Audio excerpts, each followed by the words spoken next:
If you like audiobooks or audio shows, check out a free trial of Audible. Just click the link in the description. Welcome to Mindshock True Crime. This is your host, Bruce McGuire, and you are listening to the JonBenet Ramsey series. This is episode 10, The Santa Claus Theory. And this is obviously has been one of the leading theories since the beginning. Of course, this horrible crime right around Christmas. And we just passed the tragic anniversary, of course, which brought up a lot more questions. And we've addressed the Santa Claus theory in passing. We never really did a deep dive, so I'm going to be doing that in this episode in typical Mindshock fashion with logic and reason at the forefront, unlike any other podcast out there. If you enjoy the Mindshock podcast, find it interesting, you can donate to our PayPal. Just check the link in the description. You can help support the channel, help us get more mind-shocking content out there, and hopefully keep up awareness in these unsolved cases. Wrongful convictions and missing persons, which can't really get solved without more awareness. Like and share this podcast, Twitter, Facebook, Reddit, Patreon. Patrons do get priority for case topic, logical analysis, co-podcaster requests. You could also be a guest in the podcast depending on your tier. Make sure you subscribe to the channel, hit that bell for notifications. Make sure you allow your device to have those notifications come through so you can be updated on the latest Mindshock podcasts dropping. Questions, comments, theories, thoughts, suggestions, rebuttals, debunkings of any kind, leave them in the comment section. All right, so let's jump right in here. The JonBenet Ramsey case, of course, no shortage of persons of interest, no shortage of theories. There are so many theories, obviously varying degrees of viability, but again, with so many unknown variables, it's basically impossible to definitively rule them out. So, regarding the Secret Santa visit, this is something JonBenet mentioned to others. So, from Carnes' account, on December 25th, 1996, while playing at the home of a neighborhood friend, JonBenet told her friend's mother that Santa Claus was going to pay her a special visit after Christmas and that it was a secret. The person who may have said this to JonBenet has never been identified. And this, of course, information has been gone over in a number of books and sources. In Perfect Murder, Perfect Town by Schiller, Barbara Kastanek was the mother of a playmate of JonBenet Ramsey's. She asserted, quote, "The day before Christmas, JonBenet was at our house playing with Megan. The kids were talking about Santa, getting all excited.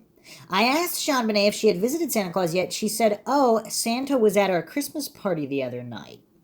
Megan had seen Santa at the Pearl Street Mall. So we talked about that. Then JonBenet said, quote, Santa Claus promised that he would make a secret visit after Christmas, end quote.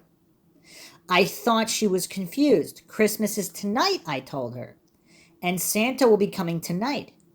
No, JonBenet insisted. He said this would be after Christmas, and it's a secret. So this is, of course, Schiller's 1999 book, Perfect Murder, Perfect Town.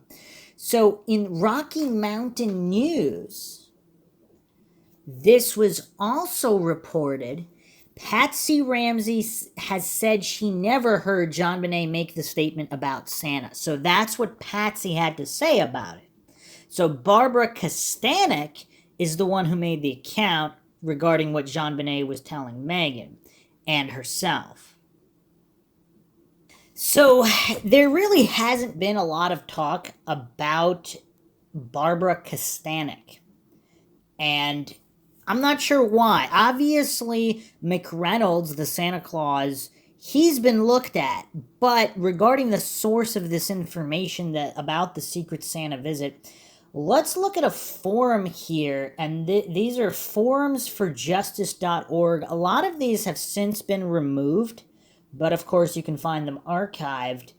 And obviously I will not be naming anybody that has not already been named in all of these books publicly, but there's some interesting connections with forum posters, and there's a lot of people online who've done some deep digging. I'm going to read a couple posts here. This is by VP.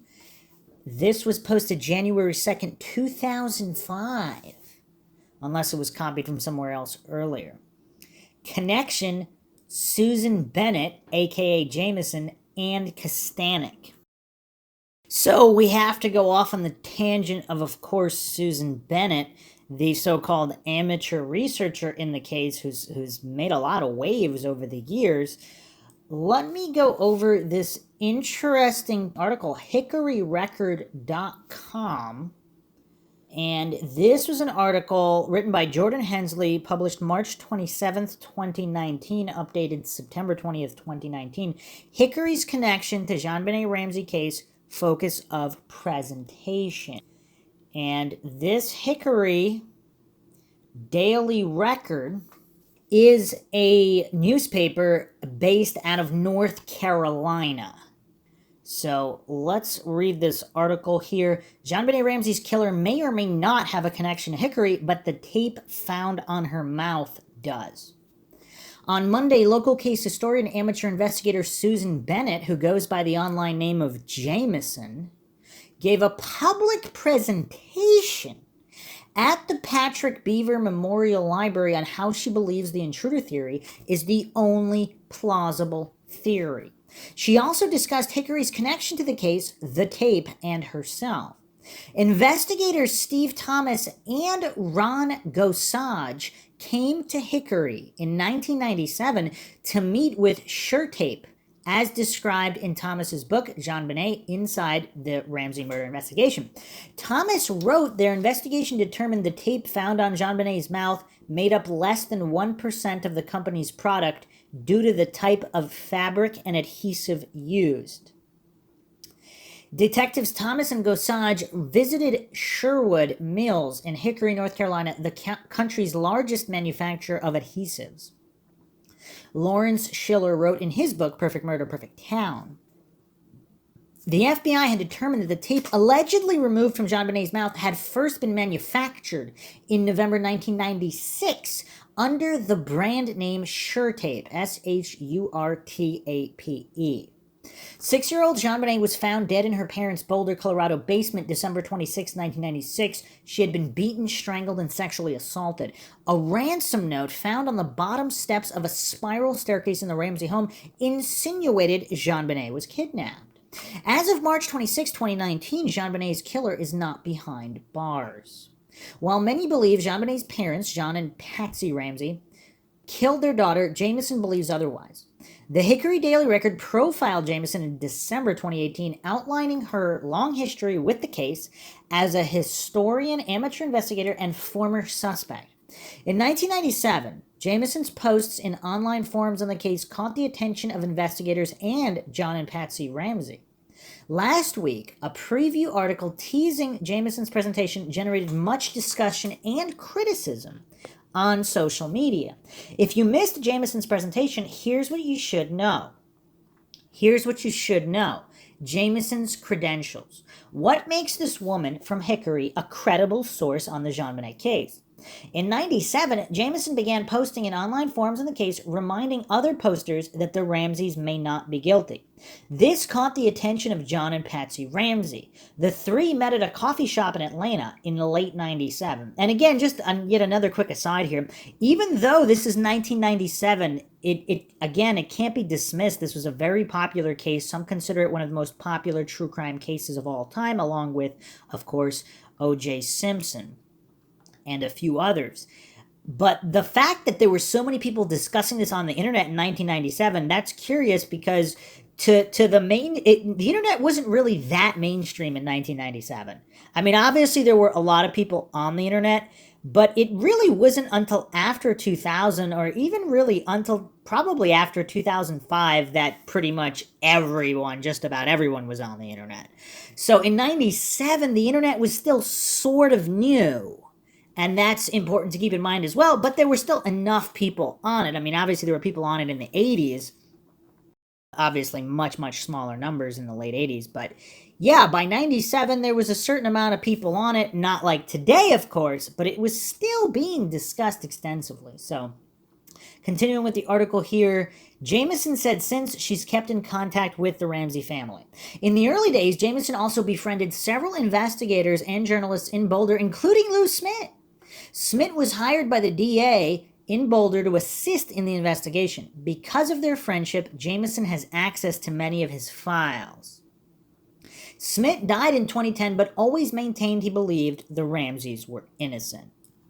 Jamison is mentioned in several books on the case, including John and Patsy's memoir, The Death of Innocence, JonBenet's parents tell their story, and former FBI agent and founder of the Behavioral Analysis Unit, John Douglas's book, The Cases That Haunt Us. Over the years, Jamison has been contacted by TV producers, journalists, and writers as a source on the case.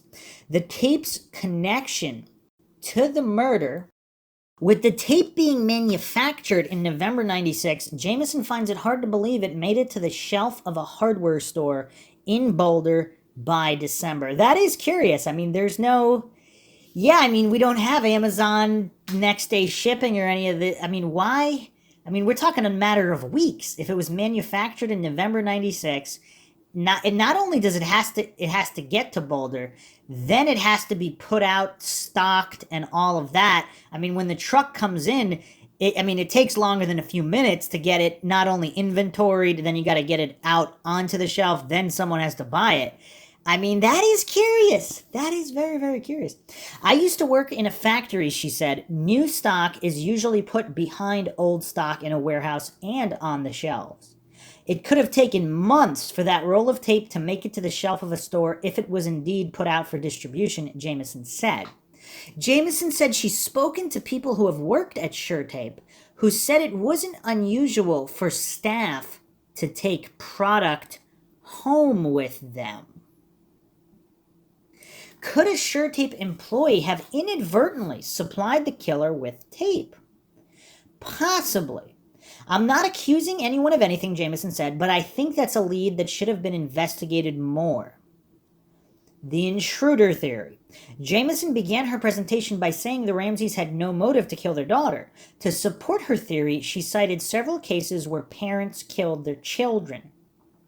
One of the cases she used as an example was Diane Downs, an Oregon woman who shot her 3 children because her new boyfriend did not want children.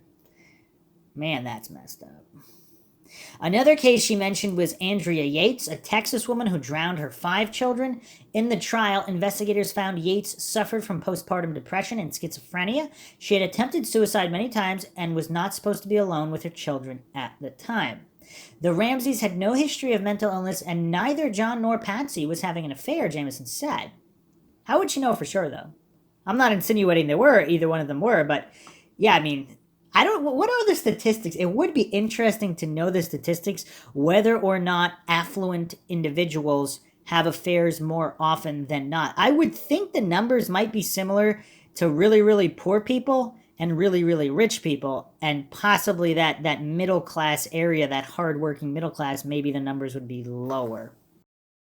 So, because this is Mindshock, let's go down this rabbit hole of cheating spouses. So, if any Mindshock listeners out there were wondering who is more likely to cheat, married people who are poor, married people who are rich, or couples where one of them makes significantly more money than the other. So let's look at a couple different articles here. This is Washington Post, the fascinating connection between how much married people make and how likely they are to cheat. This was written by Max Enfrond, June 4th, 2015. Why husbands and wives cheat is one of the most difficult, painful, and unanswerable questions of society. But a new study suggests, if not a reason for infidelity, an important piece of context. It turns out, according to the study in this month's issue of the American Sociological Review, that husbands and wives cheat more when their spouses make a lot more money. In other words, husband and wives are less likely to cheat when they are both contributing equally to the household's earnings. So I guess according to this, it doesn't. I mean, is there a minimum? If they're both broke, I mean, they're not going to cheat, or if they're both millionaires, they're not going to cheat. I don't know. For some reason, the cliches suggest that the millionaires are just more easily bored and they would cheat more often. But I don't know. Maybe I'm wrong. Let's look at the data here. This chart shows the effect at work. The odds of infidelity. Cheating is least likely when a husband and wife earn a similar amount of money. Okay, so it looks here. So the likelihood of cheating. Wow. Okay. That's interesting. But it shows here that the husband's likelihood of cheating goes way up the more the disparity is between the income of him and his wife. Okay. Source: Kristen Munch, University of Connecticut. To do the study, Kristen Munch, a sociologist at the University of Connecticut, examined data for about 2,800 heterosexual married people under the age of 32 who participated in the National Longitudinal Survey of Youth, a big federal research project between 2001 and 2011. So even though we have a decade of data here, this is only 2,800 people. This is basically nothing in terms of the hundreds of millions of people out there, tens of millions of married people or whatever, even if it's only a few million married people. I mean, I don't know. I don't know how much can be gleaned from that tiny little sample size, but let's find out. She found that the less that men and women earned in income compared to their spouses, the more likely they were to cheat. This was especially true of husbands. Men were more... Well, the other caveat we have to put here, in these surveys, who is more likely to admit they cheated? Men or women? Or are they both lying? I mean, I don't know, but it's weird to think that we can put blind faith that they wouldn't lie. So are the numbers a lot bigger, or were women more likely to lie about it than the men were? Or are they both lying? What is the ratio of lying to telling the truth for each gender? Again, I'm not hallucinating to know. I'm just saying it's kind of weird if you're doing science to use faith to do science. It's weird. Okay. So men were also more likely to cheat if they made significantly more than their spouses, while women who made a lot more than their husbands were less likely to be unfaithful. Or is it more likely to lie about it? People are, of course, different, and the data shouldn't be taken to mean that all marriages work best when both partners are working and for similar wages. In general, though, the couples with the least infidelity were those in which both partners were earning the same amount. And again, with only 2,800 couples, I mean, maybe they were lying also, so I don't know. The survey didn't ask people directly whether they cheated. Munch was able to infer whether they'd been unfaithful based on how they answered questions about the number of sexual partners they'd had in the past year. What the heck? On the whole, about 9% of the wives and 12% of the husbands had engaged in extramarital sex. Wow. Okay, so first of all, out of 2,800 people, 9 and 12, those are relatively close figures, but again, who's lying? Would a woman or a man be more likely to lie about number of sexual partners? I don't know.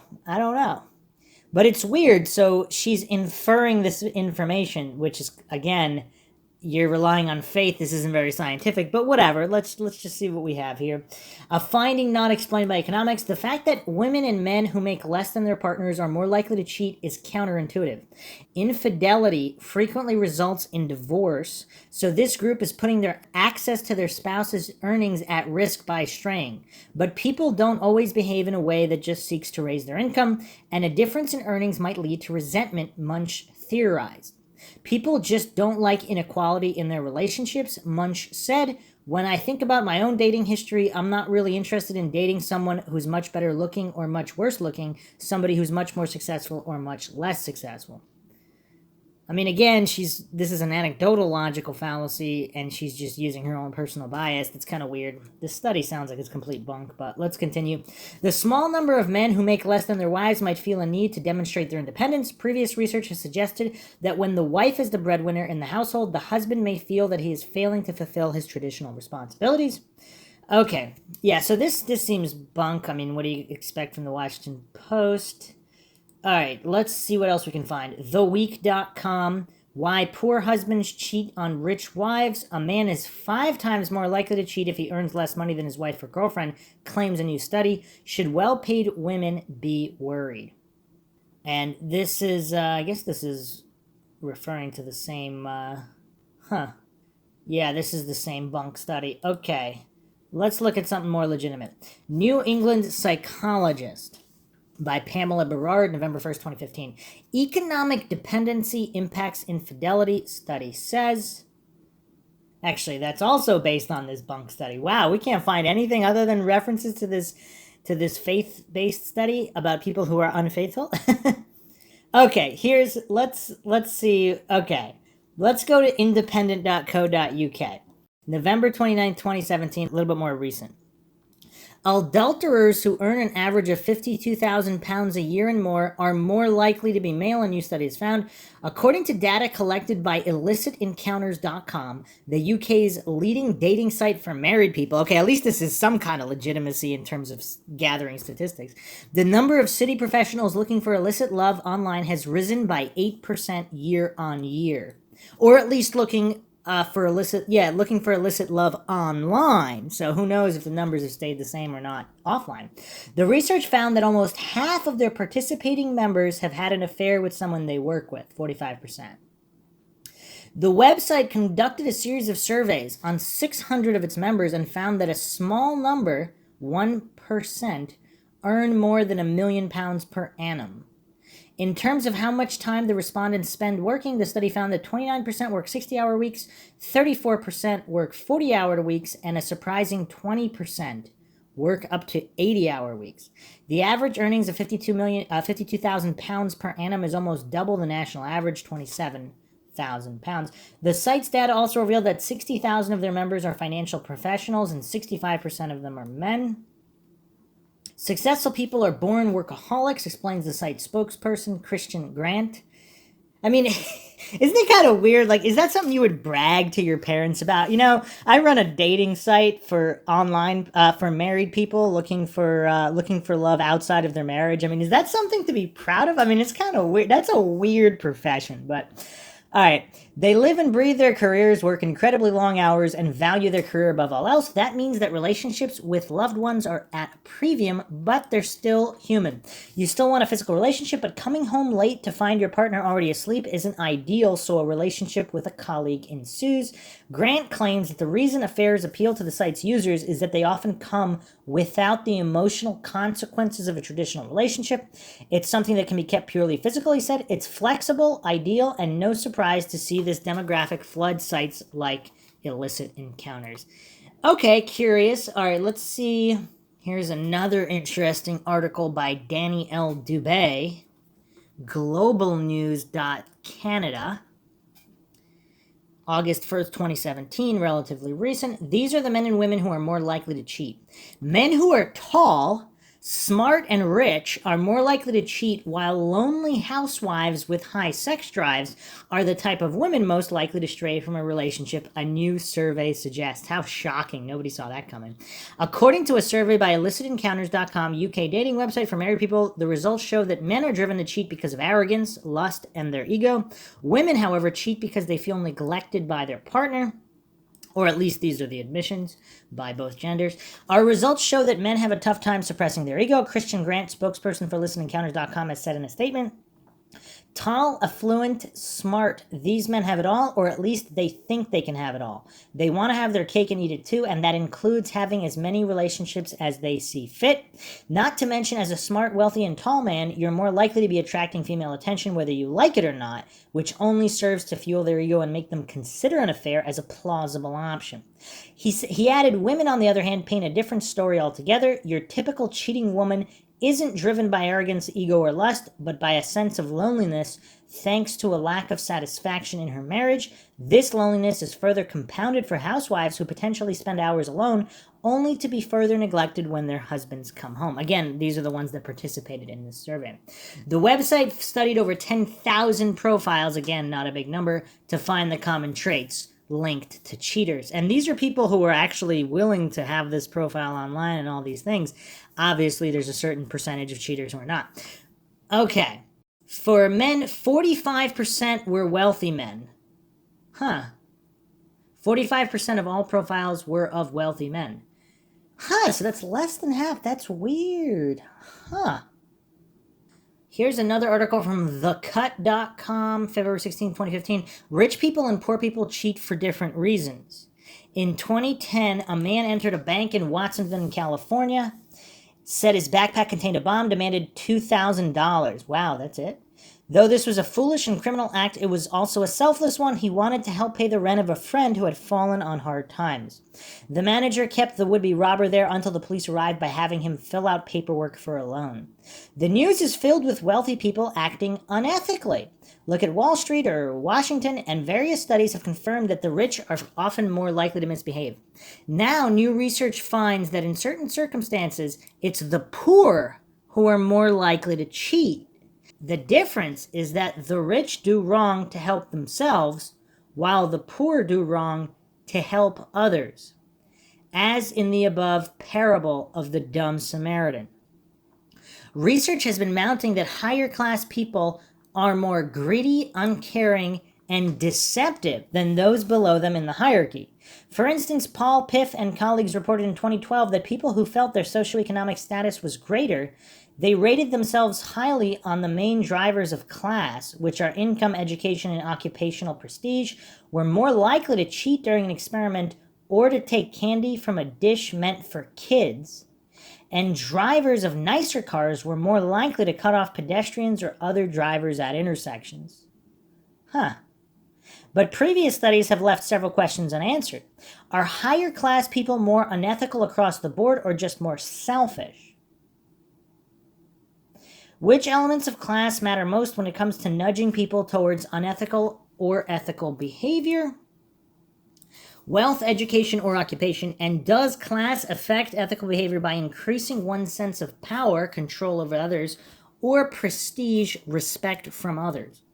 David Dubois, Derek Rucker, and Adam Galinsky address these issues in several experiments reported in an upcoming issue of the Journal of Personality and Social Psychology. The idea that upper-class people are less ethical was an interesting and provocative hypothesis to us, Rucker said, and at the same time we had a sense that it did not capture the full range of the human experience. In the first study, the European participants rolled a virtual die 5 times and were told that if the total exceeded 13, they'd be entered into a raffle for a $50 gift card. But the totals were self-reported and the die was rigged, so its rolls would always equal 12. Meaning that the lies were easily detected. That's a good experiment. No need for faith. Half the participants were told that if they won, they'd receive the gift card, and half were asked to name a friend to receive it instead. They also ranked their own income, education, and occupation on a single 10-rung ladder. When playing for themselves, those who ranked themselves higher cheated more as expected. Those around the 85th percentile on the ladder lied about half the time, while those below the 15th percentile almost never did. Wow, these are curious. I would like to see the study. It doesn't say how many participants here. I would like to see the study done with millions of people. But when playing for a friend's benefit, those lower on the socioeconomic ladder were more likely to cheat. The folks at the 85th percentile hardly ever cheated, while suddenly those around the 15th percentile cheated about a third of the time. Wow, that is very interesting. Very interesting study on how they behaved when playing for a friend's benefit instead of their own. Dubois told me he found the opposite responses between classes the most surprising part of the paper. In the next study, a different group of participants rated how likely they were to commit various unethical acts, such as steal office supplies or peek at an upcoming exam. For one half of the participants, the acts would benefit themselves, and for the other half, they would benefit a friend. Subjects also reported their income and education level. Higher incomes were correlated with an inclination towards unethical behavior that benefited the self, whereas lower income was tied to unethical behavior that benefited others. Education made no difference.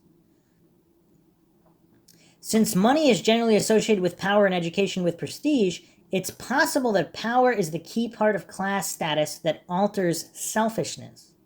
Another experiment tested this idea. Participants rated their socioeconomic status, a combination of income, education, and occupation, their sense of power, I can get others to do what I want, etc., and their sense of prestige, people generally admired me, etc. They also rated whether they'd performed the unethical acts from the previous study. Those who felt higher in class felt higher in both power and prestige, but only a sense of heightened power went on to predict a willingness to engage in unethical behavior. It increased self-beneficial violations and reduced other beneficial violations. So it appears that class increases selfishness specifically by making people feel more powerful. This is very, very interesting, especially when considering the parasitical criminal class known as politicians. The first 3 studies relied on correlation, but the findings were confirmed with 3 further studies in which people's sense of class or power was manipulated experimentally. In one of them, making people feel higher in class by having them compare themselves to people lower in the hierarchy increased their sense of power. In another, making people feel more powerful by having them recall a time they had power over others indeed increased their self-rated willingness to lie for their own benefit. For example, by blaming a late assignment on poor health, but making people feel less powerful increased their willingness to lie for another's benefit. That's curious. The studies suggest a straightforward sequence. Money leads to the perception that one is higher in the social hierarchy, which in turn leads to a sense of power, which in turn leads to a greater willingness to cheat for selfish reasons. I think this is great work that nicely replicates prior findings and extends them, Piff said. And the distinction between ethics and self-interest is really key. But what exactly accounts for their findings about the different reasons rich and poor people cheat? Humans have a natural tendency to break the rules to achieve their own ends. We cheat more when our sense of self-control is depleted, which psychologists take as evidence that this is a deep-seated inclination. And those with power generally have the means to do so. They're given more leeway in their daily lives, and they can better deal with the consequences of getting caught. That's a very interesting variable there. They're also generally less dependent on others, making them more self-focused, so they behave more unethically, but only when it benefits them. People with less money and therefore less power, however, are more communal. They need to rely on each other to get by, and as a result, research shows they're more compassionate and empathically accurate. Breaking rules is always risky, but social cohesion is paramount, so you do what it takes to help those around you. The economist Stephen Troutman and colleagues have also argued that the dynamics of class and ethics are not as simple as Piff's initial findings with the candy dish and fancy cars might suggest. They offered some new data which conflicts with Piff's, but their main point is that it doesn't make much sense to talk about someone being across the board ethical or unethical. Decisions about wrongdoing depend in the moment on one's opportunities, the benefits of succeeding, and the cost of getting caught. I would also add emotions, because emotional people are obviously willing to do things they wouldn't if they weren't in an emotional state. But it appears this is not factored here. Thus, given their wealth, they write, an antique dealer would be much less likely to shoplift, but would be much more likely to cheat on taxes than a Walmart clerk. And a professor traveling to conferences would have more chances to cheat on her husband than would the clerk. Piff, Stephen Cote, and Rob Willer have also reported that in the process of reducing empathy, wealth makes people more utilitarian, in some cases choosing the greatest benefit for the greatest number, even at the expense of a single person. Mayor Bloomberg cracked down on smoking and obesity for the public good, even though it meant stepping on some toes. So the lack of compassion that often comes with wealth can occasionally lead to doing good. Dubois and his co-authors offer some factors that might complicate their own findings. In what researchers refer to as collectivistic cultures, such as those in East Asia and Latin America, power might actually make people more likely to break rules for others versus the self. In team-building situations, power might also increase one's willingness to rule break for the sake of others, but only to solidify one's power base in the long run. And there may still be ways in which class affects ethical behavior via prestige. Class and ethics, complex subjects that certainly aren't made any simpler when they're combined, but the researchers think their findings could lead to some easy practical applications. Understanding why people commit unethical behaviors might allow us to generate messages to combat them, Rucker says. So if you're speaking to higher class individuals, you might want to appeal to their selfishness and warn that cheating will ultimately backfire. But when talking to those with fewer resources, you might be better off noting that their actions could harm those around them. Mark Smith, the wannabe burglar, although he was helping out a buddy late on rent, but really he was putting his pal at risk of losing a friend to jail and embarrassing ignominy. That's curious. That's very, very curious, and how it spools over into marital relationships and cheating in marriages is also very, very curious. So let's look at one more article here just to round out this marital cheating rabbit hole we just went down, but this is of course Mindshock, where we're not going to miss any. And again, I'm not alleging that John or Patsy Ramsey cheated on their significant other. If they had, did that somehow affect this case? Maybe, maybe not. But I just thought it was a curiosity that it was assumed that neither one of them cheated, when we really don't know that for sure, of course. Here's another article from the Washington Post. This one might offer some more clues. It's from 2014, The Economics of Adultery. May 1st, 2014, also by Max Ehrenfreund. The financial crisis of 2008 may have driven many people to betray their wedding vows, according to data from Ashley Madison, an unusual and apparently very popular dating website for those seeking extramarital relations. Ashley Madison has expanded rapidly, but 2008 was a banner year for the company. According to the site, membership swelled 166% worldwide that year and 192% in the U.S., compared to an average yearly growth of 50% worldwide and 71% domestically since the site's launch 12 years ago. Each month, around 130 million people around the world visit Ashley Madison. And what does that say about cheating statistics in general? Because that's a fair amount of people, and those are the ones willing to leave these online footprints, again, promising anonymity or not. I believe Ashley Madison got hacked. at least once, because I remember reading something about that, and people were really worried because supposedly there were some prominent individuals on that site. But if that amount of people is willing to go online and make accounts, what amount of people engages in extramarital affairs not online? Analysts at Ashley Madison found evidence of a relationship between the economy and infidelity when they examined user data in individual states. They compared the change in the number of employed people in each state with the growth in Ashley Madison's membership there. The tentative conclusion: people who've lost their jobs might be more likely to cheat, or at least are more likely to sign up for an adultery dating site.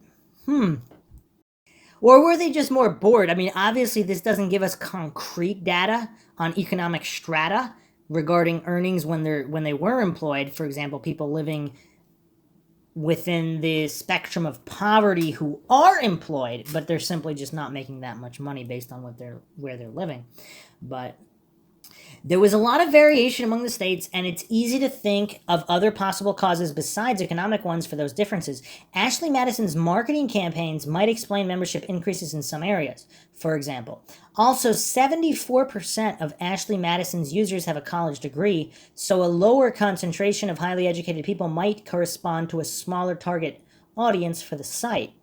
During those 2 years, Ashley Madison's membership nearly quadrupled in Massachusetts, the state with the highest level of educational attainment, even though the economy fared relatively well there during the crisis. Wow, that's very curious.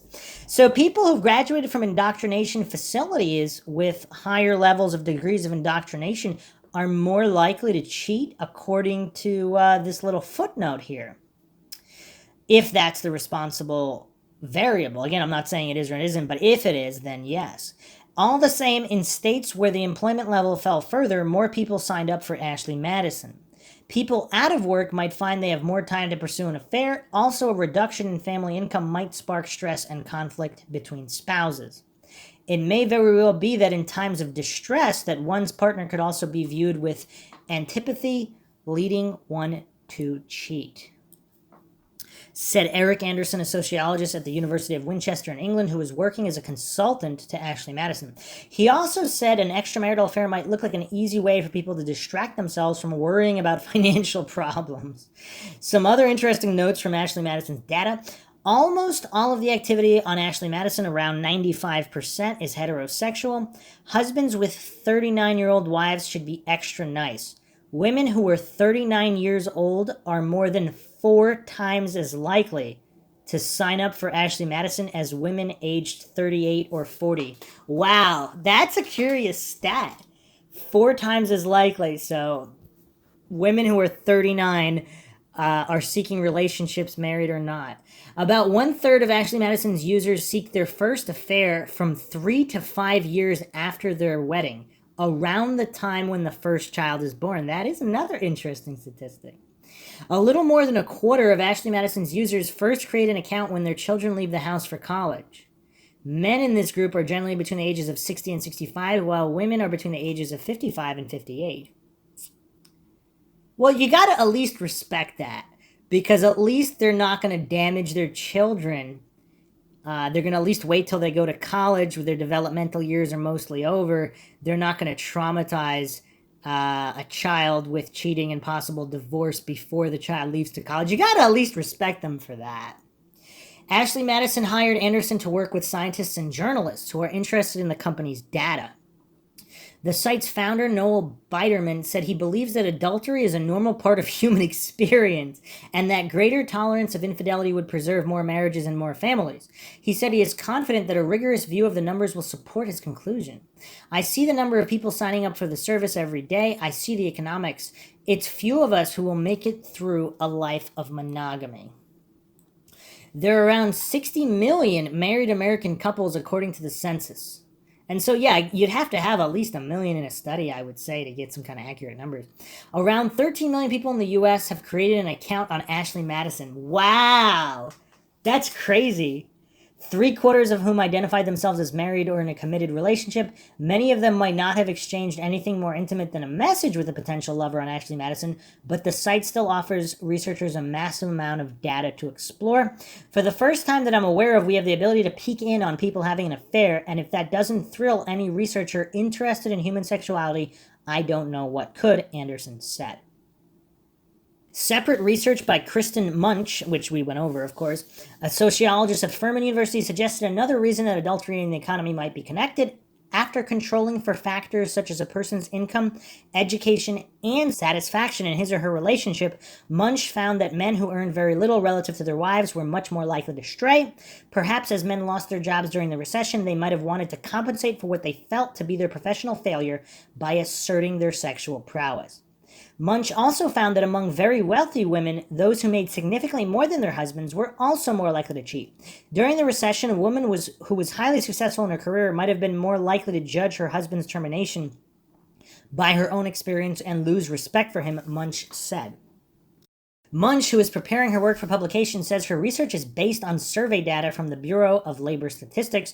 While she has confidence in the survey's methods, she acknowledges that subjects might have lied to the government's pollsters. Well, at least if she acknowledges that, dishonesty among those surveyed have been a real obstacle to research on infidelity. Okay, finally, at least this guy's addressing this, which Munch seems to have taken on faith. Sociologists and psychologists have long sought to understand how many married people are unfaithful and why they do it. Estimates of the proportion of cheaters based on surveys range widely, from 25% to 75% of married people. Wow, so if we just put that in the middle, we're looking at about half of married people if we just extrapolate from there. That's crazy. To be sure, there are limitations on Ashley Madison's data as well, since it's a particular kind of person who signs up on a dating website for married people. The site's advertising is aimed at well-educated women. Only about 32% of all Americans have a college degree, while almost 3/4 of Ashley Madison's users do. In general, research suggests that people who are well-educated are actually less likely to cheat. And if that's accurate, that means people living in the poverty level who either didn't even graduate from high school or maybe graduated but never went to college, they would be less likely to cheat. As a result, Anderson cautioned the website cannot settle the question of how often or how rarely people cheat on their spouses. That is a question that we will never know the answer to, he said. More analysis would be needed to determine the financial crisis truly helped Ashley Madison's success during 2008 and 2009. Okay. All right, so that was a long aside, but that is a curious question, though. I still maintain those who are completely dirt poor and those that are... I don't know, actually. It's probably all these hasty generalization logical fallacies probably make it impossible to truly determine, because even if you said 90% of this bracket versus 10% of another bracket, that still doesn't mean that's a defining factor. That just means they just happen to be in that economic strata. But, that's still valuable data, but I don't know. I think there is a preconception that rich people are more entitled and might be more likely to cheat than a lot of other people who are not quite rich, even though obviously there's plenty of cheaters who are not rich. But back to this Hickory Record article and the tape. I know that was a long aside, but I didn't want to ignore that aspect because, again, we have here Susan Bennett claiming that neither John or Patsy was having an affair, and I'm not sure how she can claim that. I'm not saying she's wrong, but she claims it as a definitive fact. But either way here, so the Ramseys had no history of mental illness and neither John nor Patsy was having an affair, Jameson said. Jameson then provided examples of children being abducted from their beds by an intruder. One example was Jessica Lunsford, 9, of Florida. She was abducted from her bed by a neighbor, sexually assaulted, and buried alive. Another example included John Brewer Eustace. He kidnapped 2-year-old Elizabeth Bradwell from a bedroom in Charlotte in 97. Elizabeth was missing for 3 days before she was found alive in a neighbor's yard. At least that one had a happy ending. Eustace was considered a suspect in JonBenet's case, but was cleared according to the Denver Post. Wow. See, the JonBenet Ramsey case probably has some more suspects than any other case, probably. There's so many people who have been named. And, she didn't even mention this, but if you haven't listened to the previous Mindshock episodes, there was a house intruder who actually lied in wait in the Boulder area in Colorado.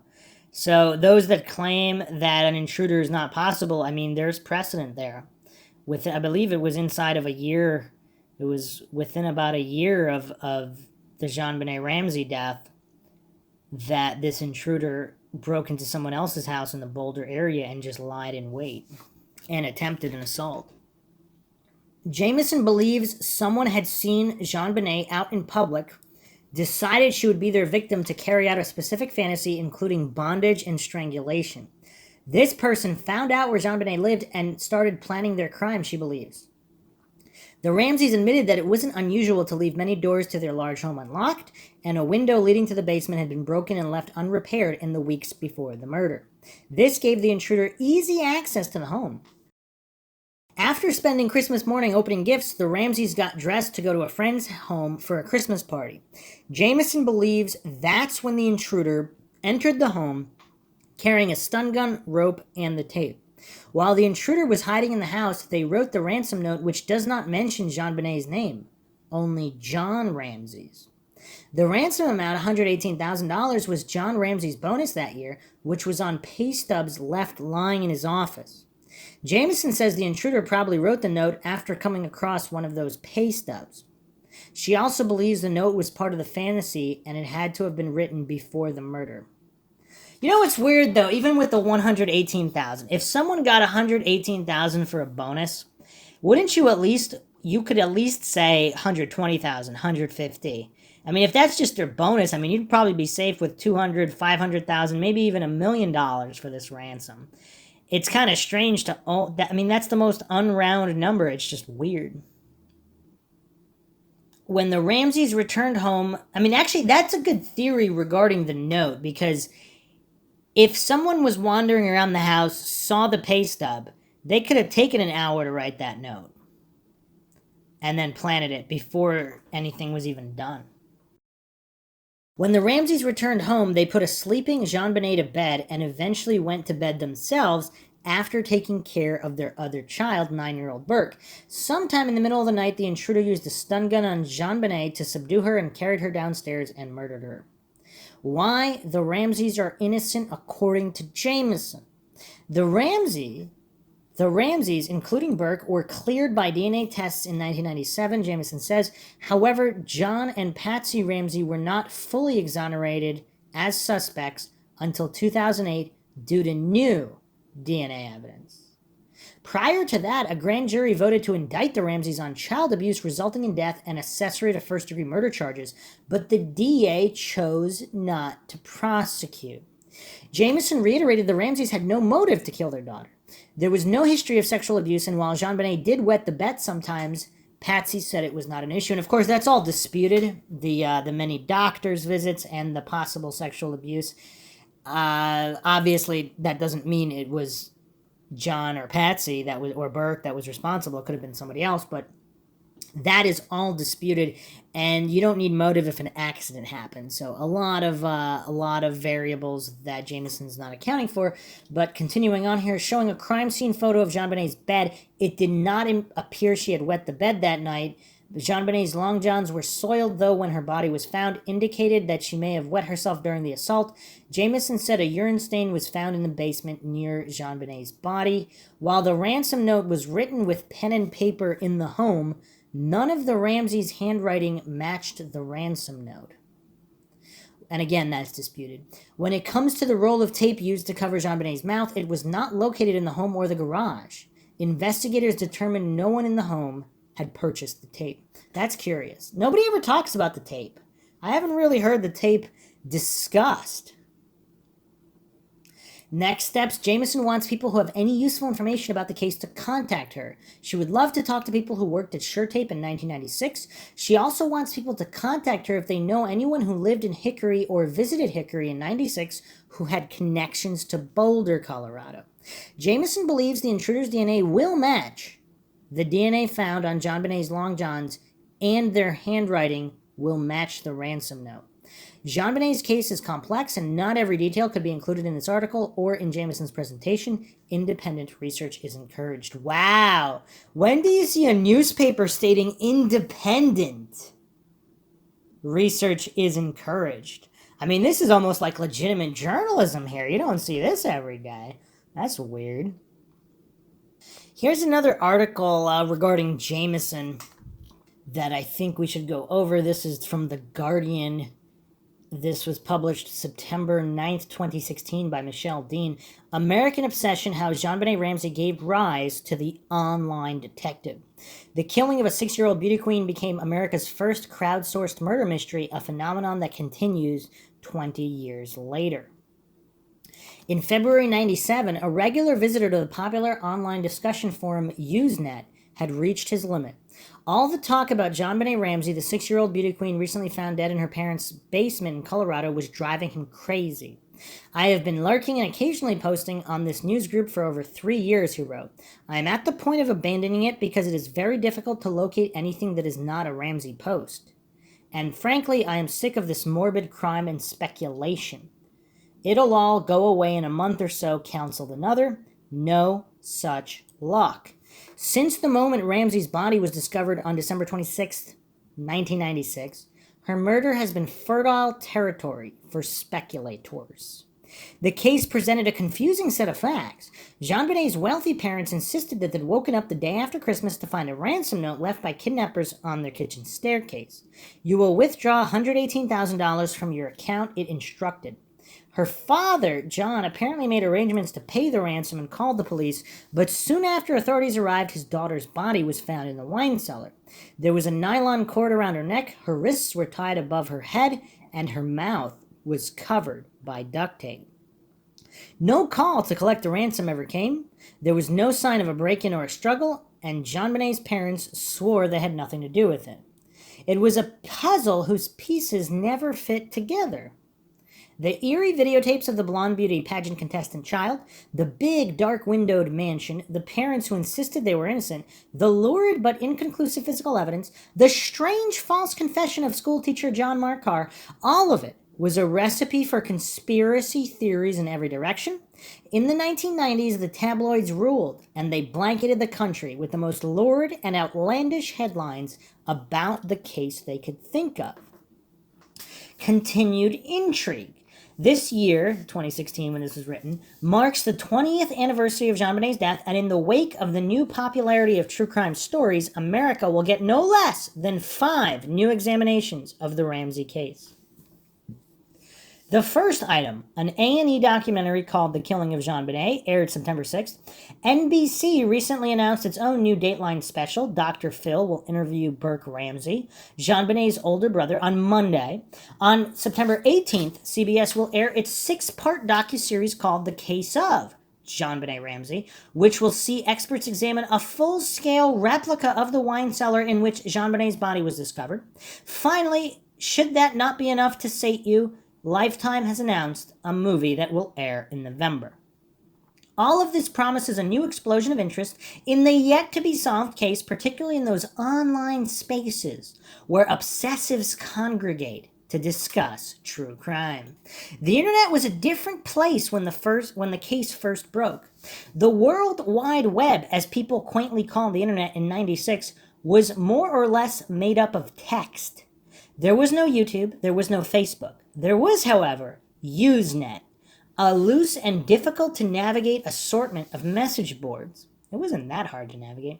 And after the JonBenet Ramsey case became a national obsession, curious minds gathered online to try and solve the case themselves, much in the same way as Serial or Making a Murderer.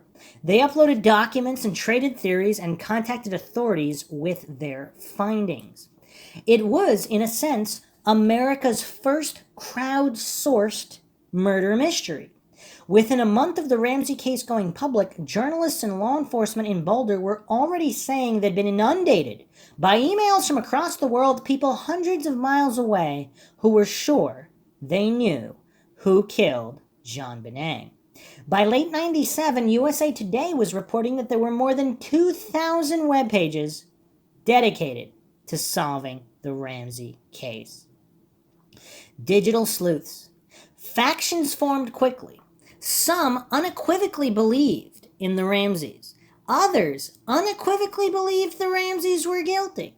They pored over physical evidence. They constructed elaborate scenarios that fit just about any theory of the crime.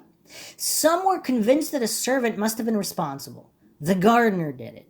Others made any number of claims about the Ramseys, their hobbies, their finances, their friends. They argued especially about the ransom note. At 2.5 pages, it is believed by criminal justice experts to be the longest ever recorded. Whoever wrote it, the lettering is shaky and awkward, is believed to have been disguising their handwriting. All of the official handwriting experts who have ever opined in the case have excluded John Ramsey as the author of the note. The majority have never been able to link it to Patsy Ramsey either. This has not stopped anyone from speculating about that on the internet from an armchair handwriting analysis perspective. None of it ever solved the case. Even after weeks of poring over old internet postings and web pages, I wasn't able to locate a single piece of useful evidence that could definitively be said to have originated with internet users. Instead, the internet obsessives caused problems for officials working on the case and became the source of some of its most bizarre narratives. Take the case of Susan Bennett, who went by the alias Jameson online. Bennett speculated so prolifically online on the popular web sleuths forum and on pages she set up herself that she ended up becoming a figure in the case herself. Despite the fact that Bennett was a housewife living in North Carolina with no legal training whatsoever, her prolific online postings established her as an authority in the case. She was quoted in innumerable newspaper articles in the late '90s and appeared on television. Bennett was the first online amateur sleuth to be given such a prominent platform. Attempts to reach Bennett, if she is still alive, were unsuccessful. Her website is still up, but her email address is defunct and her common name makes her difficult to locate. 3 years after the case opened, Bennett appeared on CBS 48 Hours segment about the case to discredit a so-called handwriting expert's claim that Patsy Ramsey had written the ransom note. It was a curious choice for the television producers to make, given that Bennett herself had no expertise or evidence to counter the findings. She was a civilian like anyone else who'd followed the Ramsey story, but there she was on national television presenting herself as an authority. The only difference between Bennett and any other person who'd been closely following the case was that she'd shared her opinions online. A modern-day phenomenon. Since the era of Sherlock Holmes, private detectives had long been able to influence cases on their own. But the online detective who had no sort of professional training or even long practice is a purely modern phenomenon. The internet changed everything by letting anyone can become a self-appointed expert on the case. Would this be a good time to address appeal to authority logical fallacies?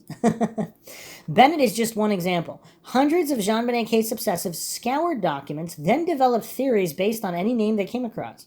Even though their speculations were often deeply far-fetched, they had the power to affect people's lives, so much so that at least one person took the matter to a court. And if they're referring here to Rod Westmoreland actually, I believe, lost that case. Or then the case was dropped, whatever the case may be. I went over that on the previous episodes. The forgotten suspect. One of the Ramsey's friends brought suit against an anonymous internet commenter who had speculated on his guilt for the murder. And this is indeed, yes, they're talking about Rod Westmoreland. And I believe the case was dropped. The individual who the case was against actually commented on the Mindshock episode on about that, which was also interesting. Some documents in the case are sealed, but the suit appears to have been abandoned after a few filings. The Ramseys and Wood have been involved in a number of lawsuits against tabloids and other media organizations, and typically request that the documents in those proceedings be sealed too. The new wave of coverage promises to reawaken these issues. On Reddit, a JonBenet subreddit is already starting to catalog the evidence. Speculation is unfolding at a rapid pace, and should the various documentaries turn up any new evidence, online detectives can be relied on to pursue it. After the recent reversal of making a murderer subject Brendan Dassey's conviction, online sleuths feel they have more power and more cause to intervene against injustice than ever. Patsy Ramsey died of cancer in 2006, but John Ramsey is an active participant in several of the projects coming this fall. The speculation promises to be rampant, but at least Ramsey can be said at this point to be used to that. That's a good point as well. And sadly, Brendan Dassey's overturned conviction still has not gotten him out of prison, which is very sad. If you haven't checked out the Mindshock Making a Murderer series in the Stephen Avery case, check that out. The most comprehensive and exhaustive podcast on the Stephen Avery case. So, regarding Susan Bennett, that's kind of the backstory there. I don't know how many rabbit holes I want to go down, but let's go back to the Forums for Justice post I was addressing, which first mentioned Susan Bennett, and the connection, of course, to Kostanek, because this is, of course, a podcast on the Santa Claus theory. We just have to upturn every stone and do a thorough background on all the variables, because this is Mindshock. And if you're listening to Mindshock, you know we get pretty exhaustive and comprehensive in every facet of every case. So, January 97, Jameson 245 appeared on a JonBenet Ramsey discussion board called the Boulder News Forum. She had information on the case that had not yet been revealed to the public, and other posters wondered where and how she came by this information. For years, no one has been able to make the connection. It didn't help the investigation by amateur sleuths early on that Jameson represented herself as a man. When she was outed as a bread-baking housewife named Susan Bennett from Hickory, North Carolina, and again, Hickory, coincidentally, the town where the duct tape originates from, Jameson made no apologies for the misrepresentation. I mean, can we get around that? So Hickory, how many cities are in the U.S.? So apparently, there are 19,495 incorporated cities, towns, villages in the U.S. So almost 20,000. Apparently, the U.S. Geological Survey recognizes 35,000 cities and towns. Okay, so between 20 and 35,000. I mean, what are the chances? Not only does one of the most prominent online sleuths with a possible shady history, and we'll be examining her connections because there's so much more here. So, yeah, 20 to 35,000 cities, towns, villages, and the most prominent online commenter happens to be from the town that manufactures the duct tape that was used on JonBenet Ramsey's mouth. Not only that, but the duct tape was manufactured only weeks before being used on JonBenet's mouth. So November, whatever, 1 month or less. I mean, what does everybody make of that? What are the chances? She just happens to be in Hickory, North Carolina, where the duct tape is manufactured. So between 20 to 35,000 possible cities, towns, and villages where she could be, and she just happens to be in the one where the duct tape is manufactured. And the timeline of the duct tape, I think, makes it even more curious. Because if the duct tape... Actually, not really. If the duct tape had been manufactured the previous year, I mean, that would still be kind of strange. But, I mean, I don't know what to make of that. I mean, this is mind-shocking. This is mind-shock. You come here for mind-shocks, that's a mind-shock. I mean, I don't know if I can get around that one. I mean, the level of coincidence on that is just... It's astronomical.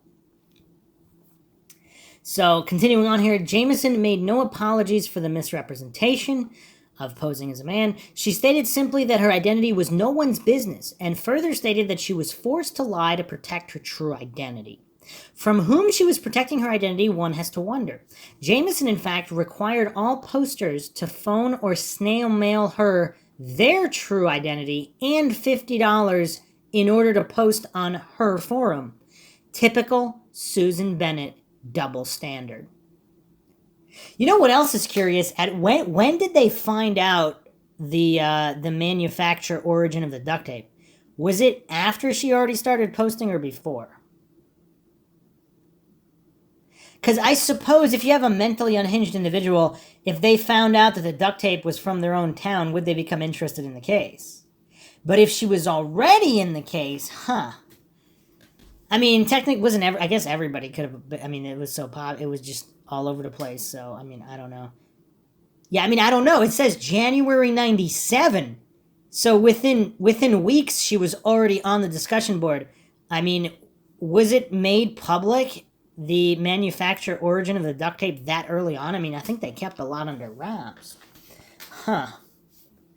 If that could be nailed down, that'd be very curious. I mean...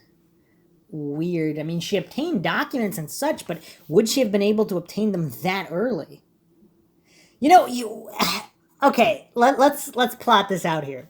So let's say you're obsessed with the JonBenet Ramsey case, which many people were and still are. Now, so you're already posting online, you're already unhinged, then you get documents and you found out that the manufacturer of the duct tape was in your own town. I mean, what... That's kind of weird. I mean, I don't know. Obviously, the duct tape has to be manufactured somewhere, but again, between 20 and 35,000 cities, towns, and villages where it could possibly be manufactured. And again, we didn't even really get to her shadiness, so let's continue here to why this is even that much more mind-shocking than just some innocent coincidence here. Once her identity was revealed, she made it clear that her last name was in no way connected to JonBenet Ramsey. Wait. Whoa. Is that her middle name? Wait, that's her... Susan Bennett. Well, okay, wow. And it's both with two N's and two T's, so it's not even... It's exact. What the heck? I don't know, man. The coincidence stack here... I mean, this is mind-shocking even for Mindshock. JonBenet Ramsey. Her name is Susan Bennett. Bennett spelled the exact same way, 2 N's, 2 T's. Wow. Okay. So no connection supposedly was ever made. Okay. For more on early Jamison, do a Google search on phone losers, PLA plus Jamison. They still have a lot of the first posts. In the beginning, Jamison had a lot of personal information about the Ramsey family as well as case-related information. For instance, in a few of her early posts on BNF, she alluded to marital problems between Patsy and John. Only someone close to the family would know this, not someone in Hickory, North Carolina with no ties to the Ramsey family. Perhaps a friend of the family in Boulder. Or someone she used to know well that was feeding her information from a friend of the family in Boulder. As it turns out, this is the most likely scenario. The first thread concerning finding more information on Susan Bennett, aka Jamison, was just that, a fact-finding thread. Below, I will give the info that we know now for a fact. We will leave it to the forum members to draw conclusions. Fact, so Susan Bennett and I'm guessing this is her spouse here, lived in the same house owned by a woman, this in Dalton, Massachusetts, because they had the same phone number here, by a woman who moved to Boulder between 94 and 96 and was a volunteer for the local Boulder newspaper. So this woman, apparently her husband had the same maiden name. Apparently her husband had an address in New York that matched Susan Bennett's maiden name. So this individual married this woman, and they lived in an address that was also shared by Susan Bennett in Massachusetts. This woman moved to Boulder between 94 and 96 and was a volunteer for the local Boulder newsletter. Okay. Her address is right next to Barbara Kostanek's address in Boulder. So, of course, Barbara Kostanek, the source of the Secret Santa visit. Is that curious? So apparently a possible male relative of Susan Bennett marries this woman, and they have the same address, phone number, whatever, in Massachusetts, and then they move to Boulder. So this might be Susan Bennett's link here. This is a neighbor of Barbara Kostanek, 0.02 miles from her house. So Barbara Kostanek is the woman who tried to tell Boulder PD that JonBenet told her on Christmas Eve Santa was going to pay her a secret visit. When the BPD didn't seem interested in this information, which is also weird, Barbara asked Susan Stein to talk to Boulder PD for her. Susan Stein called the Boulder Police Department on Barbara's behalf. One would have to assume only a friend would do this for a friend. So now we have Susan Stein roped into the mix here, which some people find highly suspicious. She was the one who turned police away during the 911 call at the Christmas party. I went over that in previous episodes, so check that out if you haven't checked that out. Okay, so Barbara Kostanek is no stranger to the internet. She has been posting on news groups and about charter school issues since 1997. She posts a lot on news groups dealing with Olympic skating. She was named for an ice skater. It is my opinion, again, I'm still reading here from the Forums for Justice. This post is by VP. It is my opinion that the following posts belong to Barbara Kostanek, but I have no proof that they do. I'm just going by her writing style and the way she always puts her name at the end of her posts. She posts under a few different email addresses. So here are the posts here. I don't often speculate on who killed whom, but in this case, I have a gut feeling that Santa, Bill McReynolds, was somehow involved. He had a perfect cover to come into JonBenet's room as she was expecting Santa to come in that night. His wife had written a play that I believe eerily mimics, in retrospect, what happened that night, and his alibi has no credibility if you think he did it. Perhaps it is just a reaction to the media blitz demonizing and lying about the parents. Another poster posted this. So this is January 2nd, 2005. Basically, JonBenet can be placed in the same neighborhood on the next to last day of her life with a person that has close ties to Susan Bennett.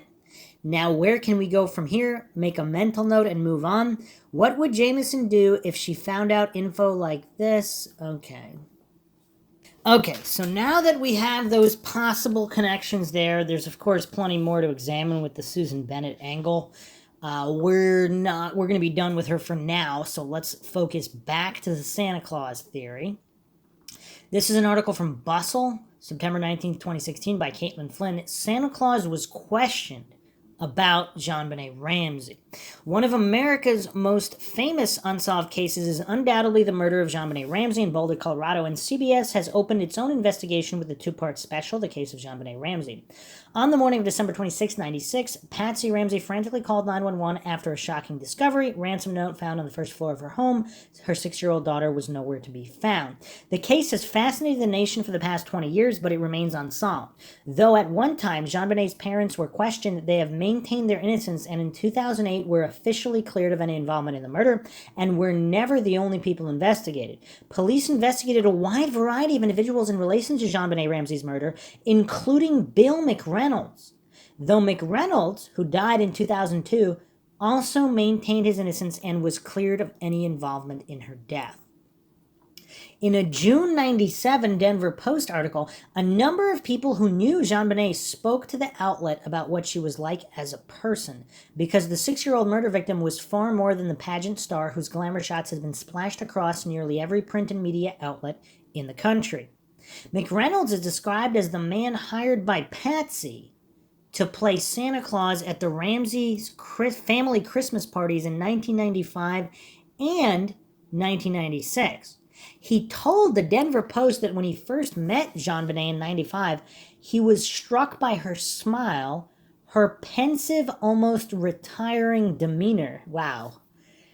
Is that a way somebody would describe a child? Pensive, almost retiring. I mean, as I guess maybe in the 1800s.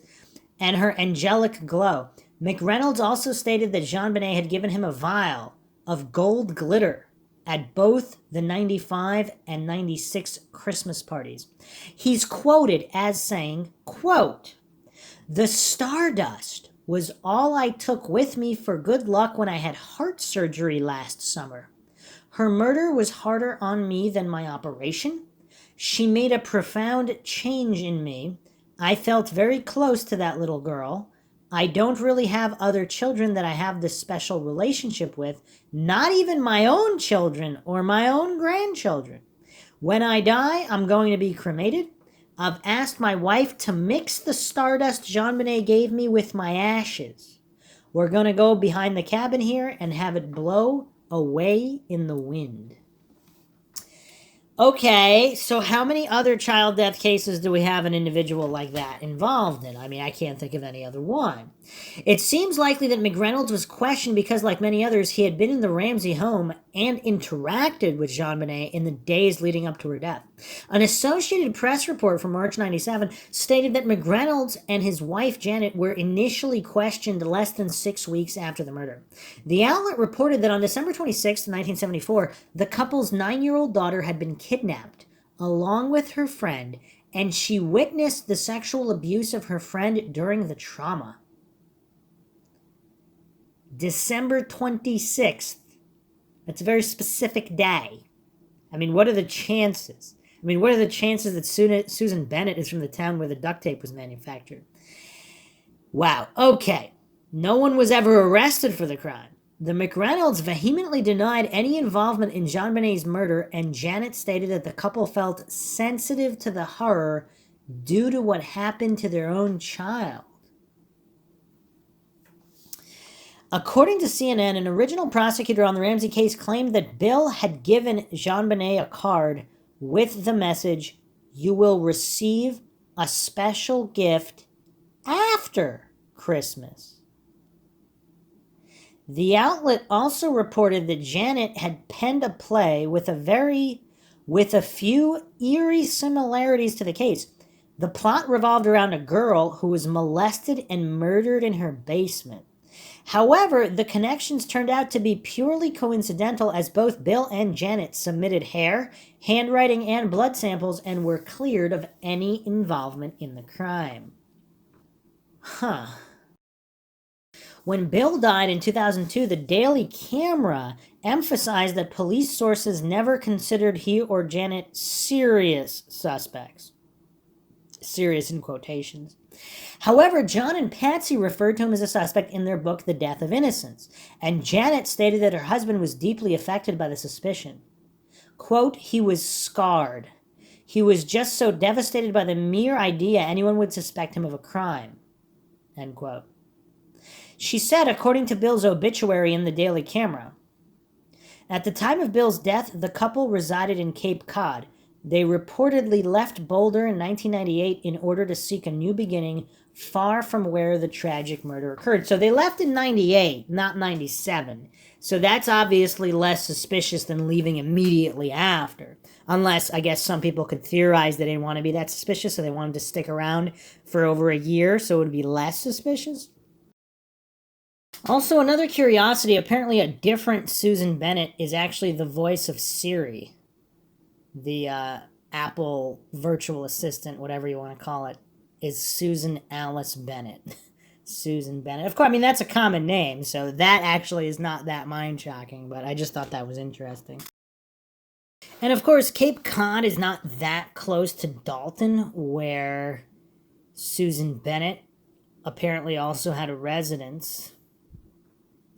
So that's curious. Again, what's one of 50 in terms of states that just happened to match where Susan Bennett lived.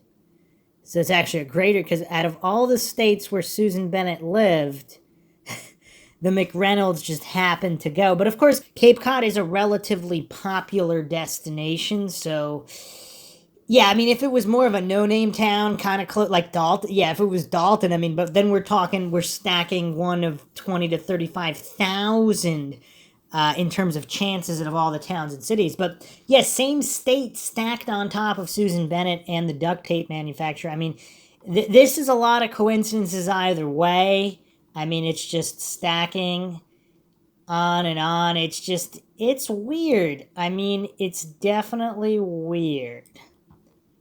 So let's go to this CNN article. This was August 23rd, 2006. Did Santa Claus kill JonBenet? Imagine trying to weed through hundreds, maybe thousands of leads to figure out who killed JonBenet Ramsey. We've heard about some of the suspects over the years, including the Ramseys and their son Burke, but I wanted to know who we hadn't heard much about, so I decided to look into who some of the previous suspects were and why they were cleared. And this was written by Randy Kay, CNN correspondent, by the way. 2 days before JonBenet Ramsey died, Bill McReynolds played Santa Claus at her home.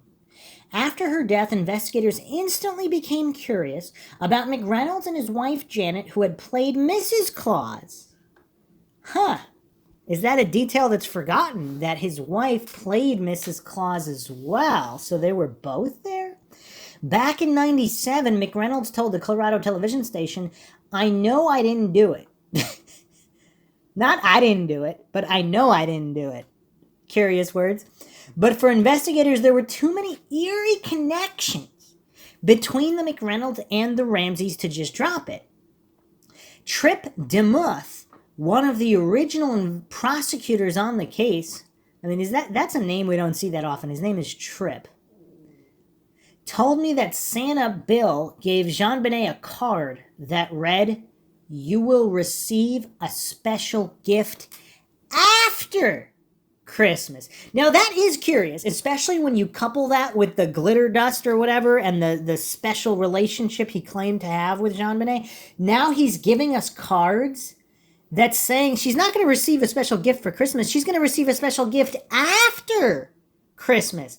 How many Santa Clauses have given children cards that read, you will receive a special gift after Christmas? How many want to be mixed with, how many want their ashes mixed with gifts children have given them? how many have a history that on that exact day that a child died, December 26th, years ago, they had their own daughter kidnapped? I mean, this is just weird. I mean, the coincidence stack is stratospheric here. I mean, I really don't know what to make of this. What do all the Mindshock listeners think? Because this is all extremely mind-shocking. The Mindshocks just don't stop coming. Statements like that led me to have some sort of suspicion. What was going on between Santa Bill and JonBenet? Again, he's an individual who was involved with her, had an interest in her, and was seen with her shortly before the murder. DeMuth said, investigators were intrigued by the fact that McReynolds' daughter had been abducted 22 years before JonBenet's death to the day. And Janet McReynolds had written a play about a child who was molested in her basement, then murdered. I mean, this is quite a coincidence stack. This is quite a coincidence stack. The couple gave their hair, handwriting, blood samples, but were eventually cleared thanks to DNA tests. And again, the DNA tests are very fallible. So I don't know if it's... a lot of people have blind faith in the infallibility of this fallible human technology known as DNA testing, which is constantly proven wrong. All of these exonerations are happening because previous generation DNA technology is very fallible, but they like to throw around these numbers like 99% accuracy, 99.9. It might be closer to like 50% accurate. So even if it's 60, 70, 80% accurate, that's nowhere near 100%. So it's more useful to exclude possibilities than prove who actually did it, because who actually did it, there might be many, many people who can match that sample. So I really don't know why people have such blind religious faith in DNA testing, because every new generation of DNA testing technology is proven more fallible than purported at the time it comes out. So I don't understand how so many goofs can be so silly in assuming this is definitive. So anyway, Bill McReynolds died back in 2002. Another man, Michael Helgoth, was also a prime suspect. He was a Colorado native who died shortly after the murder, but his death left more questions than answers. I'll be doing an episode on him as well. It appeared to be a suicide, but what about the stun gun discovered next to his body? Investigators believe a stun gun had been used on JonBenet as well. Prosecutor DeMuth told me this about Helgoth. I remember that he had footwear that was consistent with the footprint evidence. He had a stun gun. He had reportedly made statements to a friend very similar to the type of statements we're hearing about today in the press with the arrest of John Carr. Even more strange, a baseball cap with the letters SBTC was found near Helgoth's body. Those are the same letters found in the ransom note at the Ramsey home. DeMuth says he believes Helgoth's DNA was tested and didn't match up. All of this leaves me wondering, will John Mark Carr finally lead to closure in the case, or just add himself to the list of names that never panned out? And we, of course, since this was published August 23rd, 2006, obviously, John Mark Carr is believed by many that it was just a false confession, even though there's quite a few curiosities. Now, here's a theory that doesn't get talked about a lot, and I will be examining this further in further episodes. Is it possible that there was a ring of child abusers?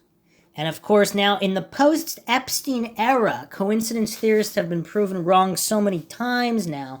In the past, all these authority-worshipping cultist coincidence theorists would write off any notion of such a theory. But we even have the Ghislaine Maxwell connection to JonBenet, if that really was her in the photo. Again, if you haven't checked that out in the Mindshock podcast, check that out. There's a photo circulating that may or may not be Ghislaine Maxwell. Unlike other goofs, I don't hallucinate I know anything for sure. The motto of the entire Mindshock podcast is, of course, the only thing we know for sure is that we don't know anything for sure.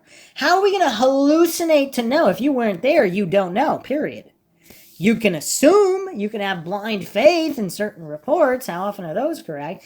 But yeah, all of this is curious, but is it possible that Helgoth was involved? John Mark Carr possibly knew those who were involved? Again, he's from Atlanta. Is it the rumor true that his wife was giving birth the same time that Patsy Ramsey was giving birth? They were both there, and he actually does know John Ramsey. I touched upon that in previous episodes. But also, in terms of the coincidence stack, we have the SBTC. Why does it keep popping up? I mean, we have the John Marker, although highly circumstantial, shall be the conqueror, and he wrote that in somebody's yearbook, SBTC. We have Helgoth with the SBTC hat. We have the SBTC in Glenn Meyer's military photograph in the basement of the neighbors. Then we also have Chris Wolf, that journalist whose ex-girlfriend said that he murdered JonBenet, and the handwriting kind of sort of looks similar. Apparently he had a t-shirt, SBTC. And then, of course, John Ramsey's own history at Subic Bay Training Center. I mean, how many SBTCs are popping up? Now, again, what is the ratio of probability here? Let's take any 4 acronyms. Why are we not seeing them all over the place, whereas it seems like we're seeing SBTC everywhere? Also, the phone book and the Saved by the Cross possibilities, that just all these possible connections. Again, 1 or 2 by themselves doesn't mean a lot, but why aren't we seeing other acronyms all over the place? It seems like it's only this one that's popping up everywhere. And people are saying, oh, well, that's because we're not looking for other ones. Okay, let's throw out some other acronyms, see how often you spot them in the case on people's hats and shirts and photographs. So here's another article by Christine Reed, camera staff writer, The Daily Camera, September 9th, 2002. Ramsey case, Santa Claus figure dead at 72. The Santa Claus figure in the JonBenet Ramsey case died over the weekend from a heart attack. Bill McReynolds was found dead in his Mashpee, Massachusetts home Monday by his wife Janet when she returned home from a weekend trip. He was 72. McReynolds, a former University of Colorado journalism professor, portrayed Santa Claus at the Ramseys' home for the 3rd consecutive year in 96. Wow, so that wasn't his 2nd year, that was his 3rd year. So I guess he was intimately familiar with their home. He had been there multiple times. 2 nights before the 6-year-old was found slain. JonBenet's death in some respects paralleled the plot of a play McReynolds' wife had written before the killing. Authorities collected hair and handwriting samples from the couple in the first few months following the killing, but police sources say they did not consider the McReynolds serious suspects. That's curious. They phrased that they didn't consider them serious suspects. They didn't say they didn't consider them suspects. The Ramseys, however, called McReynolds a suspect in their book Death of Innocence, The Untold Story of JonBenet's Murder and How Its Exploitation Compromised the Pursuit of Truth. Wow, what a title. Janet McReynolds said Wednesday that her husband's involvement in the infamous case was the greatest trial of his life. He was scarred. He was just so devastated by the mere idea anyone would suspect him of a crime, she said. McReynolds' death was sudden, his wife said, although he had undergone a bypass operation and a replacement of an aorta valve in 96. He was born in Donna, Texas in 1930 and received his degree in journalism from the University of Texas. After a stint in the Army, I wonder if he has any connections to John Ramsey. After a stint in the Army, McReynolds returned to his alma mater and taught for 5 years before moving to Minneapolis to attend the University of Minnesota. He earned his doctorate in American Studies and was hired by CU's journalism department in 1968. The couple spent the next 30 years in Boulder raising 3 children. Is it weird that he stated that he had a special connection with JonBenet that he didn't even have with his own children or grandchildren? I mean, he's got 3 kids. I mean, I don't know. It's a weird thing to say. I mean, he could just be a weird, eccentric guy that had absolutely nothing to do with this violent crime. Very possible. After his retirement from CU in 1992, the couple moved to Rollinsville. That is where McReynolds' fascination with Santa Claus began, said his wife. He really took on the role as his life goal. Janet McReynolds said, he loved being Santa, he loved little children, and then the Ramsey case destroyed that career and just devastated him. He loved that little girl. It was a very sad thing in his life because he genuinely loved children and it was the happiest part of his life. McReynolds' big heart made him a popular instructor, said Doug Cosper, who taught with him at CU. Some of his students kept relationships with him their entire lives, Cosper said. When the Ramsey story happened, he was hurt very badly, and that's when they had to leave Colorado. He said they felt they couldn't live here anymore, but they didn't move. Wow, they didn't move for over a year. When the couple moved to the small town on Cape Cod in 98, McReynolds left his role of Santa Claus, his wife said. Instead, the grandfather of 6 filled his time helping the elderly at the local senior center. He made a new start. He was beloved by many people here, said Janet McReynolds. Of course, he would never get over what happened to him. He would never fully recover from that kind of suspicion. Was the suspicious really that great, though? I mean, obviously there was a couple of tabloids, but did people really consider him the number one suspect? I mean, a lot of the suspicion was, of course, on the parents, on Burke, on all these other individuals, serial killers, pedophile, all these like sex offenders, whatever. There were so many other suspects. Was he really prime suspect number one? I mean, I don't think he was. I mean, any of the Mindshock listeners from the Boulder area who were there at the time, was he really paraded around as the number one suspect by everybody? I don't think he was. All right, let's look at more info from acandyrose.com. This is a pretty extensive compendium about information in the JonBenet Ramsey case. So Bill McReynolds, retired CU journalism professor, 68 to 92. He grew his long natural white beard when cast as a tavern owner in the play Les Miserables for the University of Boulder Church. He was hired by Marilyn House to play Santa at the mall. So this was the same Santa. Wow, this was the same Santa that Kostanek's daughter saw at the mall. The plot thickens. So the mall Santa is the same Santa that's hired by the Ramseys. I mean, it actually doesn't say which mall, so maybe not.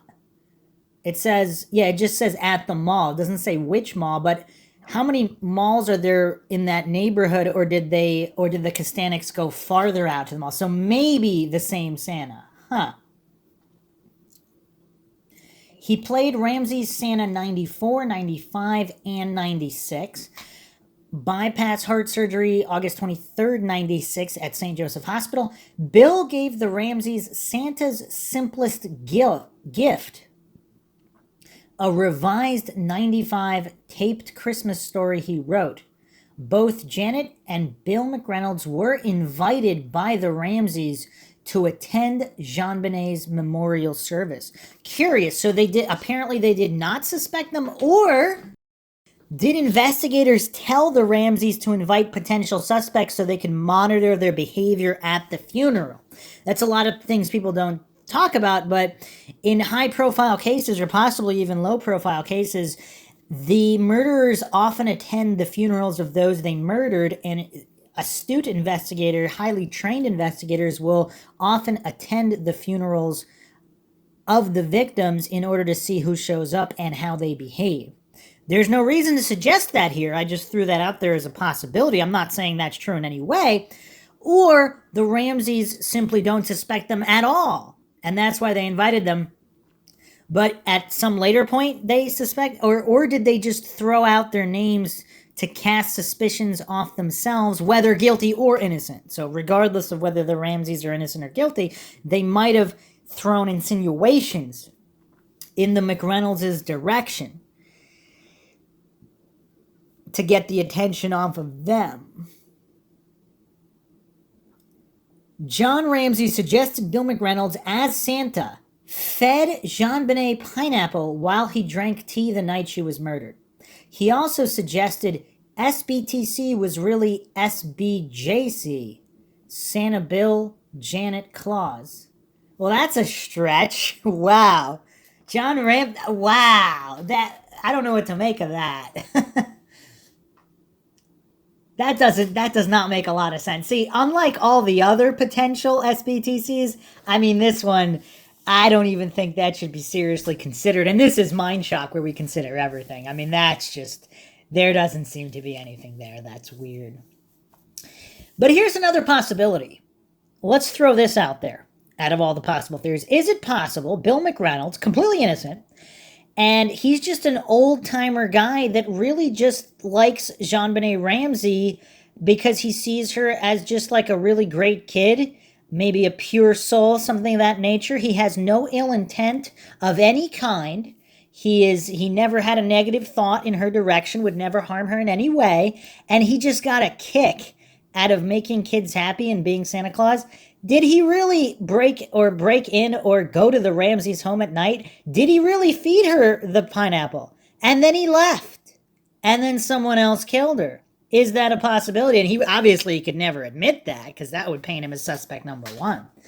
But if he really got a kick out of playing Santa, maybe he wanted to really play Santa and actually go to their home in the middle of the night and just, I guess, make a kid happy? I don't know. That's weird. But is that a possibility? So he could still theoretically be 100% innocent of any wrongdoing, of any harming of JonBenet of any kind. Some more notes here on acandyrose.com. Date 12/25/95. JonBenet gave Santa house tour, gave him glitter she called stardust from the train room basement area for his beard. She called him Old Sam. Interesting. So the previous Christmas, JonBenet gave Bill McReynolds a tour of their house, and the glitter she gave him, which she called stardust, specifically came from the basement area. And it was for his beard for some reason. Okay. Bill McReynolds' own 9-year-old daughter, Jill, was kidnapped December 26, 1974. I mean, how can anybody completely write that off, though? I mean, without getting into the other, let's say there was nothing weird ever said by McReynolds. Let's say he never gave JonBenet Ramsey the card. Let's say there was no secret visit from Santa. Let's remove all those coincidences. And let's pretend there's only one. His own 9-year-old daughter was kidnapped December 26th. That's a tough one to overcome, even without the extra stack, even without the extra coincidence stack. This is weird. This is really weird. Okay, so apparently he visited adult bookstores. I mean, I don't know. I'm guessing that's from people who saw him there or said they did, even if it wasn't him. McReynolds was hired to do Ramsey adult parties. I don't know what that means. As in even parties when there were no kids? He was in the 1995 Christmas parade. So as Santa, he's in the Christmas parade the previous year. He's also a mall Santa. We don't have the exact mall. Wow. Also a note here on A Candy Rose. The Ramseys hired investigators to stake out the McReynolds home. Curious.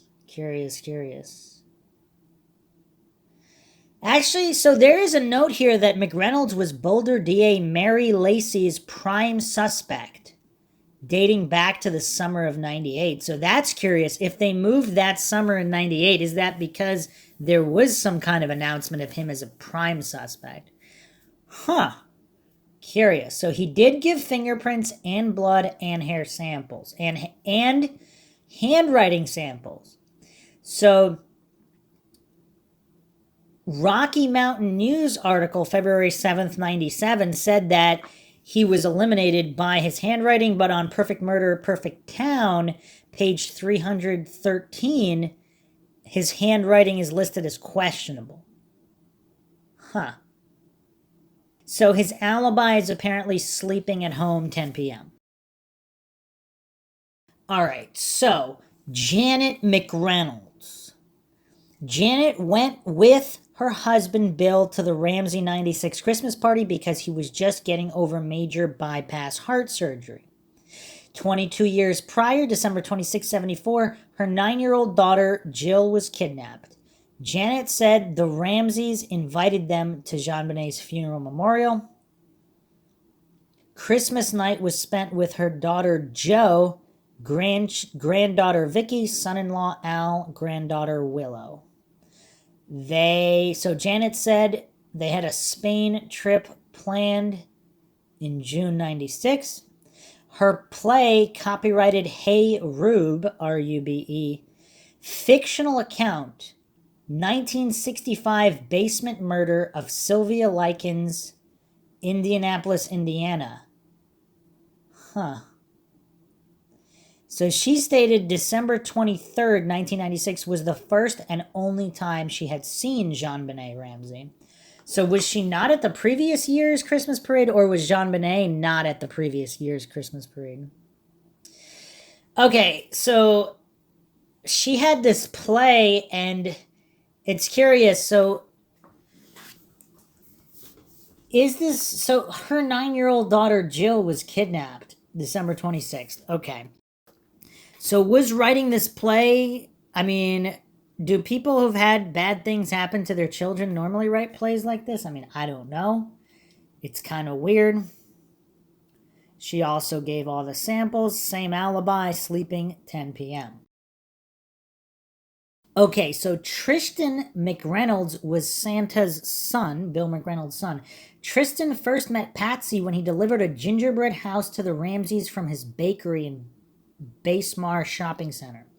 Once Patsy came into the bakery to ask about his father's health in 1996. So, okay, yeah, Tristan had his dad take a gingerbread house to the Ramseys 2 days after Christmas in 94. Bill pretended to be Santa's brother during that trip. Curious. So Santa's got a brother, Santa's got a wife. They're really running with the whole Santa theme here. Okay, so Jesse McReynolds, the other son, he was in prison 2.5 years for conspiracy, aggravated robbery, and kidnapping, and had no corroborated alibi for Christmas night 96. Curious. So Bill McReynolds' other son was actually in prison for conspiracy, aggravated robbery, and kidnapping. So the former kidnapping charge was a botched $113 gas station robbery in Arizona, where he forced the clerk to move from point A to point B, thus the kidnapping charge. So he didn't actually kidnap a child or anything like that. And he gave samples as well. And supposedly his handwriting sample was also eliminated. So his alibis, he went home, drank scotch, took prescription medication, and went to bed. That's what he did. Wow, that's what he did Christmas night. Curious. Also, keep in mind, Glenn Meyer did stop by the Christmas party. We went over Glenn Meyer as well. Lot of coincidences. Lot of potential suspects. So let's make another point here on Bill McReynolds and Joe Barnhill's DNA. Barnhill is, of course, the neighbor who had Glenn Meyer living in his basement. So this is from the JonBenet subreddit. This was a post by Justice for JR. Bill McReynolds and Joe Barnhill's DNA could not be excluded. According to Perfect Murder, Perfect Town, McReynolds and Barnhill's DNA could not be excluded, page 182. Bill McReynolds, a.k.a. Santa Bill.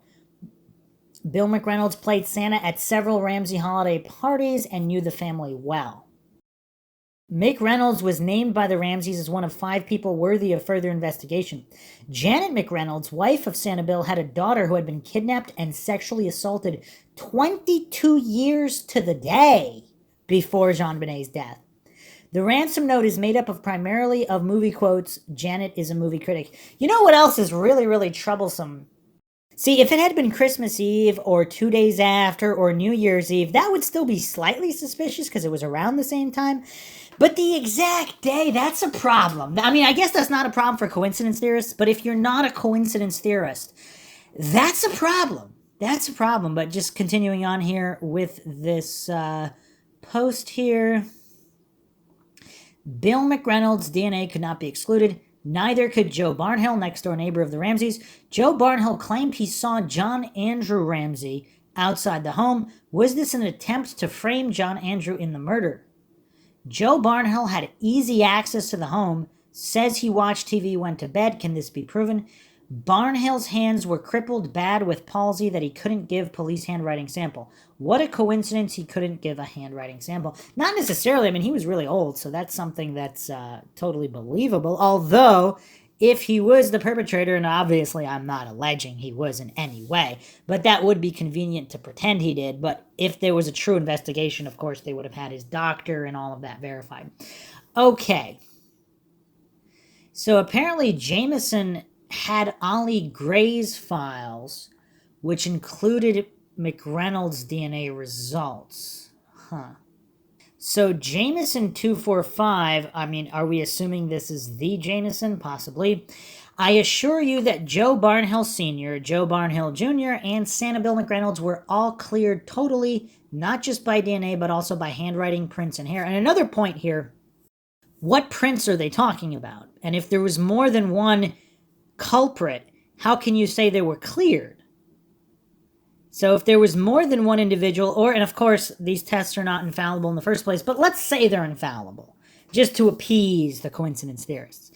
Let's pretend they're infallible just for a moment. Unless you can prove it was only a single perpetrator, that doesn't exonerate anybody. But anyway, continuing on here, that is not just from the lab tests for DNA, but for other files. Yes, their lab reports clear them, but we are not supposed to depend only on a DNA case when there were two people there that night. These guys were thoroughly investigated by BPD and others, and all those named were cleared. Jesse McReynolds as well.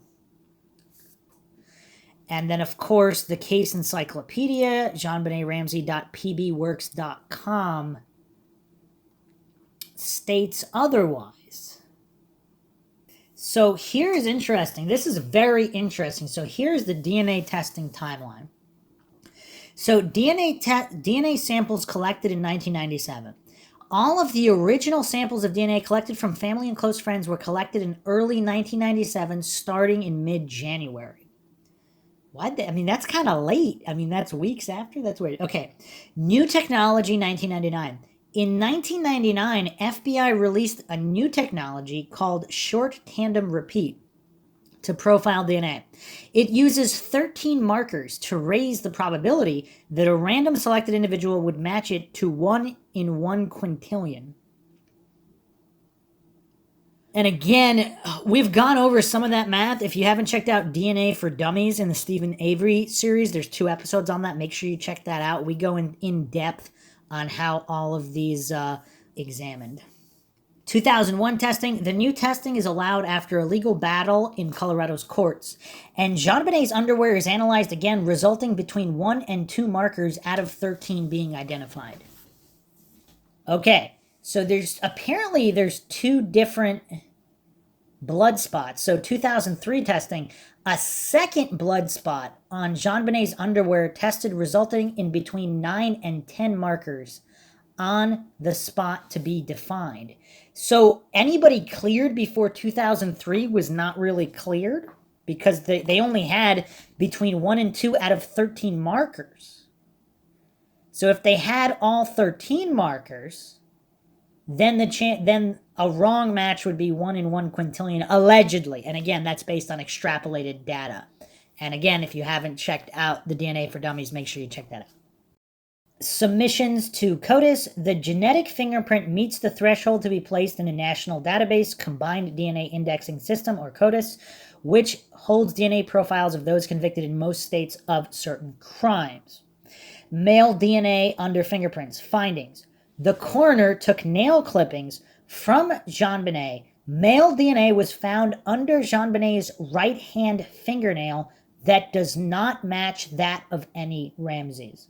So again, these markers if they're more useful at excluding individuals than, so because many individuals could match it, but the value of a lot of this DNA technology is excluding possible suspects. But just because it matches somebody doesn't mean they're guilty. But if it doesn't match, there's more of a possibility that if the test is relatively accurate, then it's true that it doesn't match. Again, not 100%. No test is 100%, but okay, defendants also assert that male DNA was found under JonBenet's left hand fingernail, which also does not match any of the Ramseys. And this information is, of course, from various books, which may or may not be accurate. This is consistent with internet poster Margou's screen capture showing a mix of DNA. Only 3 of the 13 DNA samples submitted. Huh. So they had 13 DNA samples. Curious. Defensive Flesh internet poster Mame has asserted that Lou Smith told her there was defensive flesh found under JonBenet Ramsey's fingernails, his term. Internet poster Evening 2 disagrees and believes that when Lou Smith referred to JonBenet getting a piece of her killer, he wasn't talking about flesh, just that his DNA was there, that's all. So, of course, I guess that would be in Lou Smith's files. Male DNA found. In addition, male DNA was found in JonBenet's underwear that does not match any of the Ramseys and has not yet been sourced. So this is Carnes, 2003. No match found to date. The Boulder Police Department has yet to identify the male whose DNA was found at the crime scene. Saliva. According to internet poster Margou, Lynn Wood reported in a chat session that the DNA in the underwear probably was saliva. Several news sources have also suggested the male DNA was from saliva, including Denver Post, People's Daily Online, and Taipei Times. I mean, this is going all the way to Taipei. I mean, this case, wow. Okay. So, that's curious. So, yeah, they said DNA sample, but... But according to other sources, there are blood spots on JonBenet's underwear. Blood spots. Okay, continuing on with the DNA timeline here. Factory worker DNA, unnamed investigators' view. Investigators in the Ramsey case believe that the male DNA recovered from the slain child's underwear may not be critical evidence at all and instead could have been left at the time of the clothing's manufacture. In exploring that theory, investigators obtained unopened control samples of identical underwear manufactured at the same plant in Southeast Asia, tested them, and found human DNA in some of those new, unused panties. I mean, that's curious. I mean, that's what science is all about. It's about control. So if all this brand new underwear has human DNA in it, I mean, that definitely, I mean, it's possible, but without knowing, supposedly these are blood stains, though. So you would think that they wouldn't have blood stains. If there was saliva, obviously that's a little bit more likely that it might have been a factory worker. But, okay. Tom Bennett's view. Former DA investigator Tom Bennett. Wow. Hold on a second. Wait, why are there so many Bennetts here? So it's John Ramsey Bennett. And they all spell Bennett the same way, too. It's like some of them could have at least added an E. They're all identical spellings. We have Susan Bennett, Tom Bennett. So if the Boulder DA investigator Tom Bennett is actually related to Susan Bennett, that would explain a lot of things, too. And they have friends in the Boulder area. That could explain a lot of her insider knowledge. But continuing on here, the Tom Bennett's former Boulder DA investigator Tom Bennett stated in 2004, the DNA on the underwear, although other investigators apparently said that Susan Bennett was not related to the other individuals here. I don't know if they checked Tom Bennett. I would think they do. I mean, he's a Boulder DA investigator, but who knows? The DNA on the underwear may be from the killer, but it may not be, Bennett said. It's minute DNA, like from a cough or sneeze. So he's stating it's not blood here. You can't just jump to the conclusion it's positive proof that it will trace back to the killer. Michael Caine's view, in November 2002, it was reported There is always a possibility that it got there through human handling, former prosecutor Michael Caine told the News. You have to ask yourself the possible ways that it got there, whether it was in the manufacture, the packaging or distribution, or whether it was someone in the retail store who took it out to look at them, said Caine, who ran a 13-month grand jury investigation which yielded no indictments. DNA expert Barry Scheck's view. Likewise, attorney Barry Scheck has asserted we don't know whether that's saliva or what, whether that's skin cells, it could be DNA from the original manufacturer of the underwear. Panty DNA commingled with blood. On November 19, 2002, an AP report stated, Ramsey attorney Linwood said that the theory is meritless. The DNA was found commingled with blood, he said. And what happens in that case? So if it's a factory worker's DNA mixed with the DNA of the killer or possibly one of the killers, if that's a degraded sample, again, we're dealing with fallible human technology here. If that information is coming back as DNA, can it be trusted? And can you truly exclude anybody when the DNA sequence is not even an accurate sequence? Because if it's mixed, I mean, that could be all sorts of fudging. I mean, that's just, how can accuracy be guaranteed in that situation? Possible match with fingernail DNA. Okay, this is getting interesting now. The same AP report, so this is November 19, 2002, stated that its genetic markers may match evidence taken from fingernails on both of JonBenet's hands. There are common markers as to all three that would suggest they are from the same source. He, Linwood, said. According to CBS News, the crime lab has 2 spots of JonBenet's blood found on the underwear she was wearing the night of the murder. Mixed in with that blood is the DNA of an unknown person. It has taken years to isolate, but forensic scientists in Colorado now have a complete DNA profile of the killer. They know the killer is male. What they don't know is his name.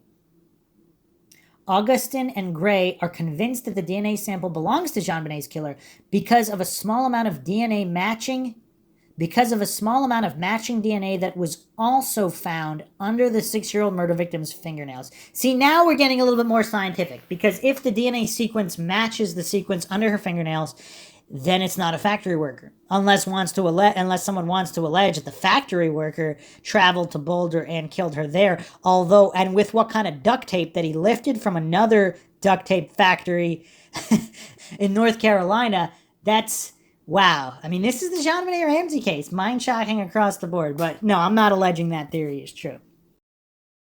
Panty DNA much more than trace amount. Moreover, in a November 30th, 1996 letter to Westward, Carol Martin of Walnut Creek, California, claims to have written and gotten a reply from the producer of 48 Hours to complain about their November 28th show involving Michael Tracy and Lou Smith. She asserted the most interesting thing the producer said was that while traces of DNA have been found in unopened packages of underwear, the foreign DNA in JonBenet's was 10 to 12 times that amount. Okay, now we're getting more scientific. So if that's true, then it is the perpetrator's DNA. Trip DeMuth, in a 48 Hours interview aired on November 25th, 2006, commented on the DNA evidence. How likely is it that it would be anybody but the killer? I think it's highly unlikely that it would be anybody else but the killer. Okay, Caucasian DNA. DNA race detection now possible? Widespread media reports. It has been reported in newspapers across the globe that Caucasian DNA was found. If true, this would appear to rule out an Asian factory worker explanation. Linwood, November 19, 2002, AP report. Ramsey attorney Linwood stated the DNA found in JonBenet's underwear is male and Caucasian. Although I guess it is theoretically possible that there might be a couple of Caucasian factory workers in all of Asia. There might be a couple. I mean, I don't know. Guardian Unlimited, a drop of JonBenet's blood found in her underpants was mixed with the DNA of a Caucasian male, according to Guardian Unlimited, June 25th, 2006. Rocky Mountain News, investigators recover a DNA sample of an unknown Caucasian male from JonBenet's underwear. This was Rocky Mountain News, August 29, 2006. BBC, DNA from a white Caucasian male was found mixed with JonBenet's blood in blood spots on her clothing, according to BBC, August 29, 2006. No official leaks of DNA race test. A new technique was used in 2004 to infer that the killer of Susanna Chase, a UC Boulder student killed less than 1 year after JonBenet Ramsey, was American Indian or Hispanic. It has not been reported whether police used the same technique to access the DNA evidence in JonBenet Ramsey's case. It would seem surprising that they had not, but conversely, it would seem surprising that such a fact would not have been leaked by now, given that this information was disclosed in the Savannah Chase case. No mention in-car arrest warrant. However, the August 2006 arrest in the John Marquardt case did not state that the DNA was Caucasian, merely that it was male. Okay, I mean, that's not really damning either way. Fox News report, December 26th, Carol McKinley of Fox News reported one piece of information which has been seen as a major clue, but which is wrong, is that the DNA which was in JonBenet's underwear came from a Caucasian male. Truth is, it was never, ever tested for race because there's not enough. And if it's tested, it will be used up. All we know is it belongs to a male, but we don't know what ethnicity it is. This was stated by McKinley during an exclusive interview with Tom Wickman, former BPD detective and grand jury BPD representative, but it is not clear whether he was the source. Internet poster Mame has stated Tom Wickman has no idea about the DNA. He left this case so many years ago, long before the newer DNA testing was done. How can he possibly comment on the state of the DNA evidence? At this point, he can't. However, Internet poster JLS has argued Wickman was the evidence man. I think he would know more about the evidence than Lyd Wood or Michael Tracy. Mame tried to claim that he wasn't around the case for long, but according to Candy, he worked on the case till 2002. He was also an investigator for the grand jury. In terms of case knowledge, Wickman is probably a better source than Lou Smith. Was the DNA planted? And that's something we haven't looked at either. Yeah, I mean, again, if you follow the Stephen Avery case, the most common frame jobs are done by switching labels in a lab. So theoretically, let's say the Ramseys did it. Let's say it's John Ramsey's DNA. Could he have paid somebody, or there was someone in his circle of influence to swap out the DNA in the lab? So they took the actual DNA. They have the real DNA sample. When it got to the lab, somebody swapped a label. Now all of a sudden, it's other DNA. John Ramsey's DNA is nowhere to be found, theoretically. Again, I'm not saying John Ramsey did it, but theoretically, if there was a planting or switch of the DNA, I mean, it's the coincidence theorists always think it's so outlandish, but in the Stephen Avery case, too, I'll be looking at other cases. I mean, there's thousands of cases, of known cases where this has happened. I believe it was thousands, if not hundreds.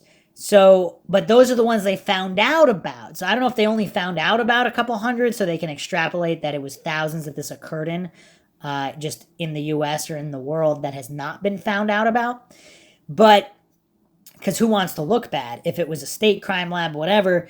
But to say that it's impossible that some rich guy paid to have a label switched in a lab, obviously it's not impossible. Now, whether it actually happened, I mean, that's something different.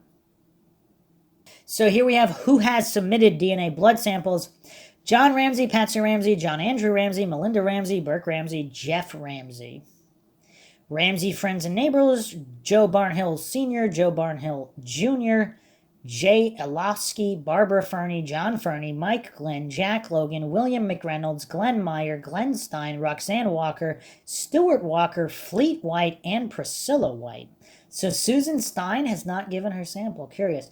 People who worked for the Ramseys who've given blood samples: Linda Hoffman Pugh, Mervyn Pugh. Others: Gary Oliva.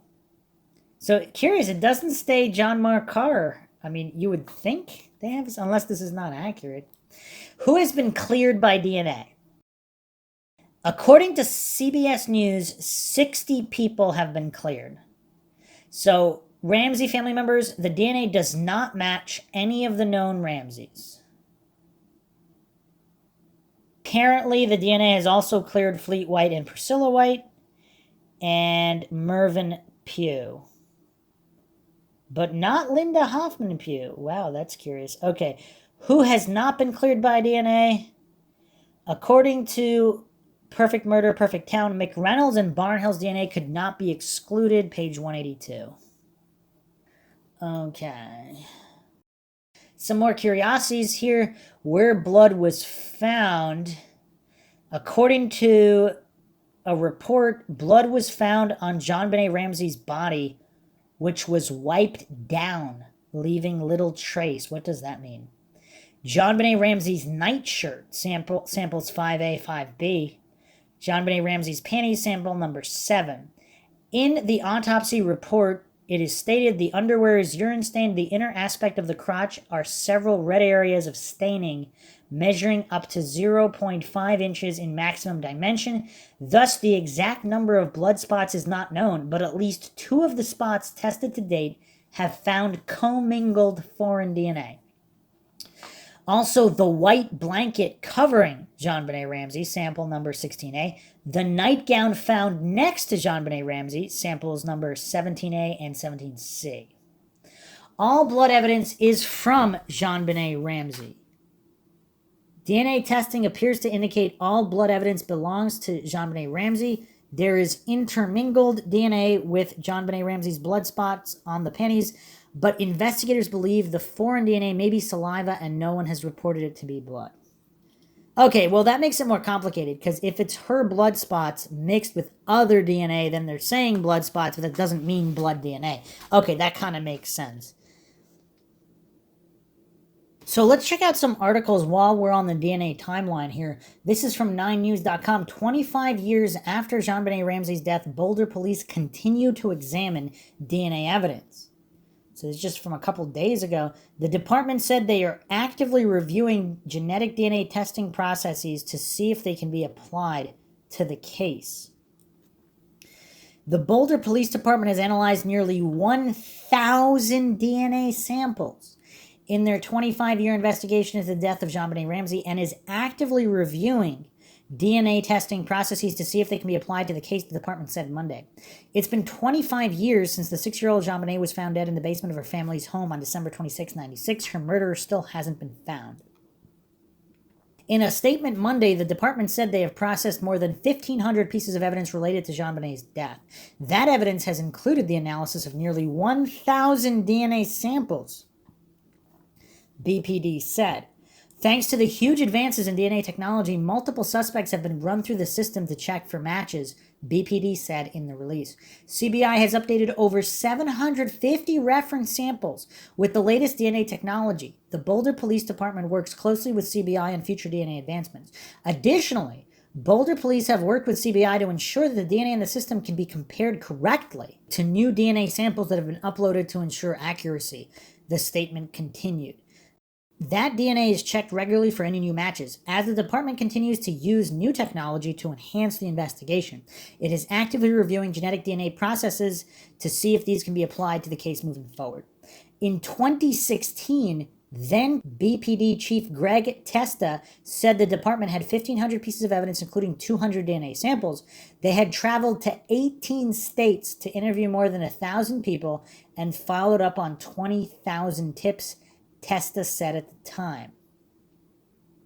The Major Crimes Unit has now received, reviewed, and investigated more than 21,016 tips, it's a very specific number, traveled to 19 states, and interviewed or spoken with more than 1,000 people as part of the investigation, the department said Monday. Okay, curious. Okay, another article here from the New York Post. DNA enhancements may solve the JonBenet Ramsey killing 25 years later, December 22nd, 2021, Joshua Rhett Miller. Cops in Colorado are still actively working to solve the cold case murder of JonBenet Ramsey and believe DNA evidence could be the key to identifying her killer 25 years later. Boulder police provided an update in the infamous Unsolved Mystery Monday, saying investigators have processed more than 1,500 pieces of evidence in the 6-year-old's slaying. JonBenet was found dead in the basement of her family's home December 26, 1996, and an autopsy revealed she had been strangled. The investigation has included the analysis of nearly 1,000 DNA samples as of this month, and multiple suspects have been compared for possible matches thanks to significant advances in DNA technology, department officials said. So again, just because people were cleared with the more fallible, inaccurate DNA technology, that doesn't mean they would be cleared with the more accurate technology. That's something a lot of people forget to keep in mind. Boulder police are also working with the Colorado Bureau of Investigation on future DNA advancements to hopefully make a break in the case that has long stymied detectives. As the department continues to use new technology to enhance the investigation, it is actively reviewing genetic DNA testing processes to see if those can be applied to the case moving forward, Boulder police said in a statement. Cops in Boulder have looked into more than 2,100 tips, letters, and emails connected to the case, visiting 19 states. Okay. Police have said JonBenet was found dead hours after she was reported missing by her mother. The family had discovered a ransom note inside their home, demanded $118,000 in payment. Evidence later showed that the blonde girl who competed in beauty pageants had been struck in the head, strangled, and sexually assaulted, the newspaper reported. JonBenet's parents, Patsy and John, were initially eyed by Boulder police in her slaying, but were later cleared in 2008 along with their son Burke after DNA evidence collected from the girl's clothing matched an unknown male. 2 years earlier, Patsy Ramsey died of ovarian cancer, age 49. The Ramseys have insisted an intruder killed their daughter, although no one has ever been charged in the slaying. In 2016, Georgia man John Mark Carr was arrested in Thailand after falsely confessing to killing the 6-year-old beauty pageant star. The case was later dropped because Carr's DNA didn't link him to the grisly slaying, so his DNA was compared. But again, if this was fallible DNA technology, or if this is a mix of DNA, could his DNA truly be accurately excluded? Burke Ramsey, 34, settled a $750 million defamation lawsuit with CBS in 2019 after a television series suggested he killed his 6-year-old sister. Terms of the deal weren't disclosed. Investigators previously announced in 2016 that they were eyeing new DNA evidence testing in JonBenet's slaying, allowing them to tap into an FBI database that now includes genetic profiles of more than 20 million known offenders and arrestees. JonBenet's half-brother, John Andrew Ramsey, who was in Atlanta at the time of the slaying, allegedly, and was reportedly cleared by cops in 1997, tweeted, "Don't believe the hype," Tuesday while sharing a news report on the new DNA testing processes. Well, that's curious. So supposedly his account is JRamsey_truth on Twitter. And yes, he has "Don't believe the hype" with a Denver Post article here. Huh. Curious. Obviously, John Andrew Ramsey's on a lot of people's suspect list. What the Boulder police have done is not enough, Ramsey told the Denver Gazette. What our family wants is results. We don't care who gets us to the finish line, whether it's the Boulder police, great. If it's another agency, great. Whatever it takes to find JonBenet's killer. And this is what John Andrew Ramsey has said. One more aspect here regarding the DNA. This article is from November 16th, 2021 by Michael Roberts on westword.com. JonBenet Ramsey book authors explosive charge about DNA and Boulder cops. December 26th will mark a quarter century since the murder of 6-year-old JonBenet Ramsey in Boulder. No one has ever been convicted of the crime, but in the just-released book, Unsolved, the JonBenet Ramsey murder 25 years later, Paula Woodward, a former investigative reporter for 9 News who's been covering the tragedy since '96, argues that new DNA technology has the potential to break the case if only Boulder detectives would use it. This child was tortured and murdered, and her death has never been accounted for because it was investigated by people who were not competent to do so, Woodward says. And now the decision on whether or not the remaining DNA is tested with new technology that can trace family history is being made by the 2 investigators who were on the case 25 years ago. Woodward is a controversial figure among those who followed the case, since the beginning. Critics have accused her of lofting softball questions at JonBenet's parents, John Ramsey, and his late wife Patsy, during exclusive interviews, and otherwise serving as a de facto representative of what became known as the intruder theory. The supposition that the girl was killed by an unknown individual rather than one of her parents or her older brother Burke, who settled the lawsuit against CBS in 2019 over a docuseries that concluded he was guilty. For her part, Woodward argues that representatives of the Boulder Police Department engaged in a rush to judgment that continues to hobble the search for justice.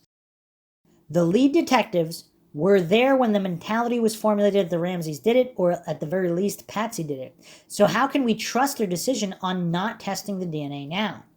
Interest in JonBenet's fate remains high, as witnessed by Woodward's appearance last week on the episode of the Dr. Oz show that spotlighted Unsolved and the DNA accusations. Unsolved is Woodward's second book about the Ramsey murder, following We Have Your Daughter, the unsolved murder of JonBenet Ramsey 20 years later, published in 2016. She admits that she initially balked at tackling the subject a second time because I was concerned about how much new would be in it. But I got a perspective from a very well-known homicide detective who won't allow his name to be released because of the repercussions on this case. He gave me insight into the lack of preparation by Boulder police and why they needed help so badly. I was able to put in actual pages from my 3,000-page Boulder police summary book that someone leaked to me. She's been cultivating such sources for decades. I was called in off Christmas vacation the day that her body was found, Woodward recalls, and covered the case diligently those first few years and then followed it as events dictated. I wanted to figure out what backroom deals were going on because we as reporters couldn't seem to get to the essence of the facts on the case. That's why I wrote my first book, because after 6 years of intensive research, I found out that the Boulder police turned down offers of help from Denver and Aurora, and instead decided to go it alone, even though they had no homicide department and none of their investigators had any homicide experience. I mean, that's just mind-shocking if true. So Boulder PD, their investigators had no experience with homicide cases? That's insanity. That's insanity, and they're the only ones handling the case? In her view, the police lied to the media to formulate their theories of what happened. They publicly manipulated evidence to the media and were dishonest and dishonorable and unethical. The case could never have gone to a successful trial regardless of who was charged because of their incredibly wrong behavior and the way they were making up stories about evidence that didn't exist. Woodward believes that detectives in Boulder did a cursory investigation into other suspects of the case, but their focus was always on the Ramseys. There are still some police officers from Boulder today who will tell you the case is closed, that Patsy did it. To that I say, prove it. If you prove it, I'll write the story 100 different ways, but first you have to prove it. DNA has been tested at least 3 times over the years, twice in 1997 by Colorado Bureau of Investigation and Maryland-based Cellmark Diagnostics, respectively, and once in 2008 when touch DNA technology was utilized. The latter turned up evidence of an unidentified male that prompted then Boulder DA Mary Lacey to write the Ramseys a letter exonerating them. In the 12 years plus since, an approach known as genetic genealogy has been developed and deployed with great success. In 2018, for instance, it was used to ID the so-called Golden State Killer, and Woodward thinks it would be the key to finally collaring the person who killed JonBenet. The Boulder PD won't comment on Woodward's DNA-related accusations. Because this is an ongoing and open investigation, we are unable to answer any specific questions so as to not compromise the integrity of this investigation, says BPD spokesperson Dion Wow.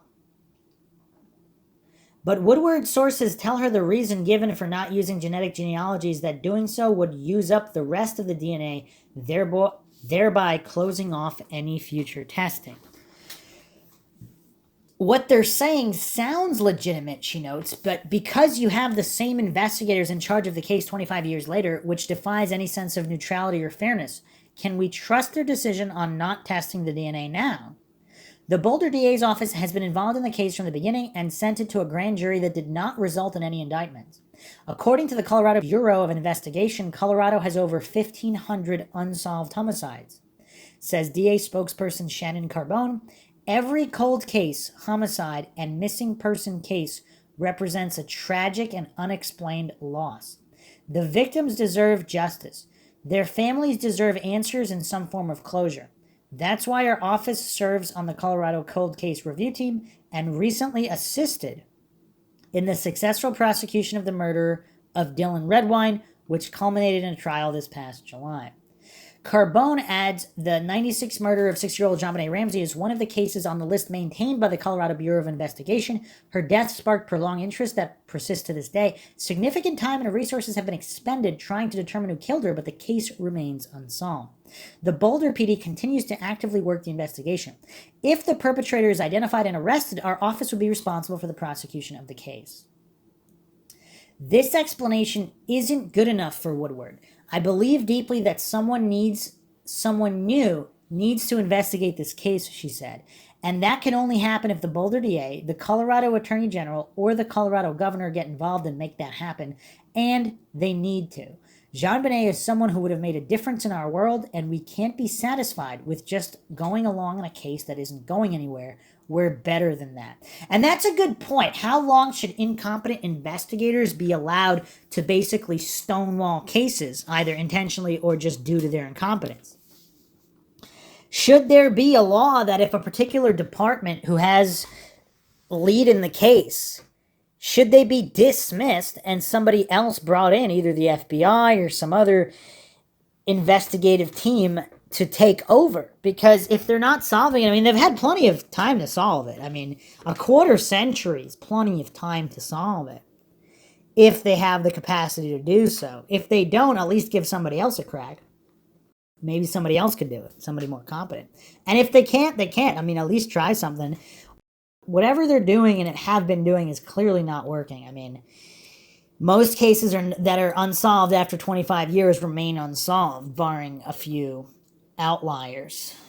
So that's what we have regarding the DNA evidence. So now, circling all the way back to Bill McReynolds and Joe Barnhill actually could not be excluded, supposedly. Wow, an interesting poster said here, the DNA they got was from hair DNA from McReynolds' beard. And apparently they did not blood test him because of his health. Huh. So here's actually a document, Colorado Bureau of Investigation lab report. This is also from JonBenetRamsey.pbworks.com, the so-called encyclopedia on the case. And there's a hair and blood sample from McReynolds that is stated on this report. So I don't know why people are saying they didn't take blood from him. I mean, of course, this is just a typewritten report. Of course, it could be not accurate. But the actual results, for whatever reason, are omitted from the CORA documents. And some people find that suspicious. But either way, Schiller stated they were inconclusive. So the inconclusive does not mean ruled out. Okay, so the clarification from Thera Kuhn, who said they didn't take his blood, they did take his blood way later after pressure, after he had moved out of state. That's when they took the blood sample. And he was the only one to receive 2 separate DNA tests for this reason alone. Curious. Huh. So Thera Kuhn is saying that they watched an officer obtain the hair on videotape from the beard. These videos have circulated on the dark web for years. I grew up in Michigan surrounded by the cabal. During a server downtime, I was shown videos from the network by some old friends caught up in it. The videos directly pertain to JonBenet Ramsey's murder. If you knew what I know, you'd probably be living in the woods as a recluse, but I suppose we all have our own ideas on what is real and fake. But to the prophets who spoke with God himself, an atheist will never change their mind. Likewise, since I have seen with my own 2 eyes, I cannot pretend it is up for debate internally. You can debate whether you believe me or not, but I'm going to speak with certainty because I'm certain. Huh. a response here. I'm very interested in everything you have to say about McReynolds. I know Lacey was extremely interested in him as a suspect, and I therefore believe that she had him DNA tested a second time, and that would have been against the 13 STR CODIS loci. Lacey would not have done this test before 2002. I wonder, can you find out if they took the second, I presume you mean blood sample, in 2002, or was it earlier? Also, as far as hair samples go, it is my understanding that he gave hair samples in January or February 97, along with blood and handwriting samples. It wouldn't matter from which part of the body they took it. All hairs from the one person would yield the same DNA result, and that would be mitochondrial DNA. So why would they get a second hair sample from his beard? Maybe they were just going to do morphological studies against this. Again, this would only have been Lacey in my opinion. I know there were a lot of hairs on JonBenet's clothing besides the hairs that were found in her white blanket. Those hairs also have never been sourced. Maybe one was a white hair she thought she could have been a beard hair. Just wish I knew more. Also curious if McReynolds had a fake beard and they took the sample from a fake beard, although that would probably show up as not human DNA unless he got a fake beard made from real human hair. But they took two different DNA tests for McReynolds, so they were that interested in McReynolds when as new developments in DNA testing technology came out, they went and got another DNA sample. That's curious. Huh. A lot of unanswered questions here. So Theracoon here continues. These posts were 2 years ago. I don't have access. So someone was asking about the two different tests and the dates.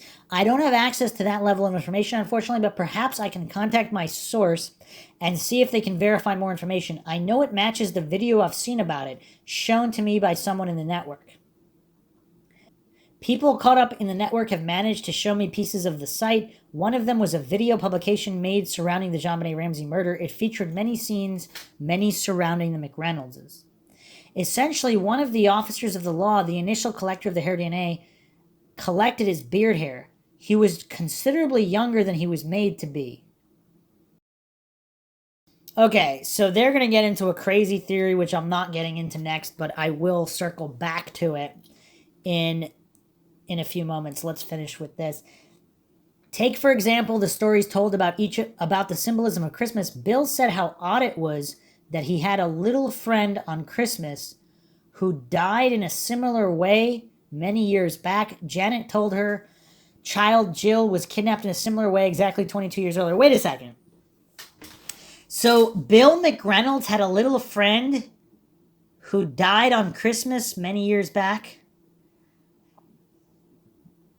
That doesn't make any sense. So their daughter was kidnapped 22 years earlier, and then Bill also knew someone else who died on Christmas? Huh. I've always said the kidnapping and murder of Jill Robinson was the inspiration for the murder of JonBenet. She died exactly 20 years earlier, but I'm not sure when that conversation with Janet took place. Now, the strange part is we are led to believe the same year Janet's own child was kidnapped, she wrote and directed a play about the kidnapping and torture of children and never made any correlation between the two. So Jill Robinson is associated with the Oakland County child killer. Jill Robinson, 12, of Royal Oak, left her home December 22nd, 1976, following an argument with her mother over dinner preparations. The following day, her bicycle was found behind a local hobby store before her body was found alongside Interstate 75 in Troy, within view of Troy Police Station. So her body was found in view of the Troy Police Station? The morning of December 26th, she had been shot in the face with a 12-gauge shotgun, and her body was fully clothed and wearing the backpack she had taken with her when she left home. Wow, that's crazy. So she was found the morning of December 26th. Is that symbolic?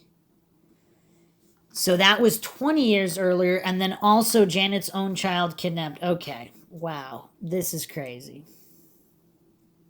The whole thing was a fraud. The guy who played Bill McReynolds is 100% still alive.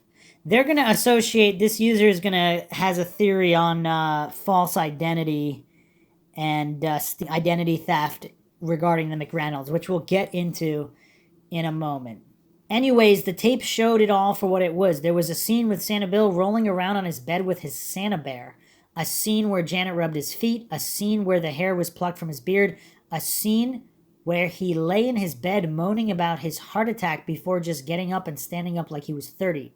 This video hopefully one day leaks, but don't expect it to last long.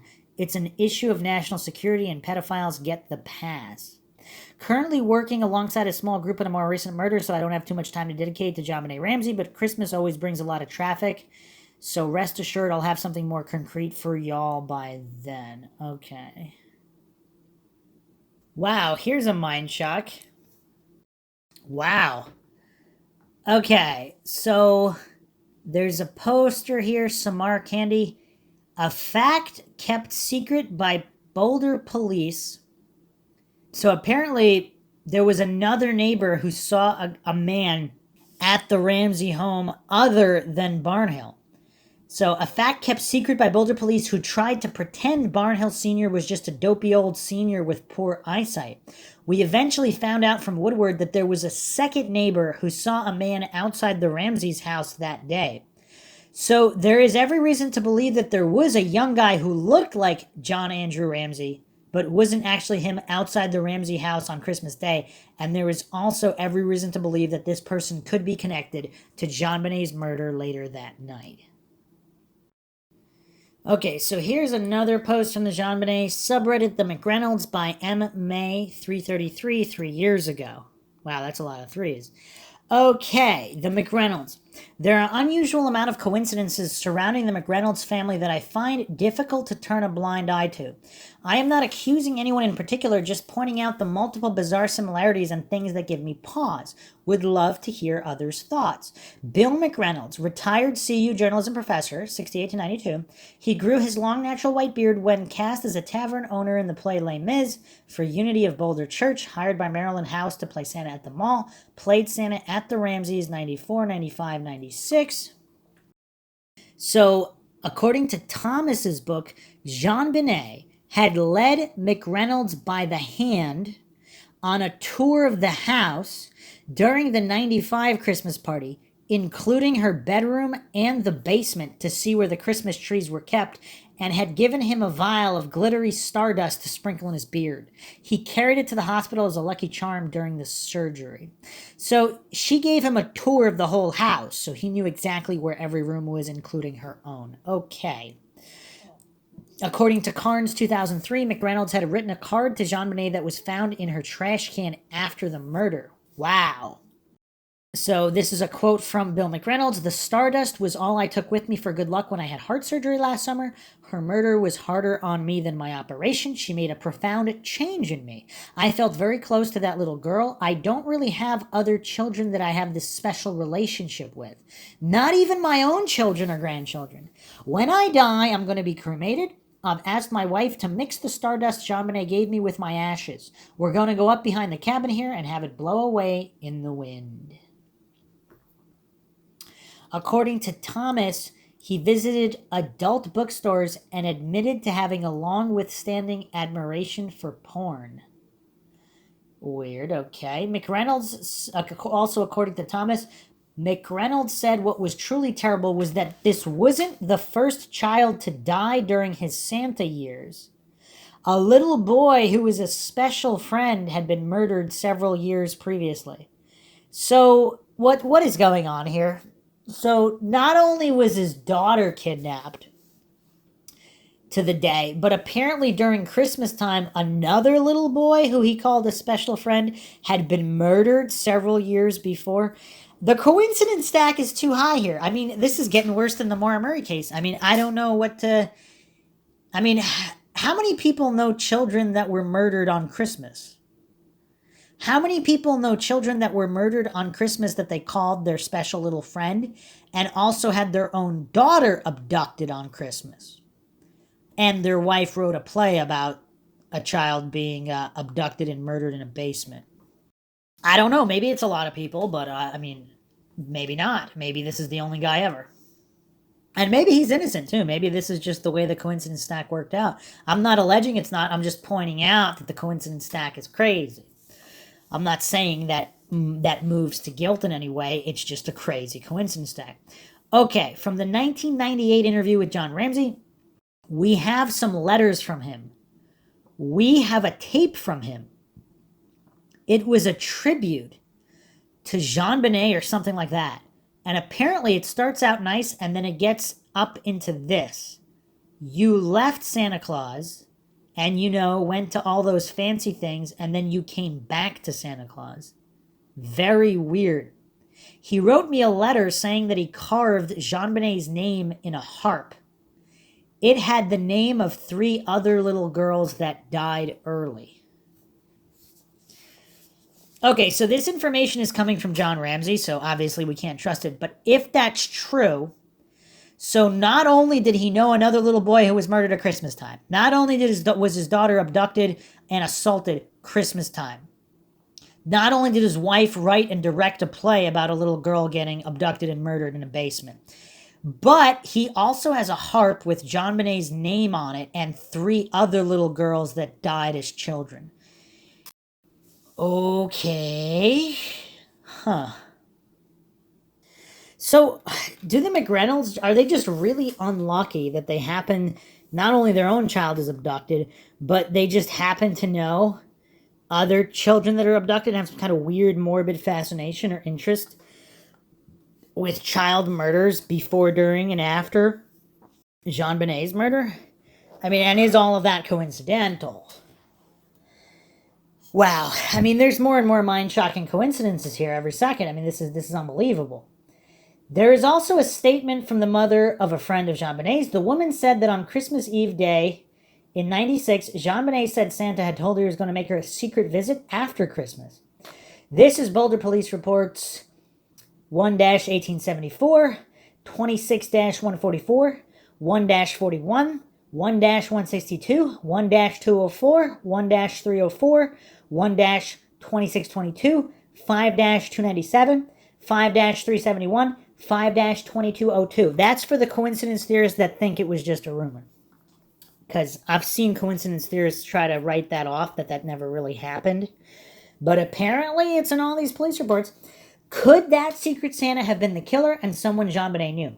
Another mother also stated to Boulder police investigators that JonBenet had told the playmate about a Secret Santa. So she told more than one individual about a Secret Santa?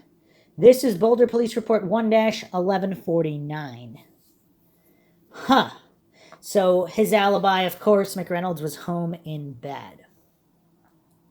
Okay, now, Janet McReynolds, wife, mother, known to be a film critic and a movie reviewer for many years and wrote plays as well.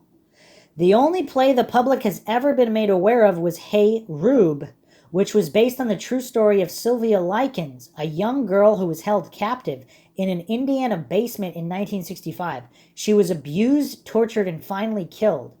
A book by Kate Millett, The Basement, details the murder.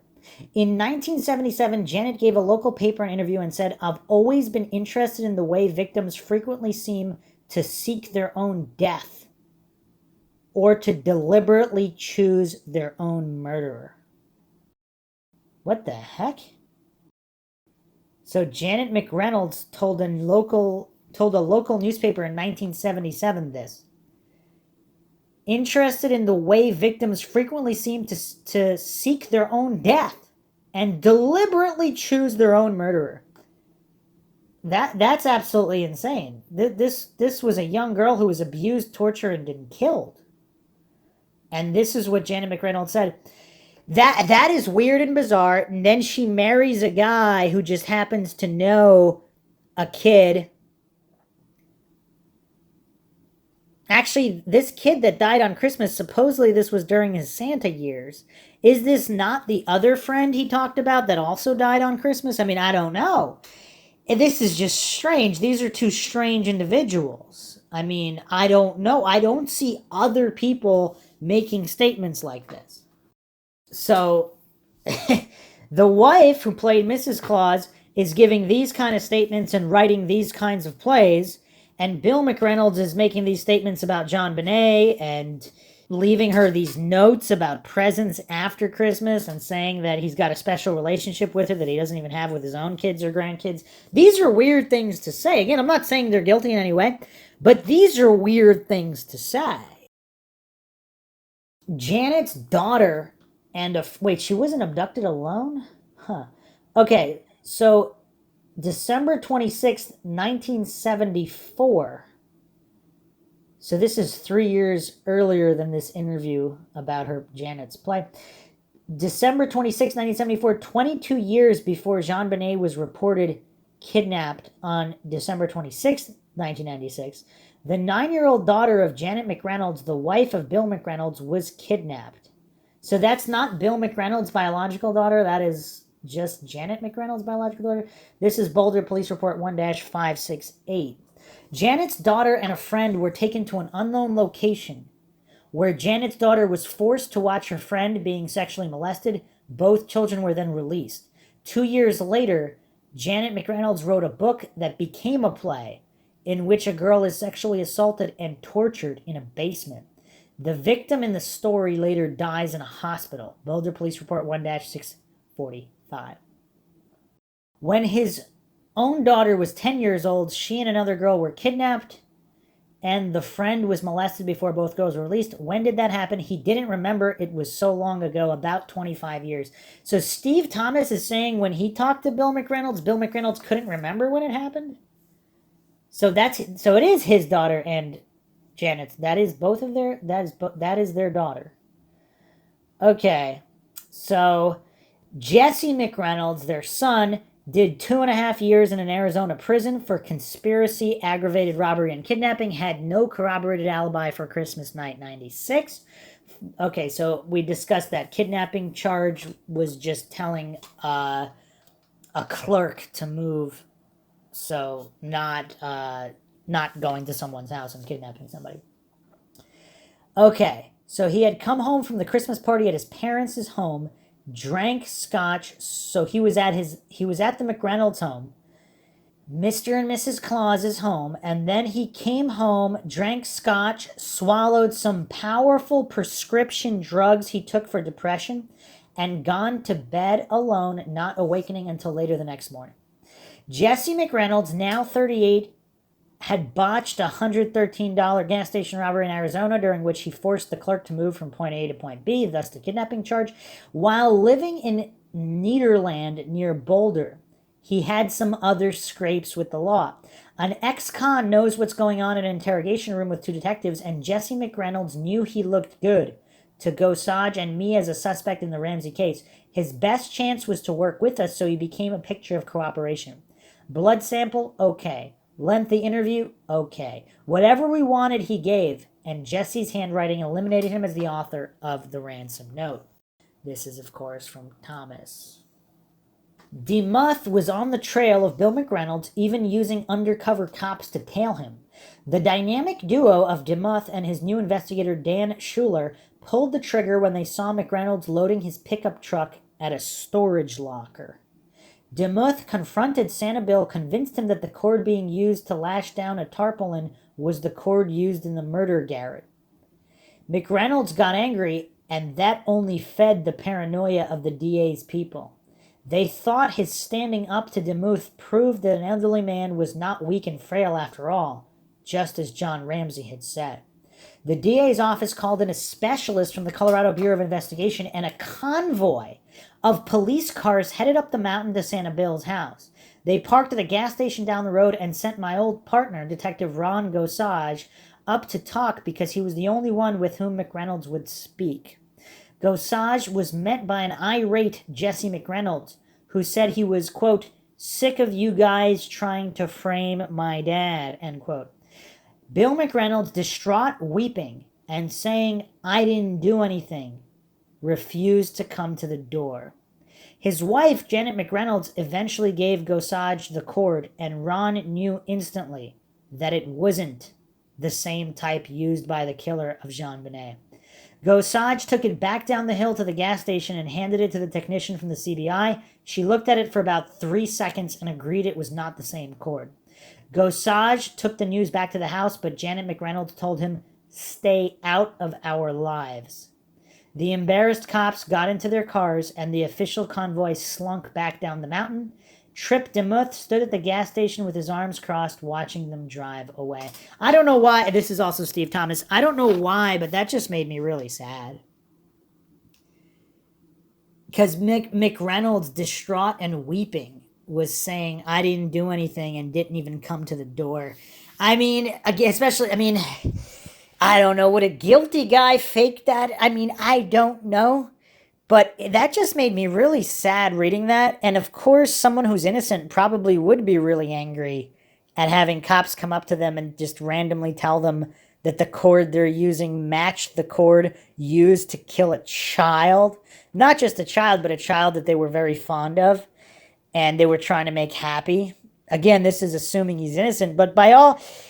this account makes me think he's really innocent. Just the fact that he was weeping and just refused to even come to the door and just saying, I didn't do anything. That, to me, looks like an innocent man. I don't know. The coincidence stack is, again, stratospheric, but that coincidence stack is a coincidence stack of weirdness, not a coincidence stack pointing to him specifically killing JonBenet or hurting her in any way. The Reynolds supposedly refused a search of their house, and the police never pursued a search warrant. Why not? How do they know that wasn't the same cord he was using? Why wouldn't he hand it over at the storage unit versus going back to the house? On what grounds did Steve Thomas and the BPD dismiss them? Was their DNA tested? I know the BPD claims the family gave them blood samples, but were they tested? Was Jesse ever looked at as a serious suspect? Any additional thoughts or insight would be appreciated. So I suppose it's theoretically possible. The cord he was using at the time he was originally confronted was not the same cord that was turned over by Janet McReynolds. Again, if we're examining all the variables here. Now, also... yeah, so the search warrant thing, that's curious, because if McReynolds was involved in other shady stuff, whether there was identity theft involved and they weren't really the McReynolds, maybe they killed other McReynolds and assumed their identities and they were criminals, but they would never harm a child. Or maybe they did harm other children, but they were completely innocent in the case of JonBenet Ramsey. So... yeah, that could be grounds for refusing a search warrant where they'd be 100% innocent of anything that happened to JonBenet. Or maybe they were just that upset and mad at the police. Maybe they thought the police would plant something. That could be another, especially the way they were conducting business at that point, just randomly accusing him if the cord wasn't the same and he knew it. Or maybe it was the same type of cord, but if he's 100% innocent and he just happens to be using the same type of cord, how popular was the cord?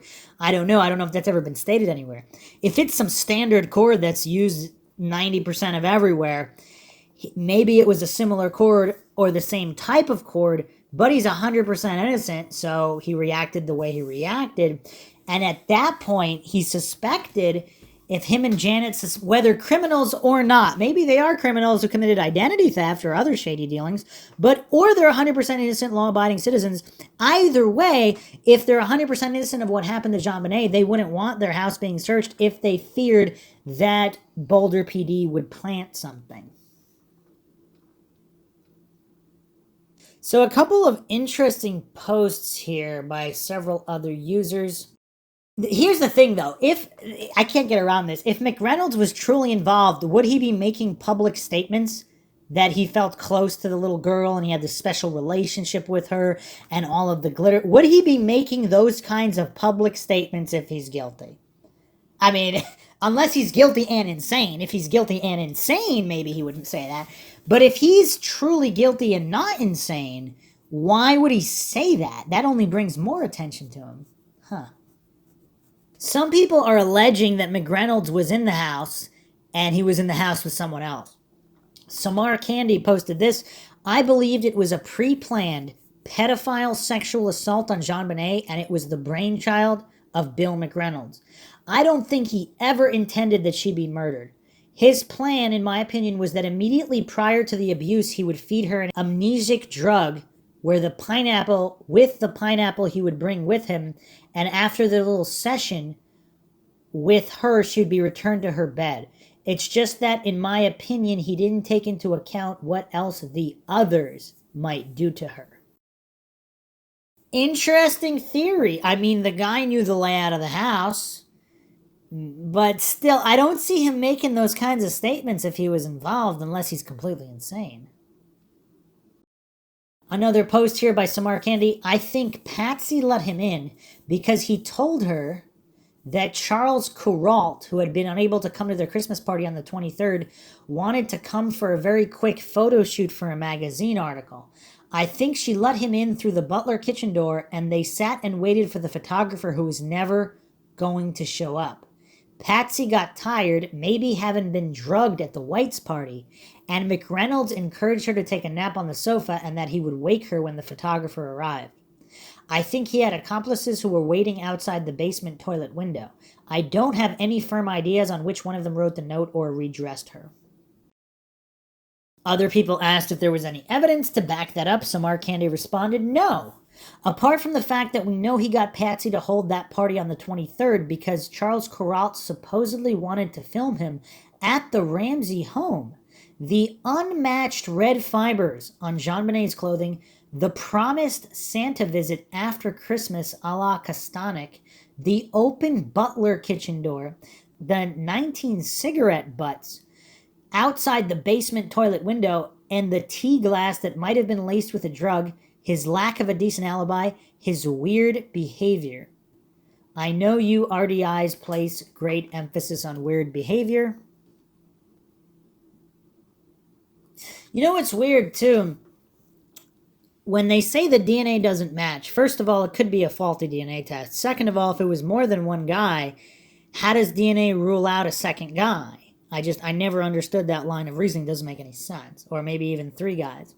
A lot of people, of course, are very interested in Michael Helga.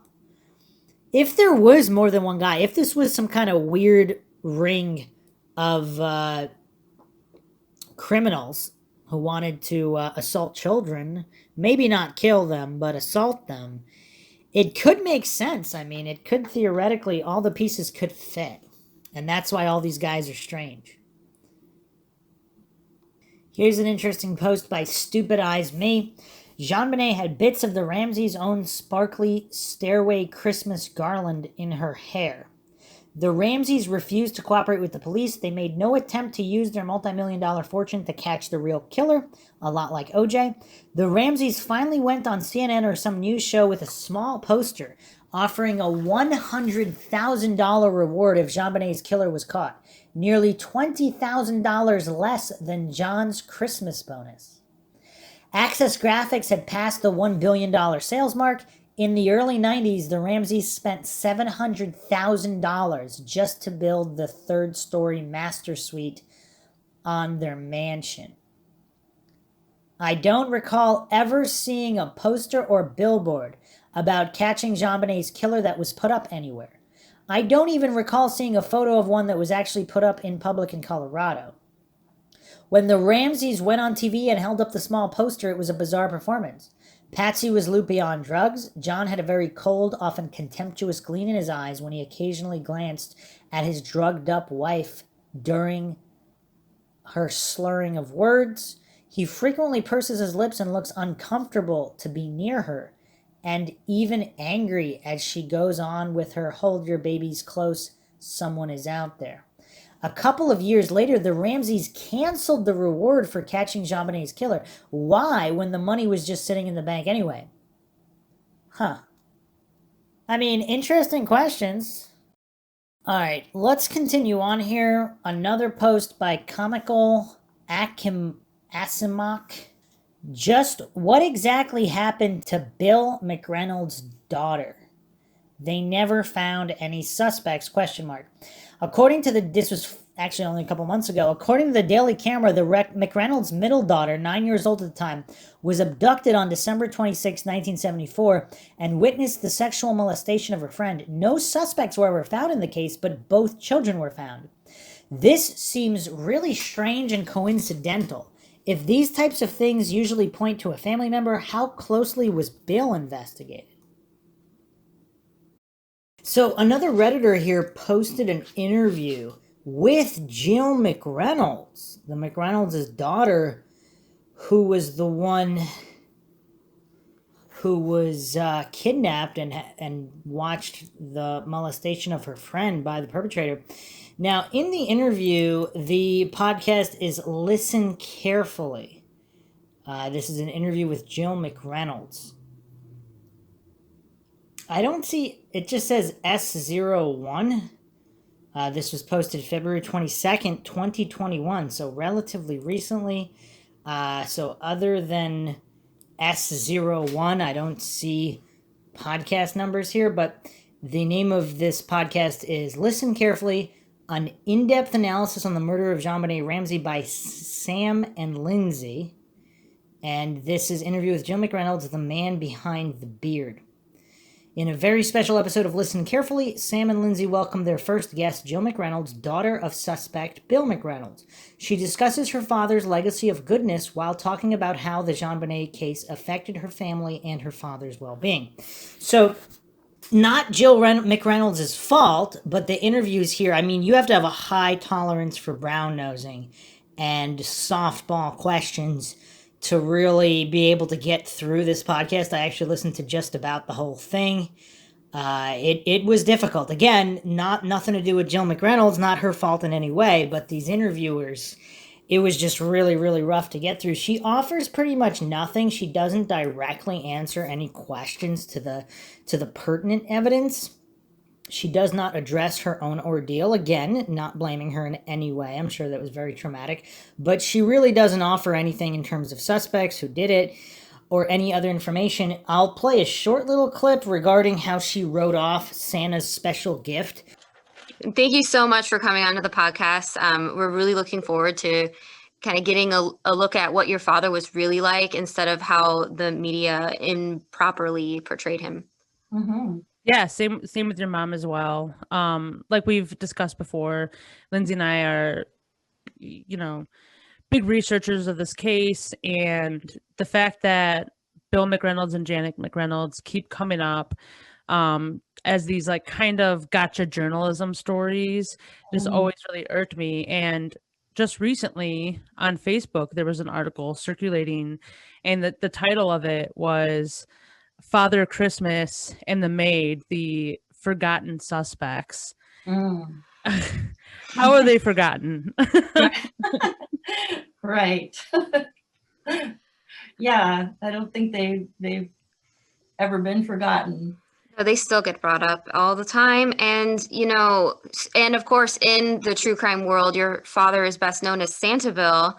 And we always read a lot of stories about him being the town Santa and playing Santa at the Ramsey's Christmas parties. But how would you describe him? Well, that's a big, long story. Luckily, I have had a lot of time to think about it. So I'm just going to call him Bill when I explain who he is. But I wanted to preface that with just saying that, for the last 20 years of his life, he was Baba to us. Because my son, when he was a toddler, started calling him that. Aww. And so he was Baba, but we'll just use Bill because it's a little less confusing, I think.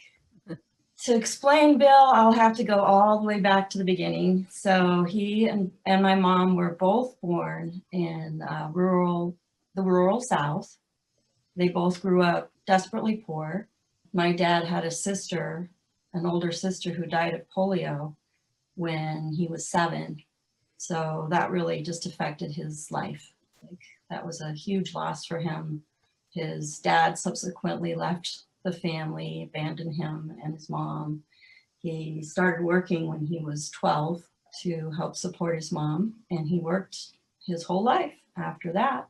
But he was also just one of the really exceptional kind of people, that super overachiever, like on top of working, he also just excelled in school. In high school, he was like the editor of the school newspaper, and he was president of the Glee Club, and he graduated right at the top of his class, and he won a scholarship to go to college.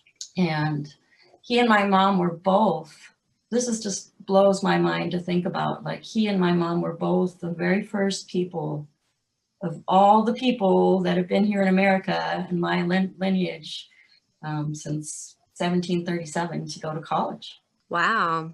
Yeah, my dad just worked all through college, paid his way to live and go to college. And, you know, not only to go to college, but to graduate school, get a master's, get a PhD. Like both of my parents did that.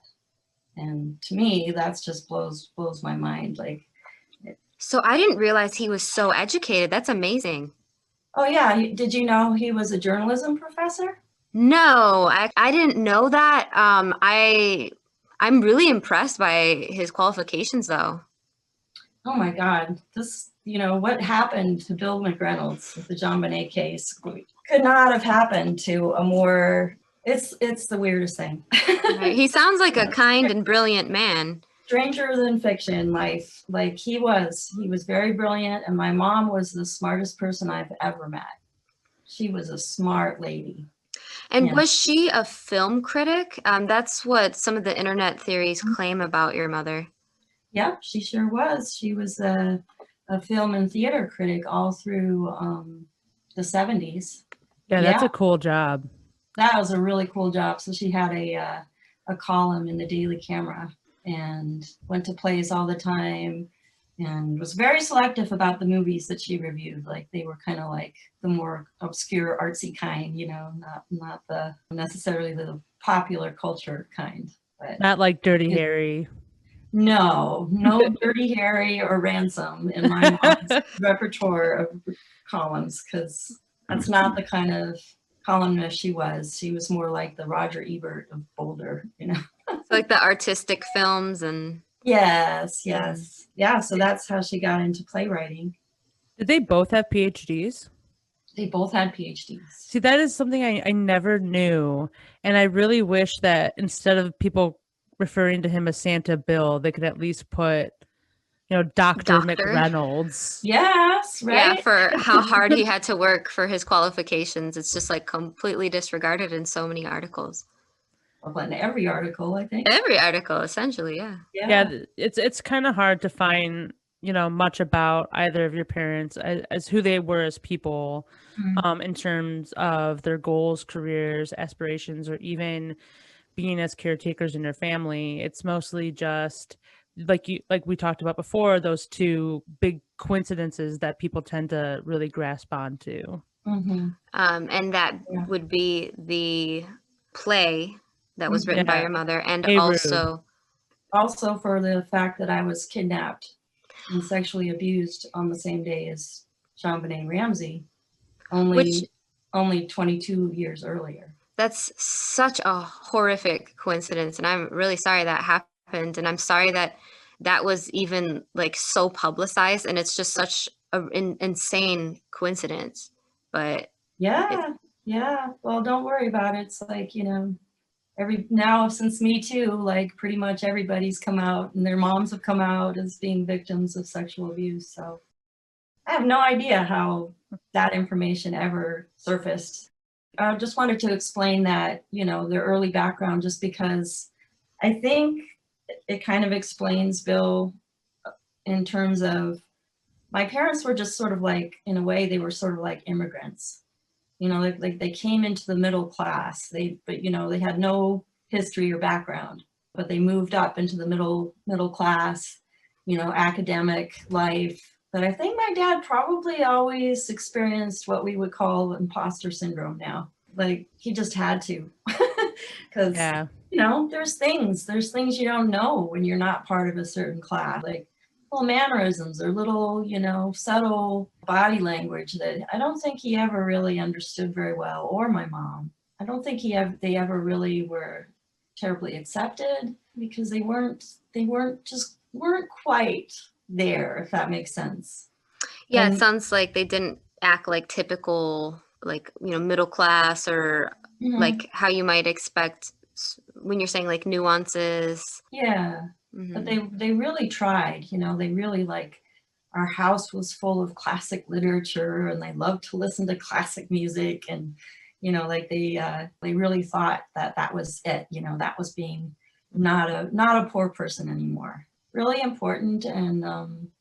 And also, like, I can't emphasize this enough. My dad was a journalist. Like, he believed in real journalism. Like, from, you know, really young age, I can remember being told, like, always look at both sides of a story, always find out all the facts. Like, he really idolized journalism. He was a very idealistic person, and he really idealized hard investigative journalism. Like, you know, he was a big Edward R. Murrow fan, and he was acquaintances with Molly Ivins, and those were like his heroes. Like, Do you think he felt, you know, slightly betrayed by his passion in terms of like how these journalists portrayed him?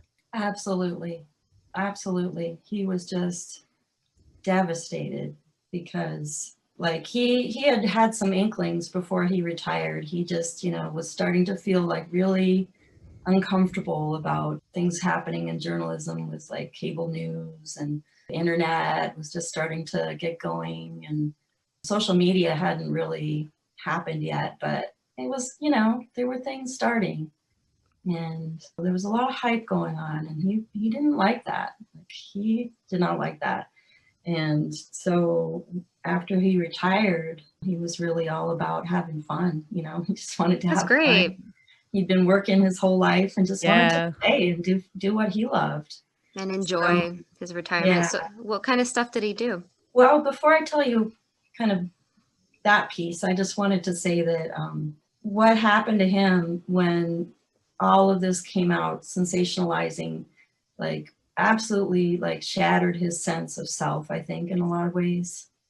Like, if you're, you know, a psychology and psychotherapy talk, it's called a schema fracture, when, you know, your view of the world just kind of gets turned upside down. And so that's what happened to him. And he never really recovered from that. Like, he was just heartbroken, if that makes any sense.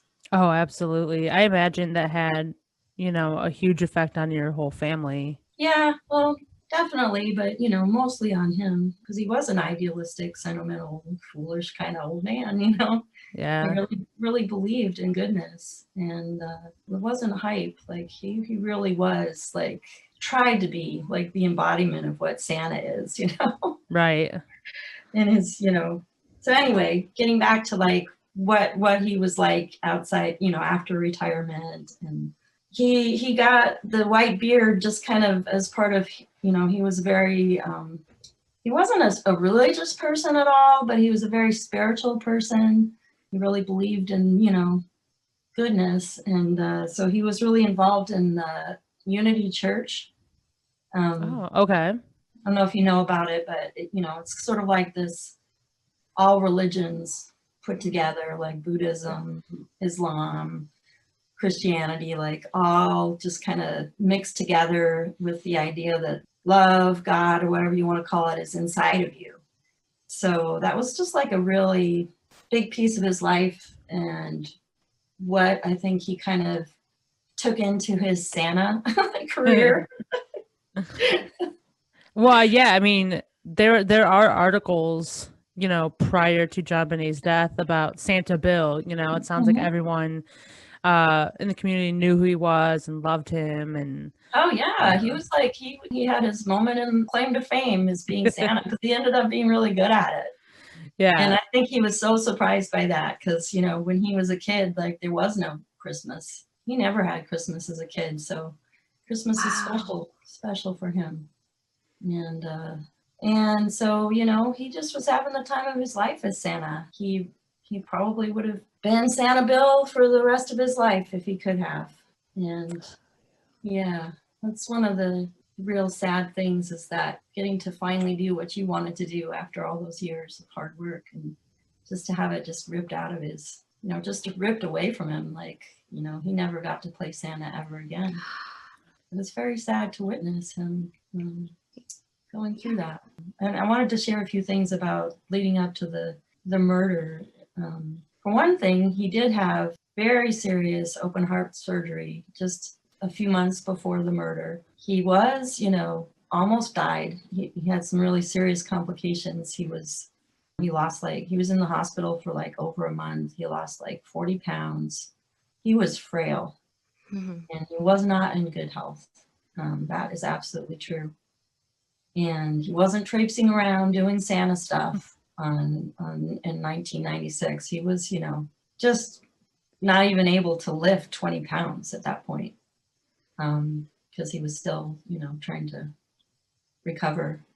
And the only things he did as far as his Santa stuff that winter is like he did the Ramsey party, and there was a special that was being created about, it was Charles Kuralt on the Road. That was like a, show they had on TV then, and it was like a national television show, and they were going around and finding real Santas in the country, right? Profiling the real Santas. And so my dad was picked as one of the real Santas. And What an honor. yeah, there was like amazing. a black Santa, and this Santa cool. and that Santa. But so anyway, that's the only thing he did for Santa. Was he did the Charles Kuralt video, which I don't think was ever released. As far as I know, it was never released. And he went to the JonBenet Ramsey Christmas Party because he was the kind of person that would go out of his way for a friend. To a fault, even. Sometimes, yeah. I mean, obviously, that was a big Wow. mistake he made with going to that party. He should have been home in bed, but that's just the kind of person he was. He would, if he thought you were a friend, he would go out of his way, out of his comfort zone to help and be there. And I think that was just a huge misunderstanding that he had. He really believed that the Ramseys were his friends. God. Yeah, I can answer a few questions if you want about the glitter and the node and all that stuff, because I can have some explanations for that. Yeah. That would be really interesting. That actually wasn't even in our list of questions. But that actually would be really interesting because that is something that always comes up in documentaries. They make it sound super suspicious that he had this glitter Right. from JonBenet, and it's just like okay. Oh, he must have been obsessed with her. He took the glitter into the surgery with him, and Right. that was so out of context. So if you put it in context, what do people take with them when they go into surgery when they're not sure if they're going to live or not? Good luck charm. He could have easily not made it out of that surgery. So he took with him the thing that represented what he loved most in life. The reason to live is to do what you want to do what makes you happy. I think that's what the glitter represented to him. Yeah. Being No, Santa Claus, being free, being Magic Yeah. and special. Yeah. And Magic, doing good things in the world. That was his reason to live. Just happened to be that, JonBenet gave him that vial of glitter. It wasn't about her. It was about him. Right. Well, and it sounds like your parents too are very poetic people. Very. Oh my gosh. Mhm. Such poetic, And as you say, Beautiful. idealistic too. idealistic. Yeah. Mhm. Sweet. And what is more idealistic than magic fairy dust or Exactly. So Right. when he would stroll up and down the Boulder Mall, Mhm. he would, my mom had her little basket with candy in it and little candy canes, and my dad had glitter. And so he would give the kids, he'd have them hold out their hands and put little glitter in their hands and say, this is angel dust. And he had the spiel, it was his thing was, how did it go? So angels are everywhere. Christmas is every day, and Santa is always in your heart. And that's what he would tell the kids and give them the angel dust. And That's so cute. that's what the glitter was about. Oh my gosh. That is just so magical, honestly. It really was, yeah. Yeah. Can you imagine? Totally twisted out of, Horribly so. I mean, can you imagine being a little kid and you meet Santa Claus and he gives you this magic angel dust and tells you, Christmas is every day, and it's just seems so special and sweet. Yeah.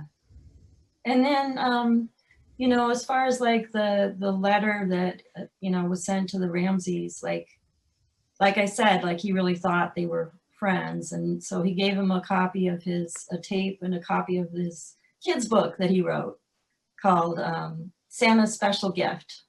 Or no, Santa's Simplest Gift was the name of his book.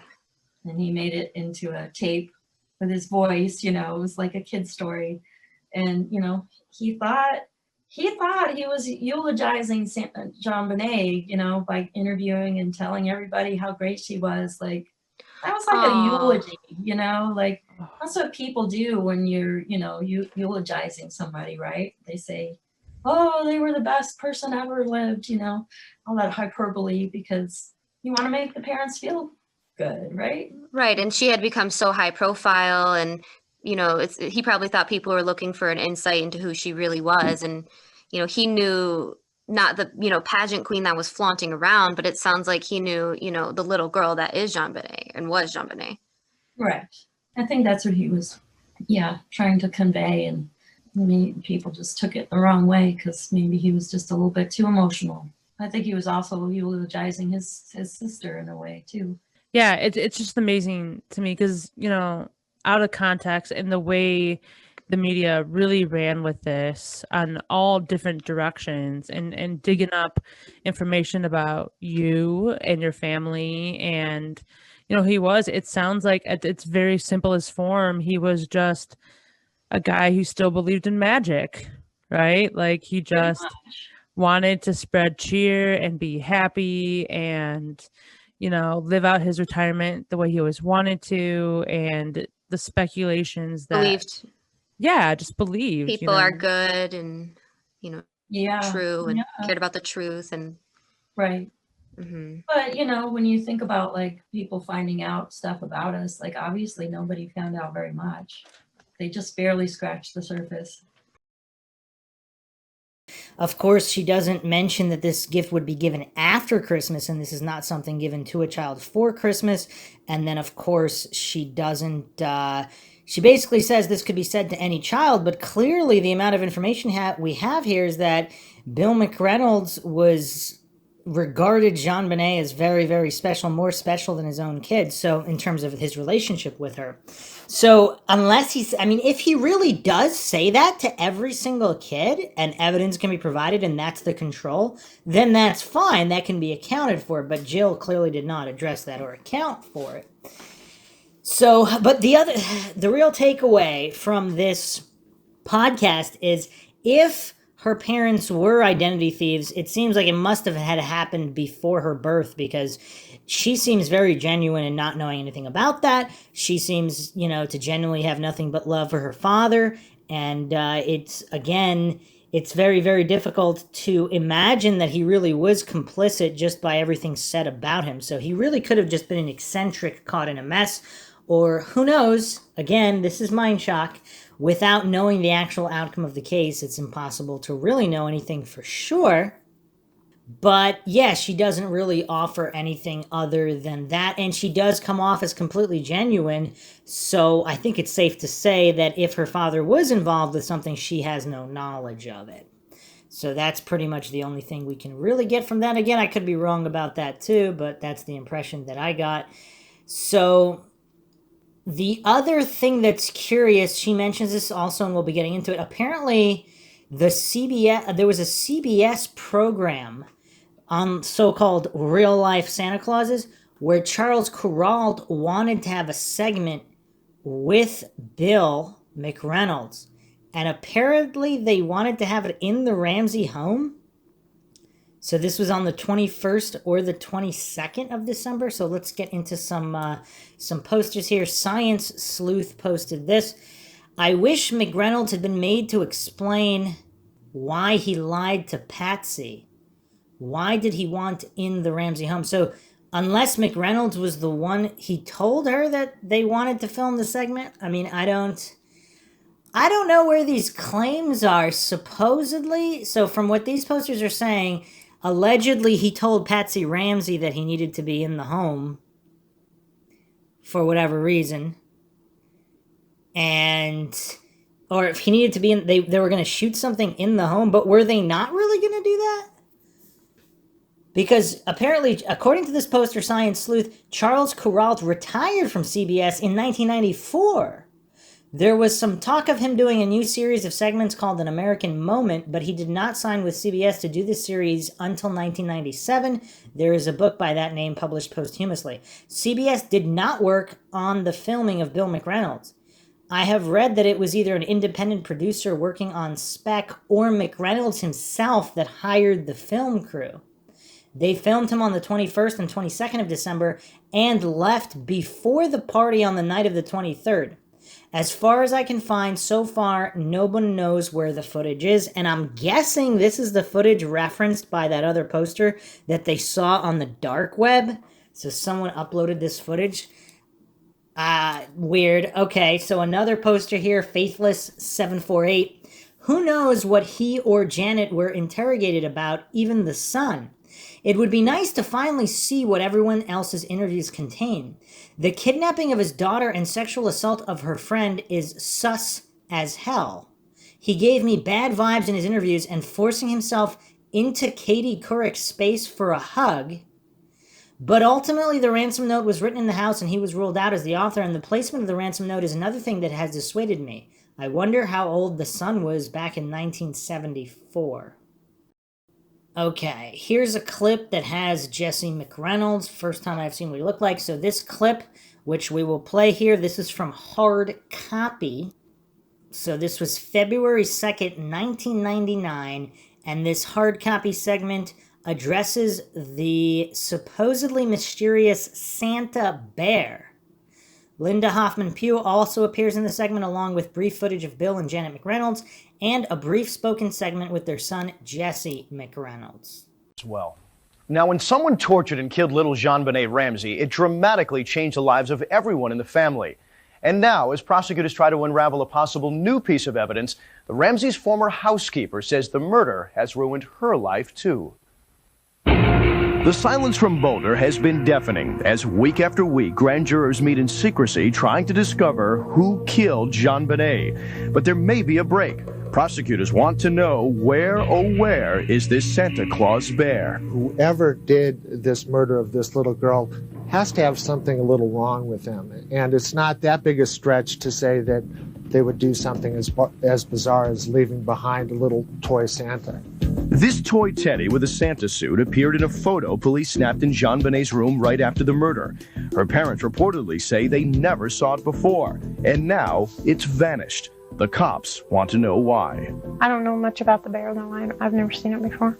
Linda Pugh is the Ramseys' housekeeper. She spent about 18 hours a week with JonBenet and her family before the tragedy.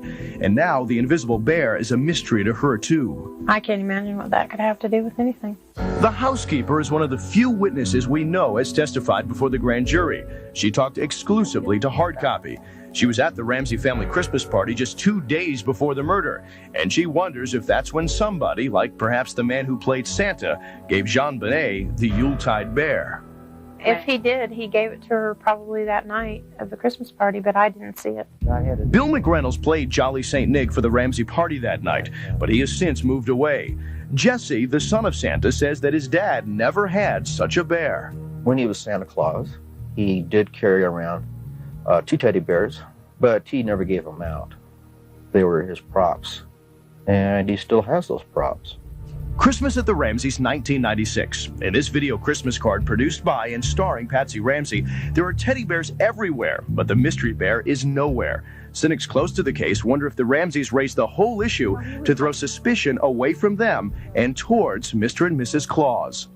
It's clear that the Ramseys from long ago are looking at Bill McReynolds, who played the part of Santa Claus. There are more than a few strange coincidences. This guy was in the Ramsey home. It's conceivable that he could have told JonBenet to open the door at a certain time on Christmas night. He had a special present for her. But former Denver prosecutor Craig Silverman says it would be a mistake for investigators to focus on that missing bear, when he says there are so many bigger pieces of evidence, like that ransom note. Obviously, somebody was trying to send a message of some kind. It's a clue. We know that John Ramsey and Burke Ramsey have been excluded as the author of that ransom note. Patsy Ramsey's handwriting cannot be excluded.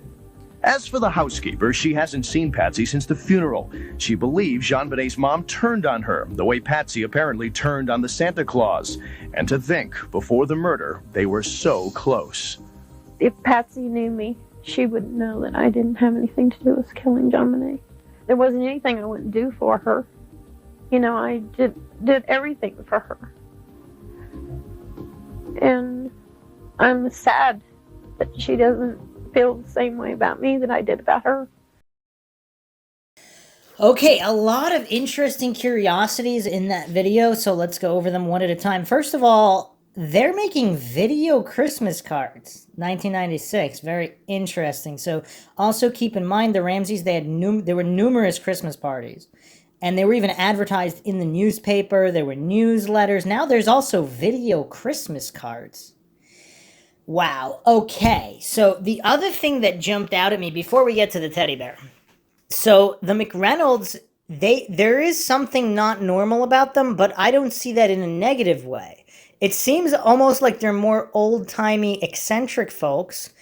Supposedly, I think Jill McReynolds said in that interview on the podcast that they both had PhDs. So they were these eccentrics who also were involved in academia. And if they really were kind, good-hearted people to the max, that could throw off that normal vibe that people get. Because most people are not these really, really great, eccentric people. From what Jill said, Bill McReynolds was somewhat eccentric. He was not specifically religious. He belonged to the Unity Church, kind of a combination of all religions, just a mix of everything. And he kind of loved magic in general. He also, according to her, he had quite a traumatic childhood. Both, apparently, according to her, both of her parents, the McReynolds, they grew up in extreme poverty, and Bill McReynolds' older sister died of polio when he was only 7 years old. And McReynolds' dad ran off following that. So Bill McReynolds apparently worked from the age of 12 to support his mother and the family. So yeah, quite a traumatic childhood filled with a lot of hardships. And despite that, he rises in academia. And this is basically, that's the story she gave. So it's very possible that these are eccentrics on just this one end of the spectrum. Because when you watch these video clips with them, there's definitely, they do not seem normal. Again, I'm not saying that in a bad way in any way. No negativity. They're either on one end of the spectrum or the other.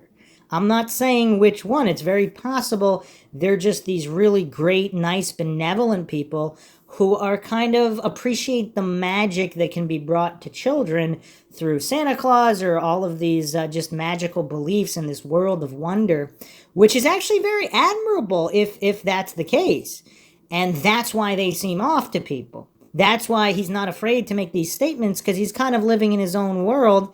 And if he's just super nice, living in this magical world, wants to do all these great things for children, and so he might not even be able to consider that his words can be seen as strange by others. Or he's just completely insane. But again, I'm not saying that that's the case. So that's, yeah, I mean, just looking at these clips, that's what I came away with. The Jesse McReynolds, the son, I mean, I don't know what to make of him. I just really don't know. Obviously, he's done prison time. He's been involved in criminal activities. He does look a little bit shady in certain ways. Again, I'm not saying he had anything to do with this. But yeah, it's, that's its own issue there. Now, so let's get to the bear. So there's, again, back to acandyrose.com, there is quite some information regarding the bear. So they have it listed here as the Santa Bear Mystery. And this is an unidentified Santa bear found in the crime scene photo. Pew, oh, that's the other thing about the video. So Pew, the housekeeper, she comes off as genuinely heartbroken, especially in this particular hard copy clip. Perhaps more so than in other interviews. I don't know, call me crazy, but she seems very genuinely distraught at all of this. Not just the death of a child that she did everything for, but also her supposedly genuine friendship with Patsy Ramsey, and she's heartbroken over that. And she just seems very, very upset. Of course, her wording that she had nothing to do with killing JonBenet, maybe that's true. Maybe she provided information to another individual who promised her that there would be no harming or hurting of any kind, and it was just some kind of scare for money, and that went wrong. Again, I'm not saying that that's what happened, but if that's what happened, then all of this heartbreak would be genuine, because even if the parties that were somehow involved, none of them wanted to hurt JonBenet. So, of course, she was not involved at all. Also, a very real possibility. My money would not be on the housekeeper, of course, here.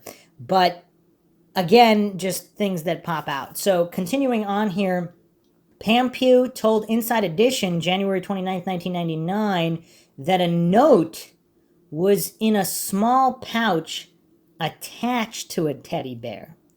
Pam says the note was not alarming, but that it was telling and a bit prophetic. There was no note in the bear's pouch, however. LaDonna Grego purchased the bear, a prize JonBenet won as Little Miss Christmas AmeriKids pageant, Boulder, Colorado, December 14th, 1996. So they did nail it down, this mystery? That's what it says here on a Candy Rose. So let's continue going on here. So recap of information about the Santa bear. Description of the bear. The bear is about a foot long with torso and face covered in furry white fabric. It is wearing a red long-sleeve bolero jacket. The bear's chest and stomach are exposed. There are no buttons. And pants trimmed along the edges, including the cuffs, in material that looks like curly lamb's wool. Also trimmed with this material is a red Santa hat. A half-inch wide black belt is strapped around the bear's stomach, and attached to the belt with a shiny gold loop is a brown pouch about 3 inches long. So, as of 1998, June 23rd, Ramsey's could not identify the Santa on JonBenet's bed in the crime scene photo. And also that date, the Ramseys could not identify the red and white elf doll, also in the crime scene photo. And they also could not identify an angel made of glued puffballs, also in the crime scene photo. However, the Christmas tree in JonBenet's room had an angel theme. How many Christmas trees did they have in that house? On January 23rd, 1999, DA Alex Hunter issued a press release in search of the unidentified Santa bear. Also that day, a photo of the Santa bear was published on the Coldwater Police website, Michigan. In the photo, JonBenet's Barbie doll is to the right of the stuffed bear. The following day, the 29th, Hunter asked public to help locate toy or ID its marker. Pam Pugh said she believes it was on the other twin bed in JonBenet's room. Now, the media news reported also January 29th that Linda Hoffman Pugh doesn't remember seeing the Santa bear either, and that family members say the bear did not belong to JonBenet. Also, the 29th, Pam Pugh told the Inside Edition there was a note inside the bear pouch. It was telling and a bit prophetic. So on the 30th, there was some weird... Supposedly, there was a lady in Florida who bought an identical bear in Nebraska, and she sent the bear to Alex Hunter. Huh. Okay, weird. On February 1st, police say teddy bear could provide lead in JonBenet Ramsey's murder. On February 2nd, apparently online there was something posted, Pam Pugh's hoax about a message in the pouch.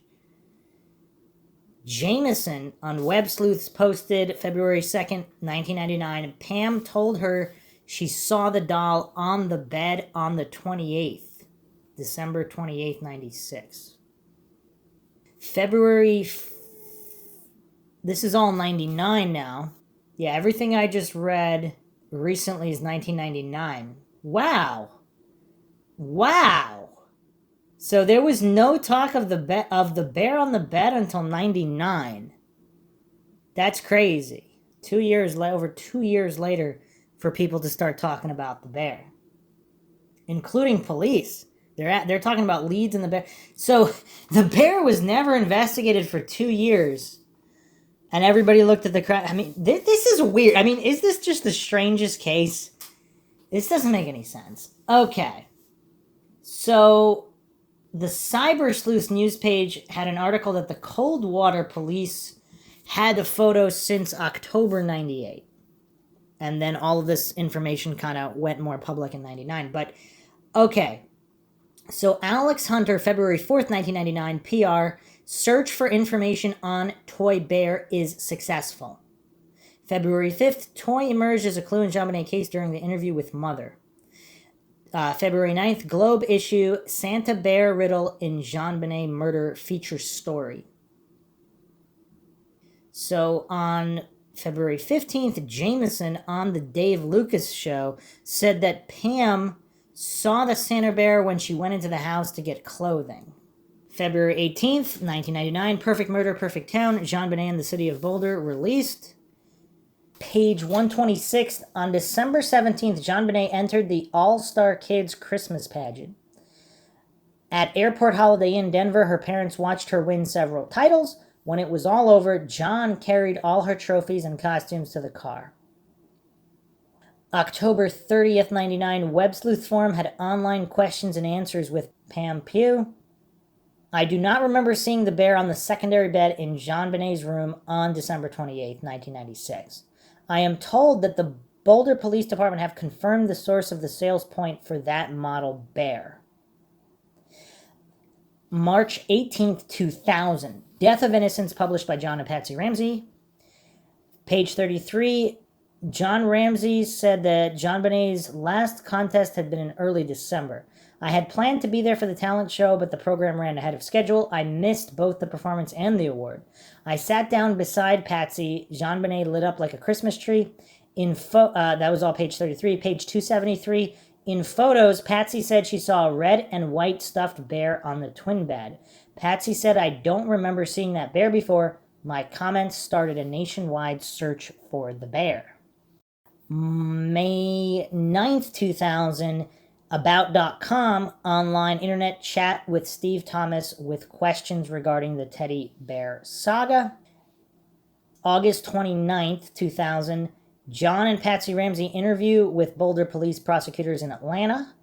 Prosecution team stated they received the bear from either Mr. Morgan or Mr. Haddon. Ramsey attorneys asked Gene Matthews to search boxes in Atlanta for the bear. JonBenet's bedroom boxes were in a basement of Don and Nidra Powell, Roswell, Georgia. Detective Harmer obtained videotape of AmeriKids pageant showing the bear on the table. LaDonna Grego purchased the bear as a prize for the AmeriKids pageant December 14th, 96. JonBenet won the Santa Bear Prize as Little Miss Christmas December 14th, 96. Patsy was with JonBenet at the AmeriKids pageant when she won the Santa Bear. Patsy said she thought the AmeriKids prize was a white angel bear. Patsy had never gone through JonBenet's stored boxes since they left Boulder. Wow! So is this a lead conclusively settled in the JonBenet Ramsey case, which is not common because everything else seems open-ended and unsolved? And it does really highlight the media sensationalism with all these previous articles. Find the source of the bear, find the killer, etc., etc.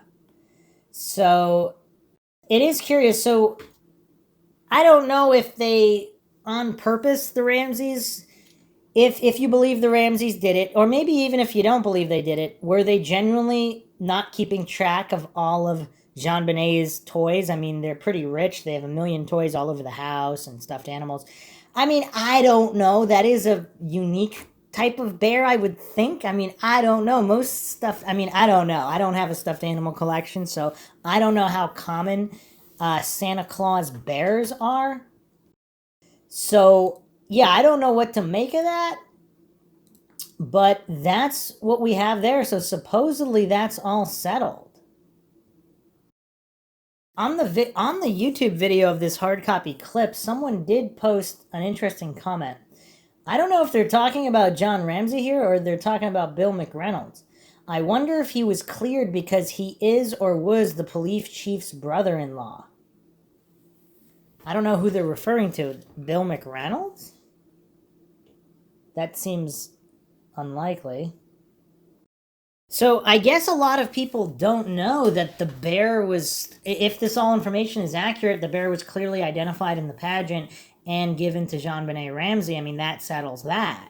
So I don't know if most people don't know that, but here's more comments here from the Reddit regarding McReynolds. For truth, the bear means only one thing. Toys in JonBenet's rooms were out of place. The killer had some toys prepared to take with her to keep calm during kidnapping. I think that matters. Around toys were explained correctly, but the thing was based on the fact that they were out of place. And it was the reason Patsy believed it was not connected with things she knew as owned by JonBenet. With the amount of things JonBenet owned, I do not see anything suspicious in Patsy not remembering each toy history exactly out of look. I doubt JonBenet played with any toys on her own before her death. I think that for Patsy, the title was more important than some toy gift to JonBenet. What the heck? Okay, the plot is about to... I don't know if this is true or not. So, Science Sleuth posted this. Chris Wolf's handwriting was closest to that of the ransom note, and he had been a student of Bill McReynolds. Huh. But his DNA didn't match. Maybe they did it with another student, the blonde guy seen by Joe Barnhill. The spiral staircase was in the back where it could be seen from the alleyway where someone had sat watching the Ramsey house, and the watcher would have seen Patsy come down the stairs in the morning. Huh. So Chris Wolf, we went over in previous episodes, he's the one who looked visibly upset according to his ex-girlfriend. And yeah, his handwriting does seem to be slightly closer matched than anybody else's, at least. But yeah, so apparently, was he really a student of Bill McReynolds? Huh. That's weird. And he was interviewing people at Access Graphics, Chris Wolf was. I mean, this is a tangled web. This is a really tangled web. Someone asked if anybody sketched the blonde guy seen by Joe Barnhill. And Science Sleuth responded, no, you would think the Boulder police would have done it, but I don't think they even asked Joe about it. Maybe one of the Ramsey's investigators asked Joe about it and he had a sketch made, but I've never heard that they did that. Another wasted opportunity to find the killer. So there are actually Longmont police records regarding the December 26, 1974 abduction of Jill McReynolds and her friend. Huh. And these are available on archive.org. A lot of redacteds in these documents, but wow, that is curious. So comments on these documents. I noticed the name of the person reporting this was presumably the mother of the girl molested. I have to say that I always thought the sexual assault was highly suspicious in that there might have been some connection between it and the assault and murder of JonBenet, but looking at the details in the report, that does not seem all that likely. The attack was close to the victim's home and a long way away from Jill's. And it does actually look like it was kind of a random attack. But then again, you never know. I guess the guy could have been following Jill. It is yeah, that's weird. So apparently Jill's parents never... So they weren't the ones that reported it. And another curiosity is that Jill supposedly was just forced to watch this assault on her friend and was not assaulted herself, according to all this known information. A follow-up post here by Marion number 1. I still think it could have very much been planned. Jill's grandmother's home was within walking distance, Janet's mother. And her own parents would likely have known the general area where she was. There are at least 2 major child abductions that come to mind. The kidnappings of Stephen Stainer in 1972 and Johnny Gosh in 1982 that appear random on the surface, but were, in my view, orchestrated with the complicity of the parents. And there's something disturbing in the narrative of the report at the end of page 7. What the heck? I mean, this is very disturbing. I don't even really want to read this. This assaulter is just asking the girls these questions, and it's very, very disturbing. So this poster is alleging that Jill might have possibly been abused based on certain actions and responses here, which again, I don't know if those assumptions can be made, because if she's scared, she might do whatever the abductor is saying. But apparently, yeah, this is terrible. Apparently, she was also made to comply with the abductor, so it's not like she wasn't harmed at all. Huh.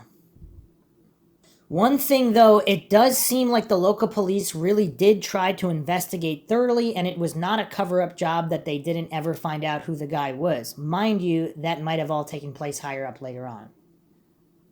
There wasn't overt evidence of a cover-up. Feels to me like leads were followed up poorly at the very least, and perhaps intentionally so.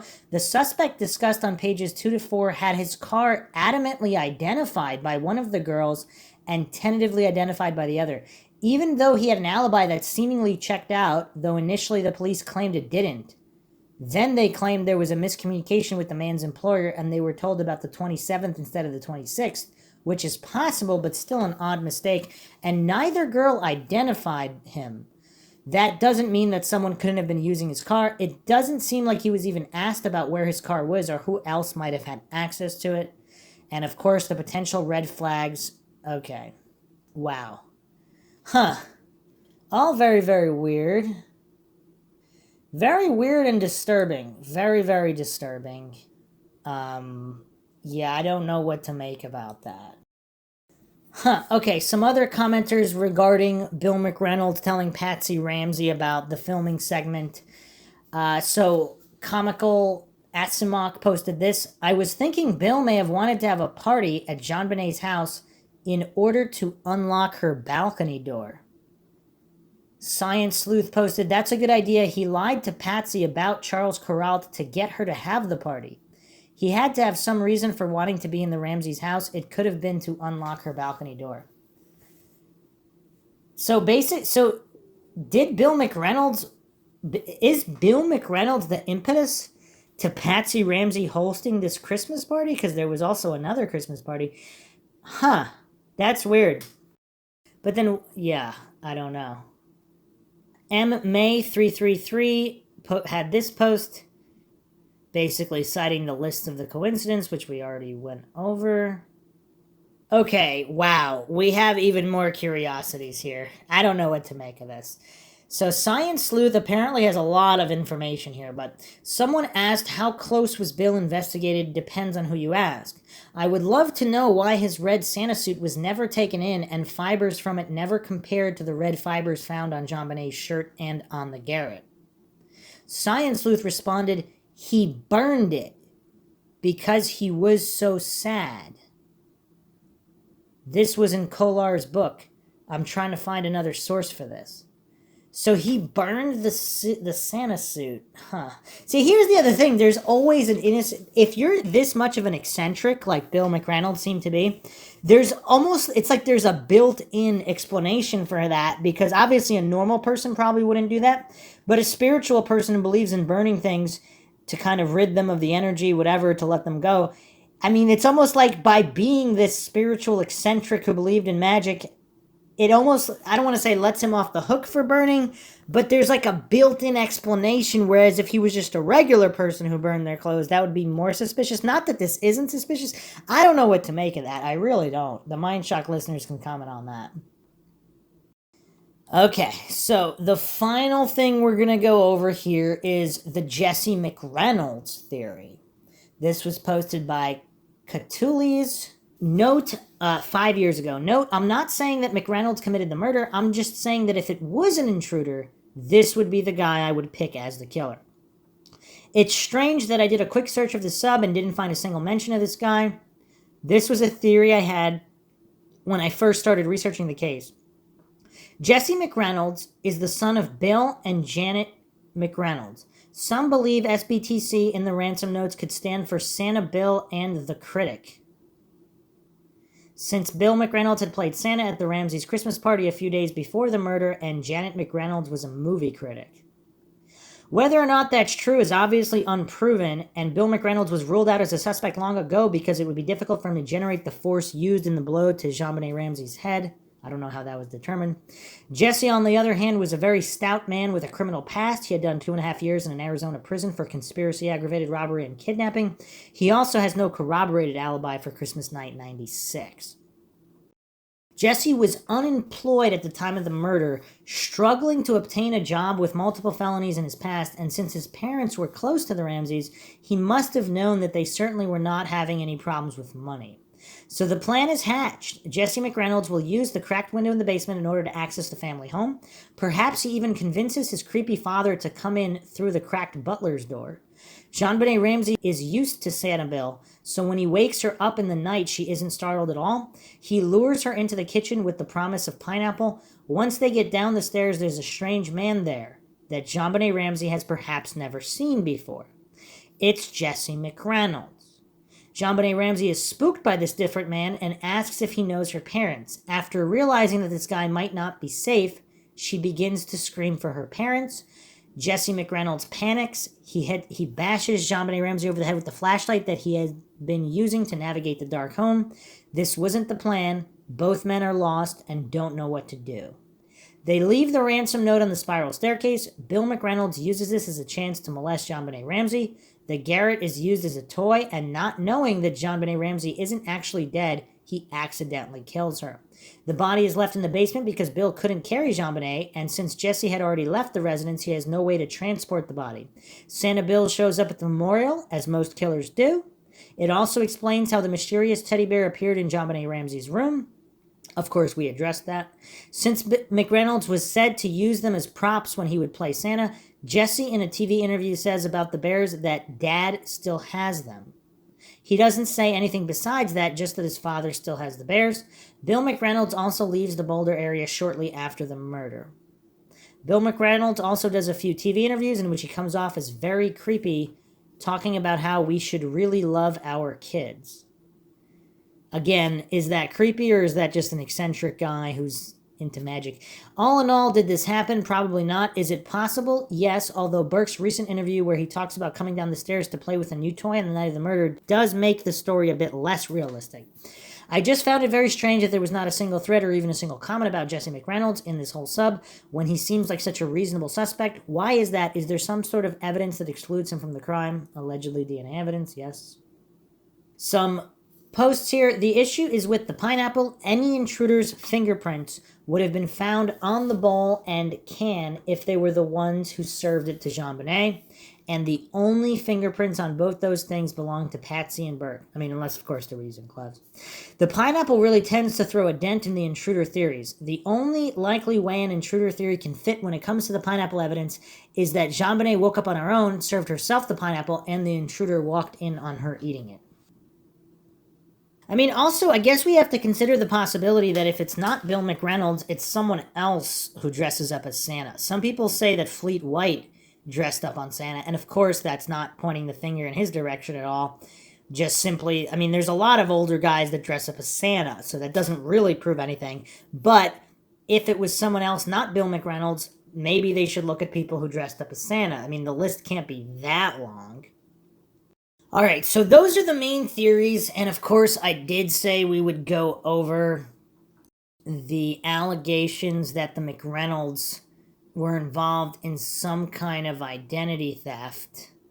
So this was a post on the JonBenet Ramsey subreddit by Thera Kuhn, and I read some of their posts earlier. A lot has been said about Bill McReynolds. He was a prominent suspect in the JonBenet murder, considered a top suspect by Boulder PD. He was written off mostly due to his age and his health. It was impossible for him to do it. After all, he was recovering from a triple bypass surgery, except that was all a ruse. In fact, Bill McReynolds wasn't Bill, and Janet wasn't Janet. They were Dyer Grossman and Mark Stebbins. Dyer Grossman was on the lam since '76 when North Fox Island went bust. The North Fox Island scandal would hardly make a blip in the news, surprising considering it was one of the most heinous operations in U.S. history. Not surprising when considering the clients. The clients were of incredible wealth and status. One of the victims was a boy named Mark Stebbins. Mark Stebbins was a prodigy artist born in a broken home. At a young age, he was drawing amazing pieces of art. And for those that don't know, North Fox Island was a pedophile ring run by the rich and famous, and it is right next to Charlevoix, Michigan, coincidentally. I don't want to go too deep into that. It's very dark and disturbing, but in the post-Epstein era, I mean, even the most devout coincidence theorists might have pause when examining that case. And again, we could write this all off, but it's quite close to Charlevoix, where the Ramseys had their other home. Yet another long line of coincidences. Grossman became quite fond of him. When things started to hit the fan, all of a sudden everything came up missing. All the proof that would land everyone involved in federal prison for the rest of their lives. The people were then anonymously blackmailed. Stebbins had to go. Everyone had to participate in his murder so nobody could take the fall. Nobody could rat or everyone went down. So Stebbins was passed from house to house, even driven at one point by police. But by the end of it, it wasn't him that died. Grossman wanted him for himself. Instead, a child named died. His own father participated in the murder of Stebbins. He was then blackmailed to pretend Stebbins was his son, a secret that mother would never know. During the summers, he spent his time at camp, but was really in New York with Grossman. After the operation of North Fox Island was complete, they kept everyone in bondage by making them continue to participate in murders, widening their web further and further, corrupting more and more. In New York, they assumed the identities of Janet McReynolds and Bill McReynolds. The North Fox Island racket had strong ties to Colorado. In 1981, McConaughey, a.k.a. Adam Starchild, acquired Francis Sheldon's Aspen property. I believe around this time they headed out to Boulder, but I'm uncertain on that. There's no information between 81 to 96, but I do believe more people were killed in similar rackets. When DNA was taken, they took DNA directly from Santa's beard. One problem: it was fake. So was Janet's hair. Both sets of DNA from the McReynolds will not match the familial DNA of their so-called kids. The kids may have been real kids spared in the rackets people sucked into the web that became part of the Grossman family. The blackmail racket ensured he would corrupt and do just about anything, from creating fake birth and death certificates to recovering from a fake triple bypass. Dyer Grossman was only about 45 during the JonBenet Ramsey murder, much younger than Bill McReynolds. Some clues point to this, the biggest being Janet McReynolds' play was made and produced in New York just a couple years after North Fox Island. Hey Rube was made in New York. It was a grimly circus horror show revolved around sacrificial murder of girls, but according to McReynolds, they were in Boulder from 68 to 97. There was no room in their story for a New York play that lasted for months. One of the McReynolds kids actually claimed to be in Detroit during the murders. Another link to the Michigan area. Janet McReynolds would claim something similar happened 20 years earlier to the day to her daughter Jill. I believe this was actually a reference to the Oakland County child killer, victim Jill Robinson, who was found 20 years earlier to the day as JonBenet. Found in front of Big Beaver Road sign. JonBenet was found with beaver hair in her hand. I mean, if people, are these simply unhinged ramblings, or is there something to this? Because, I mean, there's some serious reaching going on here. Recently, they assumed the roles of and Stebbins went back to being I tried to turn in, but it wasn't so no agency can find him because he's been dead for years, actually. He took his identity and even killed his mother to make sure nobody knew it was him. Mark Stebbins, a talented artist, has done many pieces related to JonBenet Ramsey. One of the pieces of his is the elephant painting found in the Ramsey's basement. He also drew the sketch to the screaming boy photo in the Chris Bush suicide. Some other evidence that linked the Oakland County child killer to JonBenet. There are numerous links between the two cases. One is locational. North Fox Island ring operated between Michigan and New York, but had a strong base set up in Colorado. Both Malcolm McConaughey and another known ring operator were in the Boulder area during '96. JonBenet Ramsey was found draped in a white blanket. The Oakland County child killer kids were found buried in white blankets of snow. Jill Robinson died 20 years, likely to the hour, prior to JonBenet's death. She was found in front of the Big Beaver Road exit sign. JonBenet was found with beaver hair in her hand. Okay. The suicides of Chris Bush and Michael Helgoth both appear to be staged in identical ways. Suicides that seem impossible, containing evidence that doesn't quite fit the crime scene. Both were pedophiles. Both murders contained post-mortem trolling. A funeral card was dropped off at the dump site of Burgess. An American Girl doll was sent to JonBenet, as well as bound-up Barbies tossed on their lawn. Both murders contain artwork. The JonBenet murder had the basement elephant painting. When flipping the ransom note on its side, many doodles and drawings are evident within it. The same can be done with the screaming boy drawing found in Bush's possession. There are numerous pieces done relating to the Oakland County child killer and JonBenet that are the works of Mark Stebbins. I've named countless other reasons in other posts, but there you have it. So, wow. I mean, wow. Does that bring conspiracy theories to a whole new level? Obviously, I haven't seen any evidence that any of that was true. The North Fox Island connection to Charlevoix, I mean, that's definitely curious, but yeah, I don't know. I don't know what to make of the McReynolds. They could have just been these really good, kind-hearted eccentrics. And yeah, I mean, the statements are weird, that can't be argued. The coincidences are weird, that can't be argued. But does anything else really fit definitively? I mean, obviously there's no definitive evidence here. We just have a stack of coincidences, but seemingly there's a lot of coincidences in the direction of other so-called suspects as well. So it's not like it's unique to the McReynolds. I mean, that note is an issue, that she was going to get a special gift after Christmas. If it was for Christmas, I mean, that could easily be written off, as McReynolds would do that for any kid. Needless to say, this conspiracy theory is not very popular on Reddit. I mean, I don't know if there's definitive evidence there. It seems, in light of the new interview, of course, with Jill McReynolds as well, it just seems not very likely that they were imposters on this particular timeline or at all. So just some final curiosities here from a few more posters. Science Sleuth, I am so suspicious of Bill McReynolds. He lied about Charles Kuralt to get Patsy to throw the party on the 23rd. Why? If I had to pick, I would say Bill McReynolds with Chris Wolf and an unknown third person, maybe someone related to Linda Pugh Hoffman.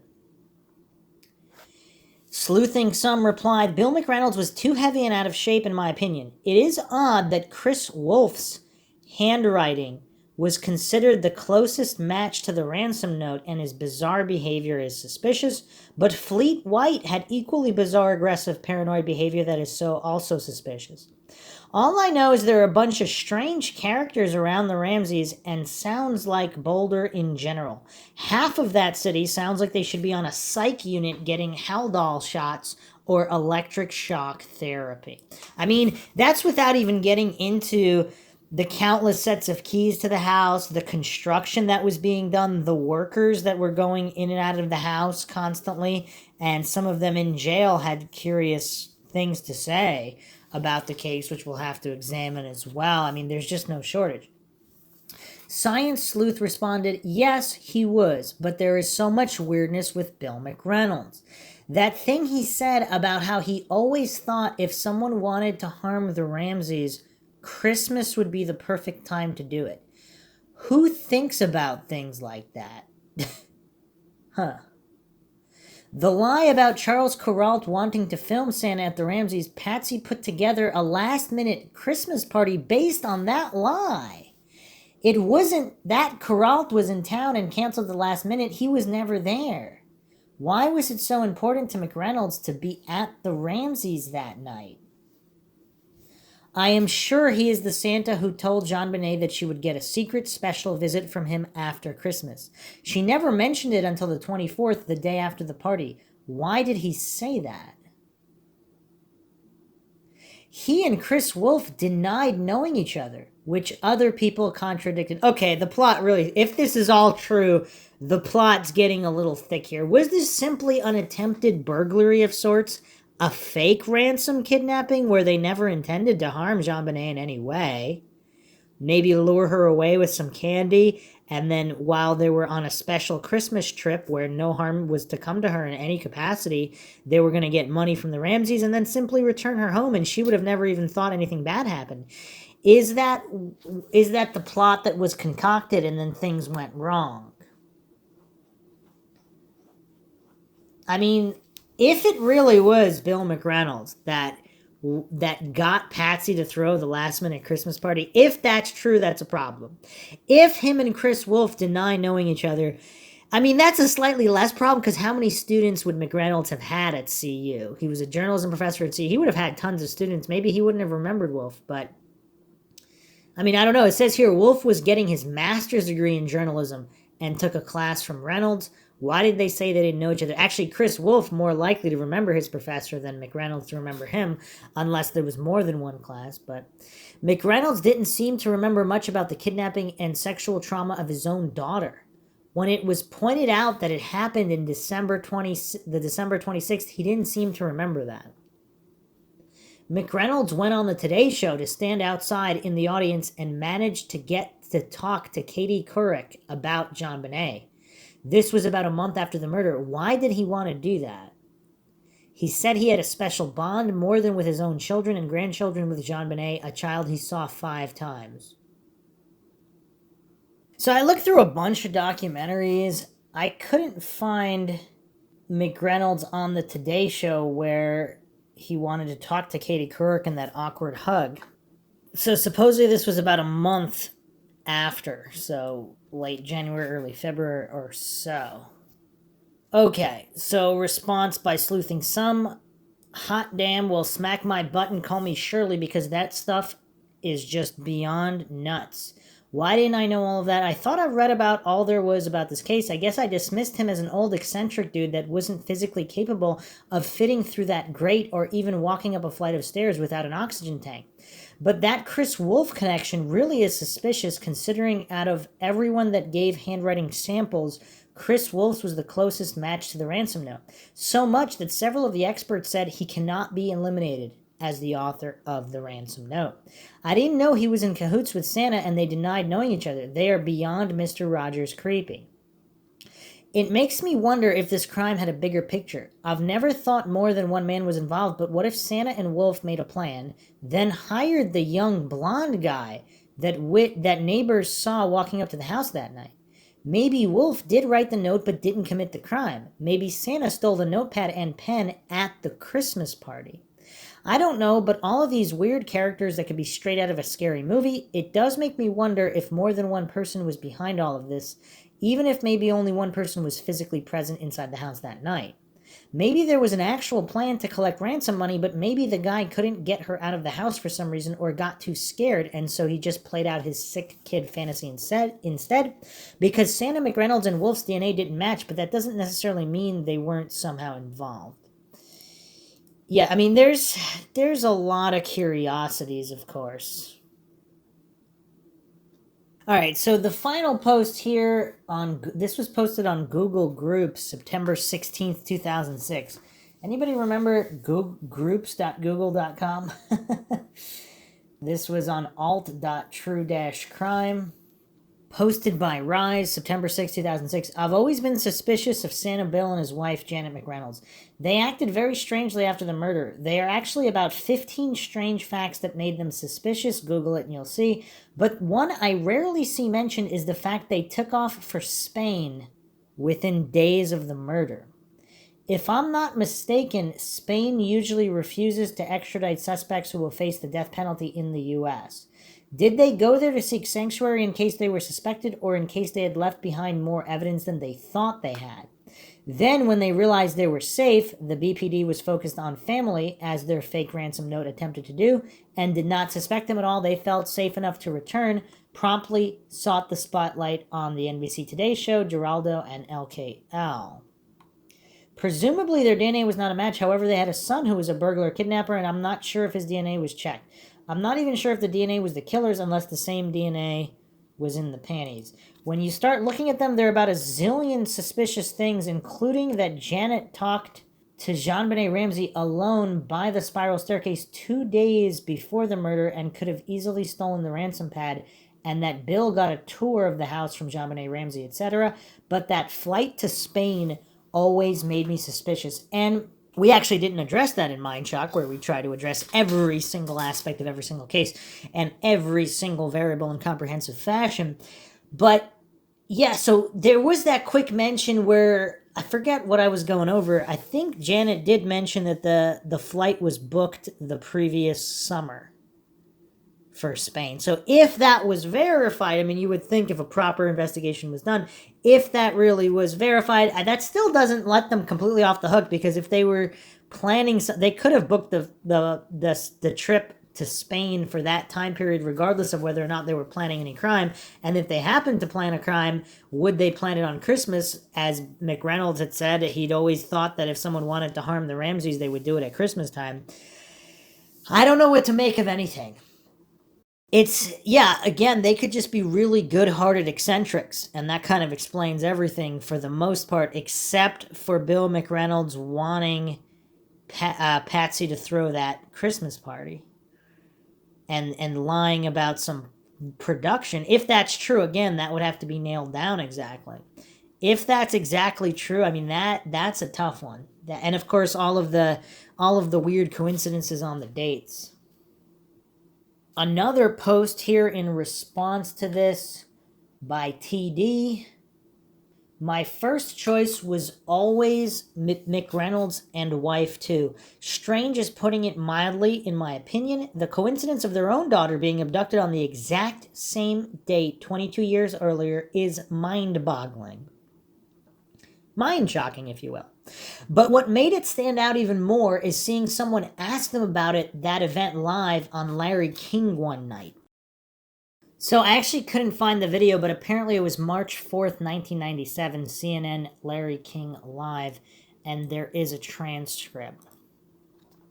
But regarding this post here, their reaction to the question, something about until that moment they'd completely forgotten about their own child having been abducted on that same date years earlier. I mean, whoever forgets the date their daughter was abducted, especially when it's a date that's so memorable, Christmas, or the day after. Santa's shrine to JonBenet was also troubling, to say the least. The wife was actually writing a play about the event. What kind of people forget their child was kidnapped and memorialize it by writing a play of a similar nature? I'd think most people would want to put such an event behind them. Boulder law enforcement stated that McReynolds was too fragile to have carried out the murder, yet only a month later, there are photos of him and the missus traipsing across Europe with Santa lugging heavy suitcases. I didn't know they had a son who was a burglar kidnapper. Wonder if his DNA has been checked. They were already strange, suspicious enough without the son, in my opinion. Both of them gave me the creeps when I saw them on a couple of news programs, and it's a known fact that pedophiles often play roles like Santa to have easy access to children. JonBenet had told someone that she had a secret Santa was coming back to see her after Christmas. Certainly she would accompany Santa downstairs willingly, and having a midnight snack is something little kids associate with Santa. How many of us have always left a plate of cookies out for Santa when our own kids were that age? Santa and the missus had been in the Ramsey home on numerous occasions, and if I remember correctly, somewhere that Santa had a key to the Ramsey home. JonBenet had shown him her bedroom. He had a tour of the whole house. And the two of them, Santa and the missus, gave me the willies big time. So, of course, a couple things not that accurate in that statement. But what is curious, though, and if he did have a key to the house, I mean, weren't there over 70 copies of keys made to various people? So, again, if he was the only other person with a key, that would be more damning. But, I mean, why would he have a key, though?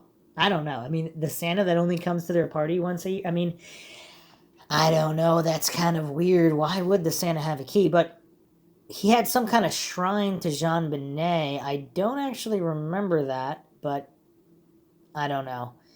Again, if he was really guilty, though, would all of this, would he be comfortable making all this public? Unless, of course, he's completely insane. But also, again, we don't have the Larry King clip. If anybody has that, it would be curious if they were genuinely completely shocked about the reference to their daughter's abduction.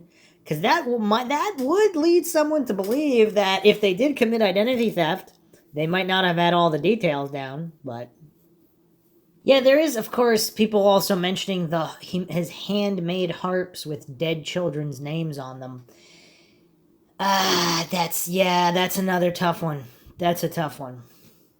And then, of course, yeah, the note about the special present after Christmas. So this is a transcript of the Bill McReynolds interview. Some people are saying this struck them as odd. Bill McReynolds, quote, "She was not into material things as far as I know. In fact, Wolf, I thought she was a little bit older than she was. And when I first heard about the murder and saw it was a 6-year-old girl, I thought quickly that, oh, I've got 3 more years with her at least. And then I realized that was not true, that it was over.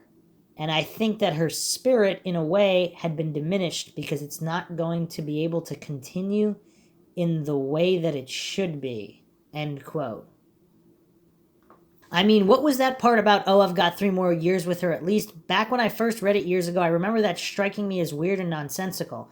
It immediately came back to my mind when reading the Carr emails. Carr mentioned several times that he tended to lose interest in little girls after 9 years old. Just kind of an odd coincidence. I don't know if McReynolds had anything to do with JonBenet Ramsey's death, but I can certainly see why people might suspect him. Also, another link here with John Mark Carr is Colorado University. Because, of course, the communication professor, Michael Tracy, he's the one that had those long-standing email exchanges with John Mark Carr. Did Michael Tracy know Bill McReynolds? Both Colorado University. I mean, there's so many weird coincidences here. I mean, I don't know what to make of any of these. I mean, these are just all coincidence stacks. All these guys possibly know each other. I don't know. That's weird. That's really, really weird. So here's some more reactions of people that watched Larry King live. So apparently they were on... Well, here's the other thing. Why are they going on Larry King Live all the time? And all these other shows? Why is he trying to talk to Katie Couric? Like, he's really going after the spotlight here in the aftermath of the case. Is that kind of weird? I mean, I don't know. This post also by TD. I was remembering the first time I saw Bill and Janet on Larry King Live. I'd seen Bill on an earlier Larry King Live once or twice, but then he was on with his wife. That was the time that a caller asked the question about their own daughter's abduction, and Larry says, "You had a daughter that was kidnapped too?" And Janet says something to the effect of, "Well, yeah, now that you mention it, I guess we did." Words to that effect. As though this was the first time it dawned on the two of them, Santa and the missus, that, yeah, I guess our daughter was abducted on the same date 22 years before. It was their totally off-the-wall reaction to the caller's question that totally floored me. I remember saying, "Did you just hear what I hear?" I mean, I was flabbergasted by Janet's reaction, and the caller said something like, "Didn't you write a book about your daughter's abduction?" And then Larry pipes in again, "You wrote a book about it?" And Mrs. Claus says, "Well, not a book. I wrote a play based somewhat on it." I mean, even dopey Larry seemed to be taken aback at all of this. The fact that their own daughter had been abducted, the fact that it was on the same exact date, the fact that they'd apparently forgotten about it, down to the slap my forehead reaction when the caller mentioned it, and the fact that the wife wrote something or other about it. Even dense as a doorknob, Larry King seemed flabbergasted by all this new information that came from one caller's questions. Man, this guy does not have a high opinion of Larry King. I've already thought Santa was very strange, to say the least, when I saw him on one of the two prior shows, minus the misses. But when I saw the two of them together and heard all this other stuff, I just couldn't believe that the two of these could have forgotten that they also had a little girl who was abducted on Christmas night. If I remember correctly, it was Santa alone on one of his first visits to Larry King Live who mentioned his shrine to JonBenet. He talked really goofy about her. I can't remember what it was said right now, but I do know it made my stomach churn and gave me the creeps listening to him discuss his relationship with JonBenet. You know how some people have gaydar? Well, old Santa set off my pedodar big time. He talked very creepy about JonBenet and something about now she was his little angel. The whole time he was talking, my stomach was churning. It would be curious if people had video clips of that, because I can't really analyze it without seeing it, so I can't say if this is some innocent eccentric or not. Because, I mean, the possibility is still there, but, I mean, I just don't know. Further posts here. It struck me, okay. Okay, so he had a few appearances on Larry King Live. Here's a few more quotes when they were on together. So Bill McReynolds, well, I will tell you that. I won't tell you about what happened to me as a child because that's not relevant. Janet McReynolds, the basic thrust and the parallel that I am now seeing with the JonBenet case is that the victim in my play was a scapegoat for the sins of the community. My play was loosely based on or suggested by a real-life murder which occurred in Indianapolis in 1965, which, another coincidence, happens to be the year of my daughter's birth. I feel that she has been made a scapegoat, exactly that she is being punished for the sins of the global village, that people are heaping on her the sins they themselves feel, and she's being made a scapegoat. She's being murdered again and again. Every time they put some of those videos on talk shows, they talk endlessly about the priority or the impriority of having these beauty pageants. To me, that is, and then Bill McReynolds finishes her sentence, obscene. But as I said, she believed in me so completely as Santa that we had a different kind of relationship than we might have had otherwise. Okay, so that's an interesting quote right there, because if she really believed he was the real Santa Claus, their relationship really was magical. So if there was nothing nefarious about it, is this simply an eccentric living in his own world of magic?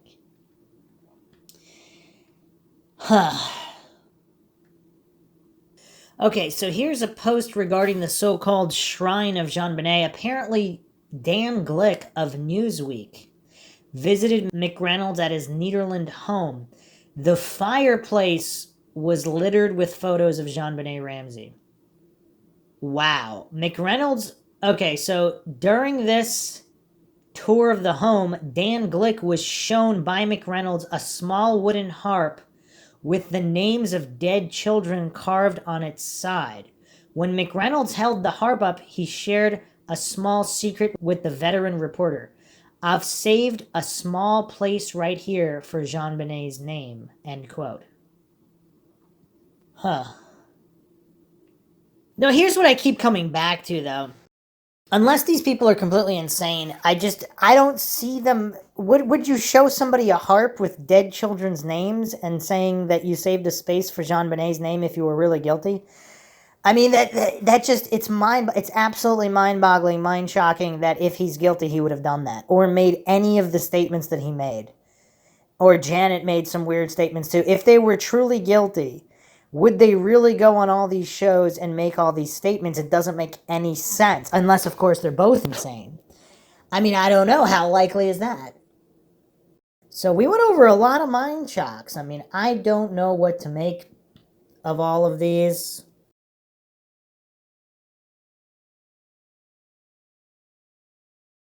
There's just a ton here. Hope you guys found another edition of Mindshock True Crime interesting and thought-provoking. Plenty more to come. If you want to support Mindshock, you can donate to our PayPal. Just check the link in the description. Make sure to subscribe to the channel, hit the bell for notifications, like and share this podcast on social media platforms, Twitter, Facebook, Reddit, Patreon. Patrons do get priority for case topic logical analysis, co-podcast or requests. You could also be a guest on the podcast depending on your tier. Questions, comments, theories, thoughts, suggestions, rebuttals, debunkings of any kind, leave them in the comment section. This is Bruce McGuire signing off. Catch you guys next time.